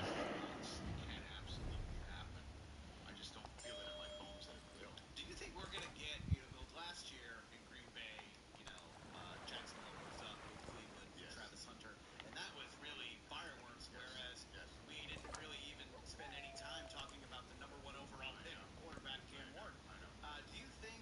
Are you hearing? Are you feeling that we're gonna get another like fireworks? I just don't think so because the one reason why one of the things that I think you're onto something with this topic are of the 6 teams with 2 first-round picks, half of them will use them to trade up. Is that the big trades will come using draft I capital promise I this will. year's draft, not next year. Next year is so valuable to read the minds of so many general managers in terms of how deep it is at the quarterback position, how deep it is in general. I think you'll find teams less willing to use next year's draft capital to move up than you will see teams with draft capital this year. Okay, sleep well, So that's baby. why I think this is viable. And I'll just leave it at that. Head pounds? I'm sorry. Adam Schefter's big article on ESPN.com today, talking about in teams, guys, front office types. He's talking the 3rd and 4th round, maybe the most valuable part of this year's draft. Maybe After the top 10. we'll find out. I mean, and then you hear general managers say, and owners, say, yeah, 3rd, 4th, 5th, 6th, 7th, we're looking right at the right one. Yeah, and it's not working. Because the Schefter pick was 2 years ago. It was good. It was very good. You're not a cold. Not a coffee guy on discussion. I understand. That's why Morning routine. bouncing all over the place. If you Rich, here we go. Daniel Jeremiah said that feels like Ty Simpson to the Cardinals. I don't know. Maybe I trust what DJ says and thinks about this subject. And I appreciate your confidence. Of course, for being a Padre fan, I get it. But they got some quarterback issues. Jacoby Brissett wants to now get paid. They're not committing to QB1. Gardner Minshew is there. We know those guys are backups. The Cardinals QB mess, and I'm going to call this a mess. It is a legal mess. This means they're already in tank mode for the 2027 draft. They're already laying it out there that we are in the market for the top of the draft next year. One of these quarterbacks, it seems like there's 6, 7, 8 of these guys. Maybe one of those teams, you know what, this is perfect for the Hunter here for whether it's maybe months sooner or we don't have much to talk about. There's rumors, there's this, there's that. At the end of the day, Jacoby Brissett saying, I'm not sure yet. There wasn't that stuff needed worked out, fixed. The reason why the Cardinals aren't doing it yet is because the draft hasn't even, they don't have Ty Simpson. Nobody knows. Absolutely nobody knows how his whole pieces will all click. And the end of the day is the picture is everything for 32 teams every year. But we forget in the 7 weeks between the new league year and the draft that it's a puzzle piece. They're all the pieces. essence of all being. It's a massive piece. It's like putting a glove down on a huge hit. I mean, you think about it. Even the one-arm man, he doesn't even use it right there. So you can find trace the equipment. I mean, Dr. Mitchell giving him another big piece, and that's what the draft is going to be. The Cardinals have Ty Simpson on their roster and in their grasp to make any moves. And so, at the end of the day,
There is another one.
Spoken.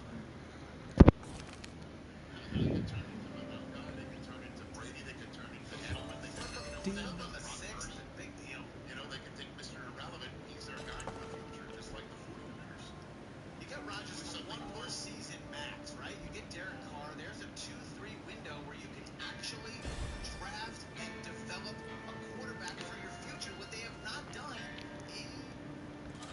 since Big Ben. Like, come on. Will Howard is going to be taking a bunch of reps in the April OTAs that start just this week for them.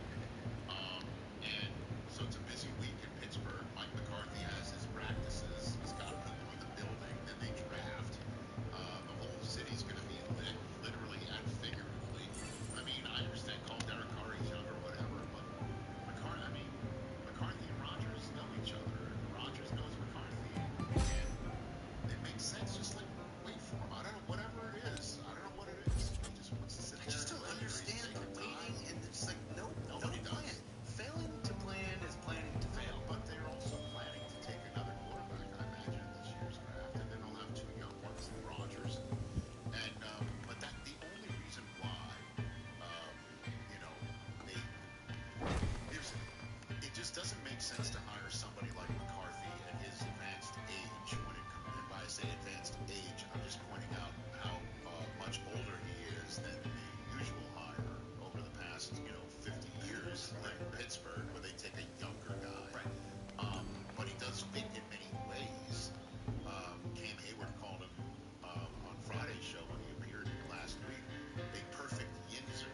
Right? He's from Pittsburgh, of course. So it makes sense there, and it also makes sense for him to develop a quarterback. The guy they're waiting on is the avatar for McCarthy development quarterbacks. Dak Prescott will be better under his tutelage, or at least under his care. So that's why it makes sense for them to draft another quarterback. It just doesn't seem to be the right draft in which to draft a quarterback. Although last year everybody felt the same thing, with picks like Tyler Shuck, and he turned out to be damn near offensive rookie of the year.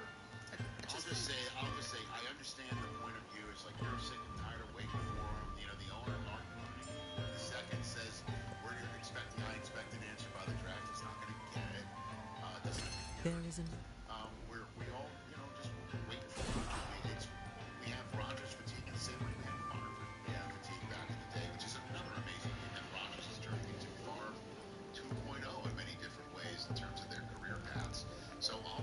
this an overreaction. It just seems like Pittsburgh wants to This is another dip April story. dip its toe, and it's like Mike Tomlin is gone. You need But who you want to go diving on? I mean, Derek Carr is the answer for the future of the Pittsburgh Steelers. I think His last start for the Raiders in the NFL was in that building, and Josh McDaniels sent him home Derek Carr played decently for the Saints. Like Sean Payton sent home Russell Wilson on a Christmas Eve disaster.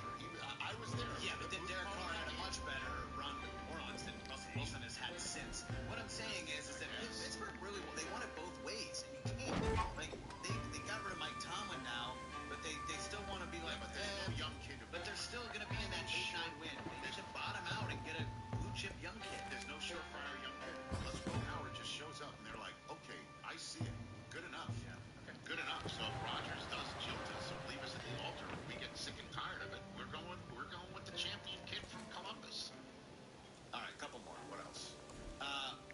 Adam Schefter had this in his report, and I'm going to trust that.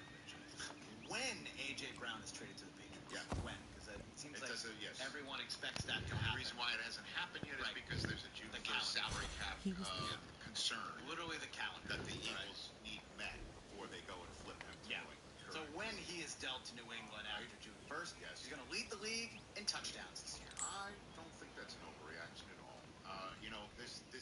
If this happens, this does remind me, and I know what I'm saying. Oh, I know exactly what you're going to say. He's the Randy Moss of the equation. He's the beast of a physical receiver who can go outside the numbers and win 50-50 balls and give the quarterback of the Patriots a big, fat, deep target who can also go over the middle and be a massive matchup problem. Yeah, and that guy, led the league in touchdowns with 21 of the 50, right? 23 set the record. I actually was thinking about saying that he would set the record, but 23 is a lot. I don't want to disrespect Randy Moss. That's quite a lot. That was the most amazing season Randy ever. Moss is the first ballot Hall of Famer for a reason. I don't know if A.J. Brown's even on that career. But if you're telling me A.J. Brown could catch 15 touchdowns next year, I wouldn't shock me. I don't think that's shocking me at all either. I do not think that this is an overreaction. I think he's exactly what the Patriots need, exactly who the Patriots need. I think he's a perfect fit. I think Drake May's deep ball throwing is special. I think this guy is a special 50-50 receiver. He will show up with a chip on his shoulder. He will show up happy. He will show up A.J. Brown without his book to read on the sideline. I think 100% this is why everyone feels it's going to happen, because it's a perfect fit for New England. We'll find out if he really is on the block for New England to take, because the Eagles might actually hold on to him. But then you look at the fact that they get Dontavian Wicks and they also get Hollywood Brown, right? Together might equal the one that they're giving up. I understand. I don't think this is an overreaction. All right, well, no more A.J. Brown for me until this year. But it'll be very. That's a lie. But it's not a lie if you believe it. To use the Costanza phrase, and you're the Costanza right now. And the rest of us are looking at you as a Patriot fan with A.J. Brown as if you have a hairpiece and saying, I don't like this, and throw it out the window. Okay? Like we're all the rest of the NFL is a lane looking at your new hairpiece named A.J. Brown. Okay. Last one, Rich Eisen. The guy we've been talking about seemingly for weeks, and it's one of those, New Year to draft stories, is Ty Simpson. Where's he going to go? What's his fit? I think it's a team with an established quarterback, possibly a Super Bowl contender. That is who is going to take Ty Simpson. I think he would wish for that to be the case. I know he wants to play right away. Any kid wants to play right away. Then there's word that he turned down $6.5 million in a transfer portal deal from Miami. I might have taken that if I was him. I guess. Miami quarterbacks have done really well. Carson Beck, obviously, got a good season last year, had the national championship game, and yet Tim Moore was in a mono. But yet Ty Simpson is going to. I think if you want to turn this into what's more likely, you're right. Who's gonna be drafted first? We talked to Carson Beck at the combine. The guy who's going to have a better NFL career. I don't know that I would say that Ty Simpson is going to have a better career than Chris. But at the end of the day, if you're Ty Simpson, I think you want to be drafted next. I really do. Really? Yeah, because he'll probably be a first round quarterback. They're probably going to move up to the end of the first round for him. It would make sense to do that. I mean, that 5th year of contractual control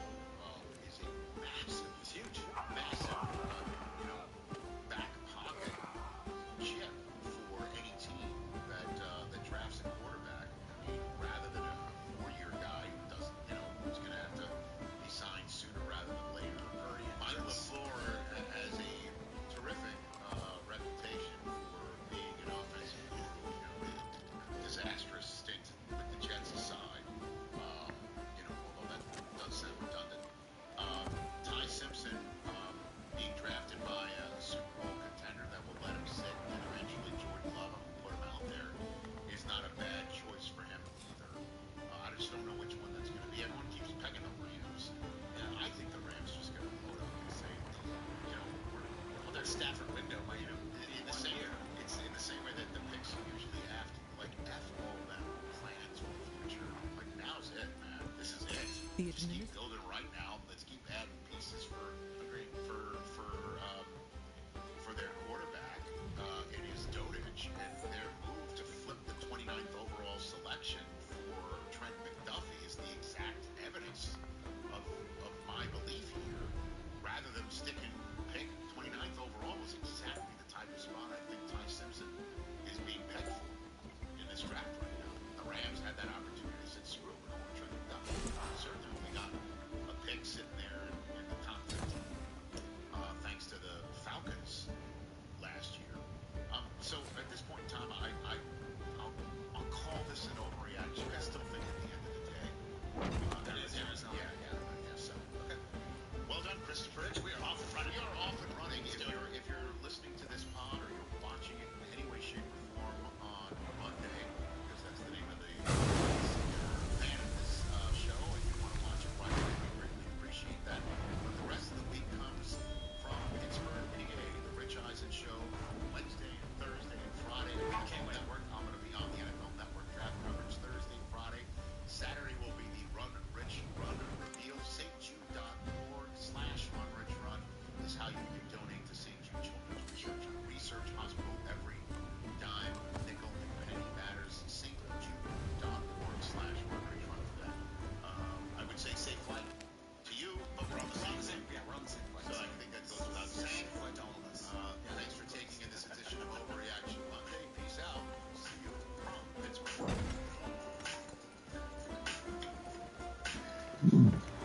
Thanks for that. Check us out every single day streaming live on Disney Plus and the ESPN app 12 to 3 Eastern.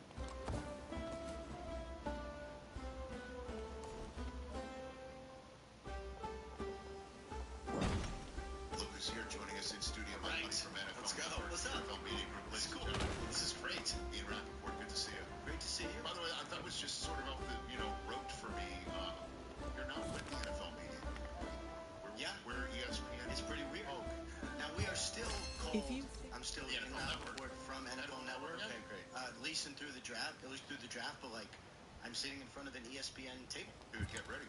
Get used to it. Last night, and again, just for the relationship purposes between, I used to be us and them, us with NFL Network and them ESPN, which is the way I viewed ESPN for 23 years, until last September.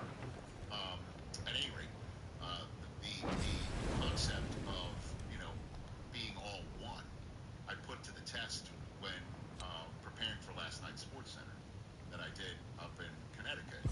And because, we were talking with the production staff and the producers about the NFL draft. Which NFL draft expert would you want to have on? And they named a couple from the ESPN side of the business. Sure. And I'm like, let's take this merger for a spin and see, what's up. And I mentioned Daniel Jeremiah, who he's in our guy.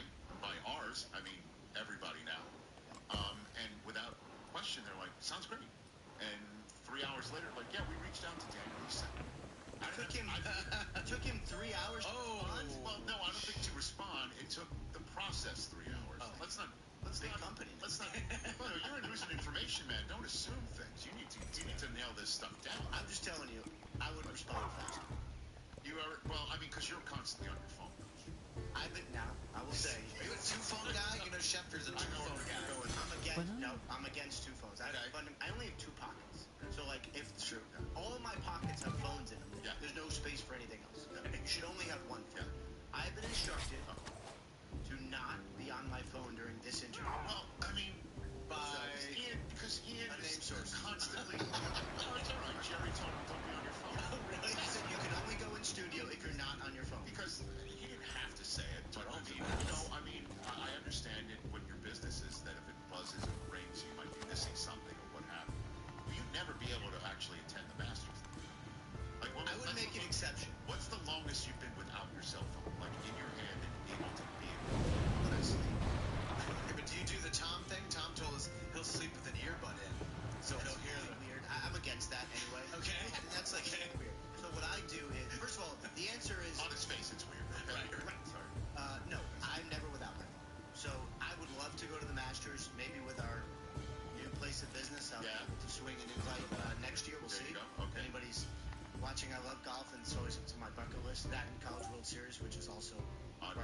ESPN. I don't know. Whatever. Anyway. What else you want? Yeah. What else we got? Okay. Everything. It's a Worldwide leader. No. What I do is during free agency, I have my phone ringer on loud under my pillow, and my wife, for whatever reason, her body does not react to my phone ring. It doesn't. So I did a whole deal during free agency at like 12:45 a.m. in bed, and she has no recollection of it. Didn't wake up when the phone rang loud. Is it like a certain pitch that she can't hear? She doesn't hear my alarm, and she doesn't hear my ring. It does not exist. By the way, what you do for a living, that's the greatest relationship you could possibly have. Yeah. That is Probably takes me out in other ways. Okay, well, I mean, you're a Met fan. Is she a Met fan too? She is by marriage. Okay. Ian Rappaport is here on the Rich Eisen Show. 10 days away. It's amazing. What's the biggest story going into the draft? Usually it's quarterbacks. It's not this time. I mean, Fernando, you guys came in with a LinkedIn promo. I was laughing because, that's one of the most notable things about Fernando Mendoza is his LinkedIn relationship. Yes. So it's not quarterback buzz. I mean, he's going number one. We all know that. To me, it's like, where does the big trade come in? Right? And so you have, Bailey and Reese, the two top edge rushers, and I would imagine one of those guys goes number two. Yeah. I don't know for sure that the next one is going number three. If you're the Cardinals, could you take a tackle? Could you take Jeremiah Love? Like, there's different ways you could go. So does someone, the Cowboys to me would be the most obvious team, come up and say, I'm going to risk it all for a generational edge rusher with position flexibility? And look, if it's Arvell Reese, the comparison is Micah Parsons. That's what people say. He's Micah Parsons, which would be, of course, all-star too funny, Cowboys-wise anyway, but do the Cowboys make a big swing up? They have two first-rounders. They can trade both of them to get into the top 3 or 4 or 5. That's what I'm watching. Yeah, last night, Daniel, on the SportsCenter hit that we did together, he mocked the first 10 picks, which he never does. It was nice of him to do that. So what he Obviously, said, I was watching. Okay, no, it's okay. I'll recount for you. Yeah, please. He had the Jets taking Bailey, second overall, and then he had Reese dropping to the Titans at 4, with the Cardinals taking Mauanoa at 3. I could see that. And then he had the Giants going Sonny Styles at 5. And then he had the Browns going Fano at 6. See that? At which point he pegged the first big trade of the draft. That the Commanders don't have a second, they need picks. And they need players. Yeah. He has them, despite Jeremiah Love sitting there at 7, and the opportunity to put him next to Jaden Daniels for a decade plus, right? That they would trade the pick to the Jets. And the Jets would be the ones to use their 16. He goes going from 16 to 7. You have the chart there in front of him. He would be their second round pick. Okay. And a 4th. And the 16th overall, getting them up to 7. Not crazy expensive. To get Carnell Tate and pair him up with Garrett Wilson and have the Ohio State wide receiver room. You get your David Bailey pass rusher, and you get Carnell Tate at 7, and you use your first-round picks in the top 7. You only lose one of the second-round picks that you have. Right. It all really costs you as a 4. Now I'd have to go back in my memory, but this would remind me of the Sammy Watkins trade. I don't know if there's been another trade up into the top 10 for a receiver. Julio Jones. Julio Jones was one too. Right, that was one. I think that was before. Atlanta came from all the way down. Sammy. Yeah. The Eagles came up for Devontae Smith, if I remember right. That was a quick. That was like a 11-8 or something. Yeah, it wasn't that much for Lee. Right. But this is like, the draft is the best. You know how I feel about the draft. Yeah. It is the best. Yeah. And the thing I love most about it is this. Like, when the draft is happening, it's awesome because you get to find out everything. But it's this. It's like, all right, Daniel Jeremiah is an excellent evaluator and is as plugged in as anyone. He does a mock draft, and then he's like, I'm thinking of this trade. And I'm like, is he just thinking of this trade? Or is he thinking right, exactly. It actually makes sense. And, like, you're a Jets fan, or would you be like, let's do it? I have no idea. I have no earthly idea. Again, with the Jets, and we're speaking here in New York City, we're on ESPN Radio here in this awesome city too. The Jets need to get ready for a quarterback next year. I'm going to hit you on the Ty Simpson stuff because that is to me outside of the fact that who's going to use a top 10 pick on a position player or a player in a position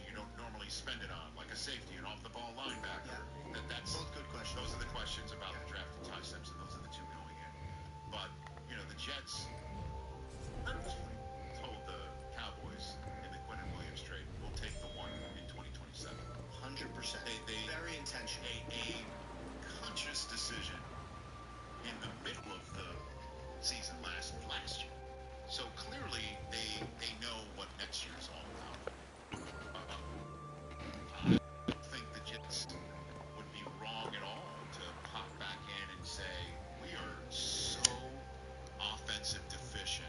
Like, we did a top 5 list last week of bounce back players. You know, the players who were, you know, most likely to see bounce back. And the one extra one that I do, or one more, I said any New York Jet not named Breece Hall. That's how awful a season it was for the Jets. So that would be a monumental big Jets and also one last thing on whether does he know, does he not know, or is he just guessing? He was the one who in his mock draft a couple years ago had C.J. Stroud at 2 and the Texans popped back in at 3 and take Will Anderson. That's exactly what happened. I remember it well, and he kind of ruined mock drafts forever because seriously, because it used to be like, oh, it's just kind of what I think, and now it's like, what do you know? Like, what are you letting out? And that's kind of our world anyway. It's like, what are you letting out? Yeah. Which part are you holding on to? Like, that's the fun part. So for Sammy Watkins, the Bills went from 9 up to 4, and then also traded another first and fourth round pick the following year. That's a large price. It was a lot. Yeah, so it was a future. This one it's just, you know, their first. So it's a one swap and another first and a fourth. It would be a second, because the Jets have multiple seconds. He said it would be their second, not their first, not the one that leads off Friday night, but the other second round pick that they have from one of the many millions of trades that they made. And then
much does the 2027 quarterback draft last over this? You know, I expected to get a lot of questions about it and talk about it when I'm talking about GMs and other evaluators. It's even bigger than I thought. It is in the conversation always. It's like quarterbacks are going to be really good. We say that every year, but like it seems really, really 27, and the position players are going to be really good too. So it's like this might be a very trade happy year. I'd be a little surprised if it is, but it might be. I don't know how many people are going to be trading 20s, 27 picks. Like it feels to me like everyone who possibly can is going to be holding on to them just for this like historic draft, if that's what it ends up being. Well, I mean, you're going to have to cough one of those up if you're going to trade back in the first round to go get Todd Simpson. You can use them too, and some other maybe capital in this year's draft. You have to put a package together. But I think they're going to try hard to not deal 2027 picks just because it could be, the value could be crazy. Because you're also holding out for a quarterback. Right? I mean, if you're the Cardinals, you get through the season with Brissett. If you're the Jets, you get through the season with Geno Smith. You try and win some games. You know, and in the case of Aaron Glenn, if he is, you know, on a hot seat in any way, shape, or form, he needs to win some football games right now. I mean, Mike LaFleur is new to Arizona, so they don't have to do that. That's what I'm saying with Ty Simpson. It's not a have to unless someone's evaluated him. And, you know, but the comp that we've been hearing the last couple of weeks is Brock Purdy. You know, I mean, that's a good comp. I haven't, like, you know, I haven't come across that one, but if he's Brock Purdy, then that's a win. Without the college experience, though. Right. Physically like Purdy. Right. Not like Purdy coming in with damn near 50 career starts at Iowa State. And that's the problem. It's like, what are you getting? So, like, is he a top 3 talent? Pretty talented, so maybe. Yes. But just does not have the resume, so, like, it's a risk, because it's always a risk for a quarterback. But it's like, it's not as bad a risk at 27, 28 as it is at 3. Right. Well, that's why it makes sense. Let's take a break. When we come back, I want to talk about some trade potentials, players that could be on the block for the draft or not. And also, let's take a break because I did notice Ian did start. He peaked twice. So let's make sure. I have 4 messages. Let's get it. My gosh. I mean, this is not like a Chappelle show where I got to get a pouch and make you put it in. Like, you know what I mean? I've never been to a Chappelle show. No phones. No cell phone. Can't do that either. Can't do that either. Ian Rappaport is here. Radio audience rejoins in a couple minutes. Time you going to the Derby as well? Your usual? Oh, yeah. Got the suit picked out. My wife's got the hat. It's being made right now. Nice. Are you guys still horse owners? We are out of the business. Our horses have gone and retired. I think the good way out of that. Good. That's good. Yeah, but we still have, I mean, that's, for me, it's like, when the season ends, some people will be like, oh, must be nice, season's end, it's relief, and I'm like, no, things get crazy. When the draft ends, there's the relief. So Derby is kind of, okay, made it to the other. I've never been. You're saying? I've been to Churchill Downs, but not for Derby. Come hang. Are you busy that week? No way you're busy. No one's busy. It's F1 Miami or Derby. I'm here, and then I'm at the draft, and then, you know, May's got a lot going on. No, that's what has going on. So here's what you do, and I would not tell you what to do. Take this show to the Derby. And then you have it on Friday. Okay. And then after that, you hang out and watch Kentucky Oaks. After that, on Saturday is the Kentucky Derby. You can join our show. Oh. Suite on the finish line. Sold. The suite on the finish line, huh? It's the every year. Yeah. It's like 80 people. It's like double suite. It's great. Okay. All right. It is. I don't know. What about us, Rich? Are we invited? Whoa. Where are these disembodied voice? No, it's that. We're sitting there going with +2. Yeah, we're just sitting here looking at it. No, Del Tufo, you're the guy that's going to basically been saying, oh, I'm a big horse race guy, and then you'll like wear the greyhounds. This guy, he's a bandwagon jumper. Well, I will also say it's only an 80-person suite, so I don't know how much room we got. I mean, I guess there's the pool. Right. And the pond. I like the pond. I'm fine with the pond. Sydney and Field I covered. I'm good. I went. I covered the Preakness for my grad school. In Washington D.C., the Northwestern at the Medill School of Journalism program, where it was their news service for all these stations across the country that couldn't afford to have a correspondent in Washington D.C.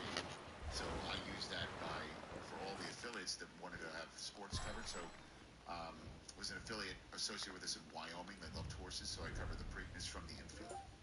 And that was one of the wildest days of my entire life. One of my favorite sound bites was I interviewed a young lady who was absolutely hammered, and the sound bite I got from her is like, "I've been here all day and I haven't seen a horse." Is what she said. That sounds right. Yeah. From the infield of the Preakness from Pimlico. She's like, "I've been here all day and I have not seen a horse." That's what she said. Should be on a t-shirt. That's right. All right, so we're back here on the Rich Eisen Show. It's all about the memory lane for me this weekend. Love it. Ian Rappaport is here on the Rich Eisen Show, another segment with you, sir. So, which players could get traded during the draft? Or just before? Yeah, I mean, I would say, like, just before is just as interesting as during the draft. Because usually if you're getting a player traded on Saturday, that's kind of like more like a veteran salary dump type situation. Right. So, like, there was one that came out. Sure. That the Colts and Kenny Moore had agreed that they should seek a trade. Right. And so, like, that's the kind. He's for $10 million. That's the kind of guy who generally gets traded on Saturday. Is that Schefter calling you right now? Okay, wanting to be termed as something other than my new colleague. I mean, that was. He's my old college friend. But Not mine. No, that's true. Sorry. I did see he was at the. I didn't mean to interrupt. I did see he was at the championship game. Were you jealous? Not at all. He didn't want to go. Why did you want to go? Let me ask you this question, Chris. Was it better to have Dusty May on Tuesday or no for the show? That's the decision. Guess what? Yeah. He would have been on Tuesday if you went to the game. No. You could have. I would have been on Tuesday. You could have been. You could have made it back. Not a chance. Oh yeah, because no one. I was not jealous. Because no one who lives in LA who went to Michigan would have had private aviation. Sitting there in my family with my buddy Jimmy. What's up, Jimmy? Yeah. Didn't want to go. No, it's all good. Didn't want to go. I'll never have a team. I mean, I guess if the Mets ever make it to the World Series again, okay, only to lose in heartbreaking fashion, I'll probably go. Okay. Looks like we're I'm sorry. We digress anyway. It's okay. Thank you, TJ. Thanks. I appreciate it. Fellow Met fan, TJ Jefferson. There you go. So those are the kind of guys that get traded the Saturday of the draft. I would say, like, if Dexter or Lawrence was going to get traded, which who knows, because I'd see it's more likely that he gets paid rather than traded. That'd be the kind of guy. Jonathan Grenard is another player. The Vikings edge, who's sort of like in trade talks with some teams, would be a big money guy, probably get a raise. That's the kind of guy that gets traded.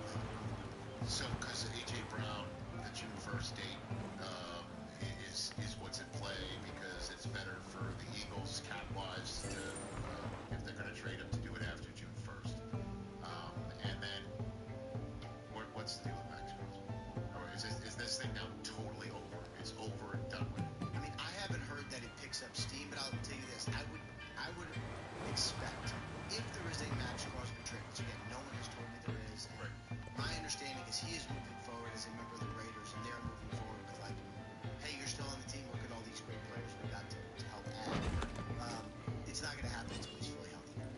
So if it does happen, which again I don't think it will, we're probably talking like late August. Which in my mind, like, I had the report during the Super Bowl Sunday about that it was a meniscus repair, not a trim. Right. We all thought. And so in my head, I was like, all right, if he gets traded, it's probably going to be August. If he gets traded in March, I'm going to, wow. So were the Ravens onto something after? I mean, they are onto something in that his knee isn't fully healed no matter what. Right. But if you trade for someone now, which you certainly can, it's a projection. You're saying, I trust that his knee will be good enough in August that there's no issues, which I believe that is the case. I believe from everything I'm told, his knee will be absolutely fine in August to be playing. I just don't know for sure. I was going to do first-round picks if I would, it's like all right, how much would you bet that Max Crosby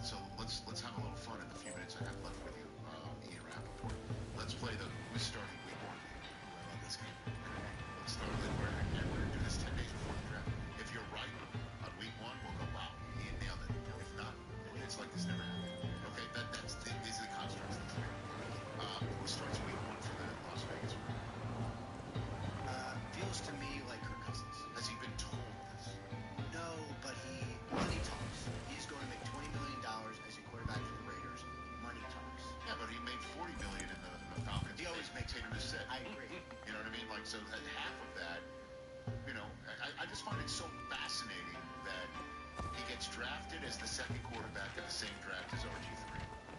Then, a gajillion years later, he leaves Minnesota to go to Atlanta to get paid to be the guy. And unbeknownst to him, they're about to draft another first-round quarterback. And now he's going in his dotage to a spot where he knows one's coming. He knows it. So he's showing up for a reason. He has not been told that you're the week one starter. I do not believe he has been told, because there is a chance that they get there and Fernando Mendoza is so good and so intellectually ready, which it sounds like, you know, it's like talking to some of the Raiders people after his visit, they were like, whew, we are good. Like, we are good with what we're getting, right? Like, I think, you know, intellectually, intangibles, character, like, they are really, really exciting. There is a chance he comes in and they say, like, this guy has to be the starter. And that happens, right? Like, I always think about, it's not first overall pick, but I always think about the Russell Wilson one in Seattle. He's a third rounder. Everyone knows for sure he's not going to start. They're like, has to be the starter. Just, it's obvious. That might happen. Otherwise, I think, one, Kirk Cousins, going in, he knows they're going to take Fernando Mendoza. So it's not like, what? How could you do this to me? It's more like, all right, take him. We'll see what happens. But I would say money generally talks, so I would expect him to be the starter. And how long it'll last, I don't know. But, like, he played pretty well by the end of the year this year. Like, I think he might have some years left. Okay, so the next team, who's the week one starter, Ian Rappaport, in Cleveland? If I had to guess, and these are guesses, not reports, I always do this with the aggregate. Understood. The aggregate. Guesses, not reports. My guess is Deshaun Watson. I'll say that. But that's money talks, right? No, because the money's paid already. That's different. You did have to pay him years ago to get him, but that money's paid. Here's why. Here's my argument.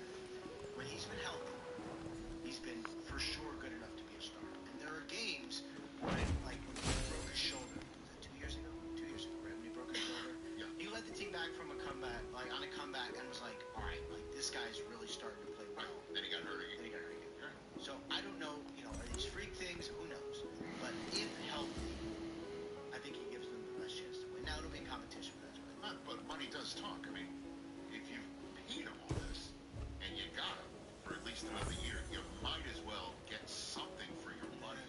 I think they paid him. I think it's just like, no, I know that, but I mean, you already paid him. Like, what's the point? You know what I mean? Well, they're paying it to go away. Not paying it to go away. The money's already been paid out. Yeah. But he's under contract still, and you might as well see, you know, get something for the money you've already given. I expect him to be. How does that sound? I expect him to be. Because he's still. No, I expect him to be. I expect him to be, like, because he's really talented. I know he was, but he's really talented. He's got to be just jumping out of his skin right now, watching all of this go down. And Malkin, you know, wants to start winning right now. So, again, neck up, Deshaun Watson's probably got any of the other rookies. I get it, but it's been players 4 or 5 years since he was a top third quarterback in the league. I really did. Last one. Week one starter for Kansas City. That's a tough one. My guess is it's going to be Mahomes.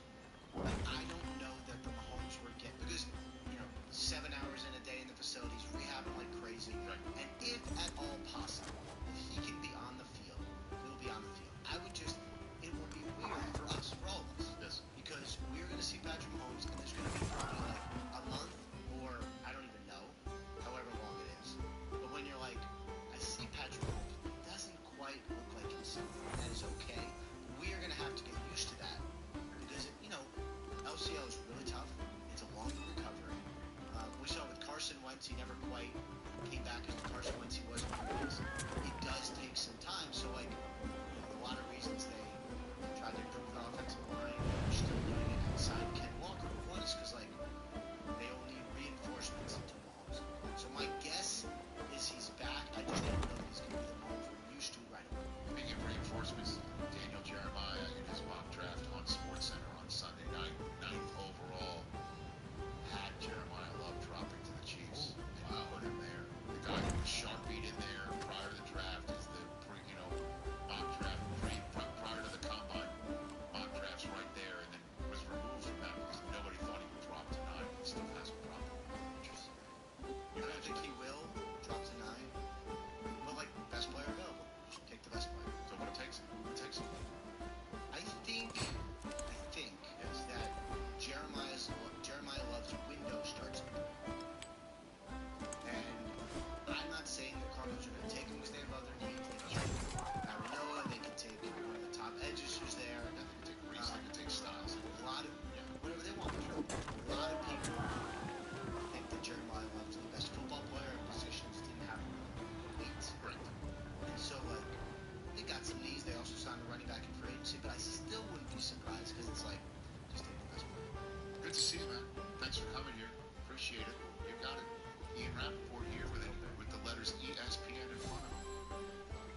sorts of different food places up in ESPN now that never used to exist. This beautiful cafeteria that's there, and then this sort of like mini caf that's on the I'll screw it. I'll just say I heard there was one particular individual named Bill Polly who thought it was just grab and go. Somebody had to explain to him how to get away from the building. He wanted to touch hands. He was circumventing. That sounds like thievery. It works too. Listen, it's not a grab and go, man. He went from grab and go. He went from not paying to grab and go to dining and dashing. It's incredible. But he's a Hall of Famer. So Yeah. That's what I told him. I'm just spilling tea. I love it to see him. Hey, made it all the way to the end. Thanks for that. Check us out every single day, streaming live on Disney Plus and ESPN at 12 to 3.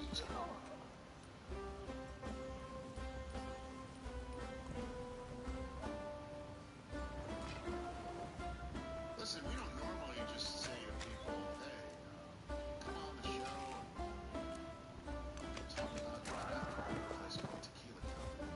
Oh, right. Normally don't do that sort of maybe when it's asked of us about Keith, the answer is yes. And he joins us right here on the Rich Aston Show right now, ladies and gentlemen. What, sir? You best say whatever. I'd like to go to that draft party. Come through, let me know. That was higher register. Do you mean it, or was that I mean that. I will take care of you. Whatever you need. Ich war zu lange im You know when somebody Theater. goes higher register, that does sound like... L'essere colti senza armi è la Like that's peggior what it means. That's what it means. So really don't get it. So exactly right. That's what that means. Am I too sensitive? Well, maybe next time. So, so this is the 23rd. This is draft night. You're unavailable. See, now you don't really. You're having a draft want you party. here. I can't. I will drag you wherever you're at. That'll be on live NFL Network air, man. That would make us even. Everybody can get a brand new look. That would make us good. Yes, this is fantastic. Say less. You can get tickets by clicking the Linktree link in your bio on all your socials. Correct? That's how it works. Yes, sir. Okay. Are you going to do your pod there? We're doing our pod. We have 20 different guests. We got Steeler legends. We got Aaron Smith, Brett Kiesel, Casey Hampton, Aaron Donald. We got Pat Fryermuth. We got Will Howard, Jack Sawyer. We got Darren Waller. We got JC Treader coming through. We got a multitude of guys coming through. I'm looking forward to it. Have some fun. We got Steve Byrne performing and having some fun. We also got some other comedians. And it's just gonna be a cool time in Pittsburgh. Like, how many times can we say the draft was in Pittsburgh? Never ever again. I mean, you could. All you got to do is just pull it on. You know the city will be ready. You know it's going to look awesome on TV. Yes. It's going to, like, the crowds will be lit. The city, when that city is lit, it's one of the most beautiful cities on planet Earth. And so it'll look great. I'm sure it'll be pulled off. I'm hoping. They keep saying like it's gonna be like 700,000 people. Then it's like 900,000. Like there's a lot of different factors going into this. So I'm cool. Like our city isn't used to having that many people. We have parades, but like this is gonna be special. I look forward to that. We're coming out there next week. It's the Not Just Football podcast as well that Cam Hayward is referring to wherever you get your podcasts. And a draft party being hosted at Tequila Cowboy on April 23rd. Our radio audience is about to return, so I'm about to reset. But you understand the broadcast terms now. You're a vet. You're an OG when it comes to that. I'm not a vet like you. I'm still learning the business. Very good. We're back here on the Rich Eisen Show, ladies and gentlemen. We've already had a nice chat in our Disney Plus ESPN television. After these. And I'm thrilled to have here back on the program is somebody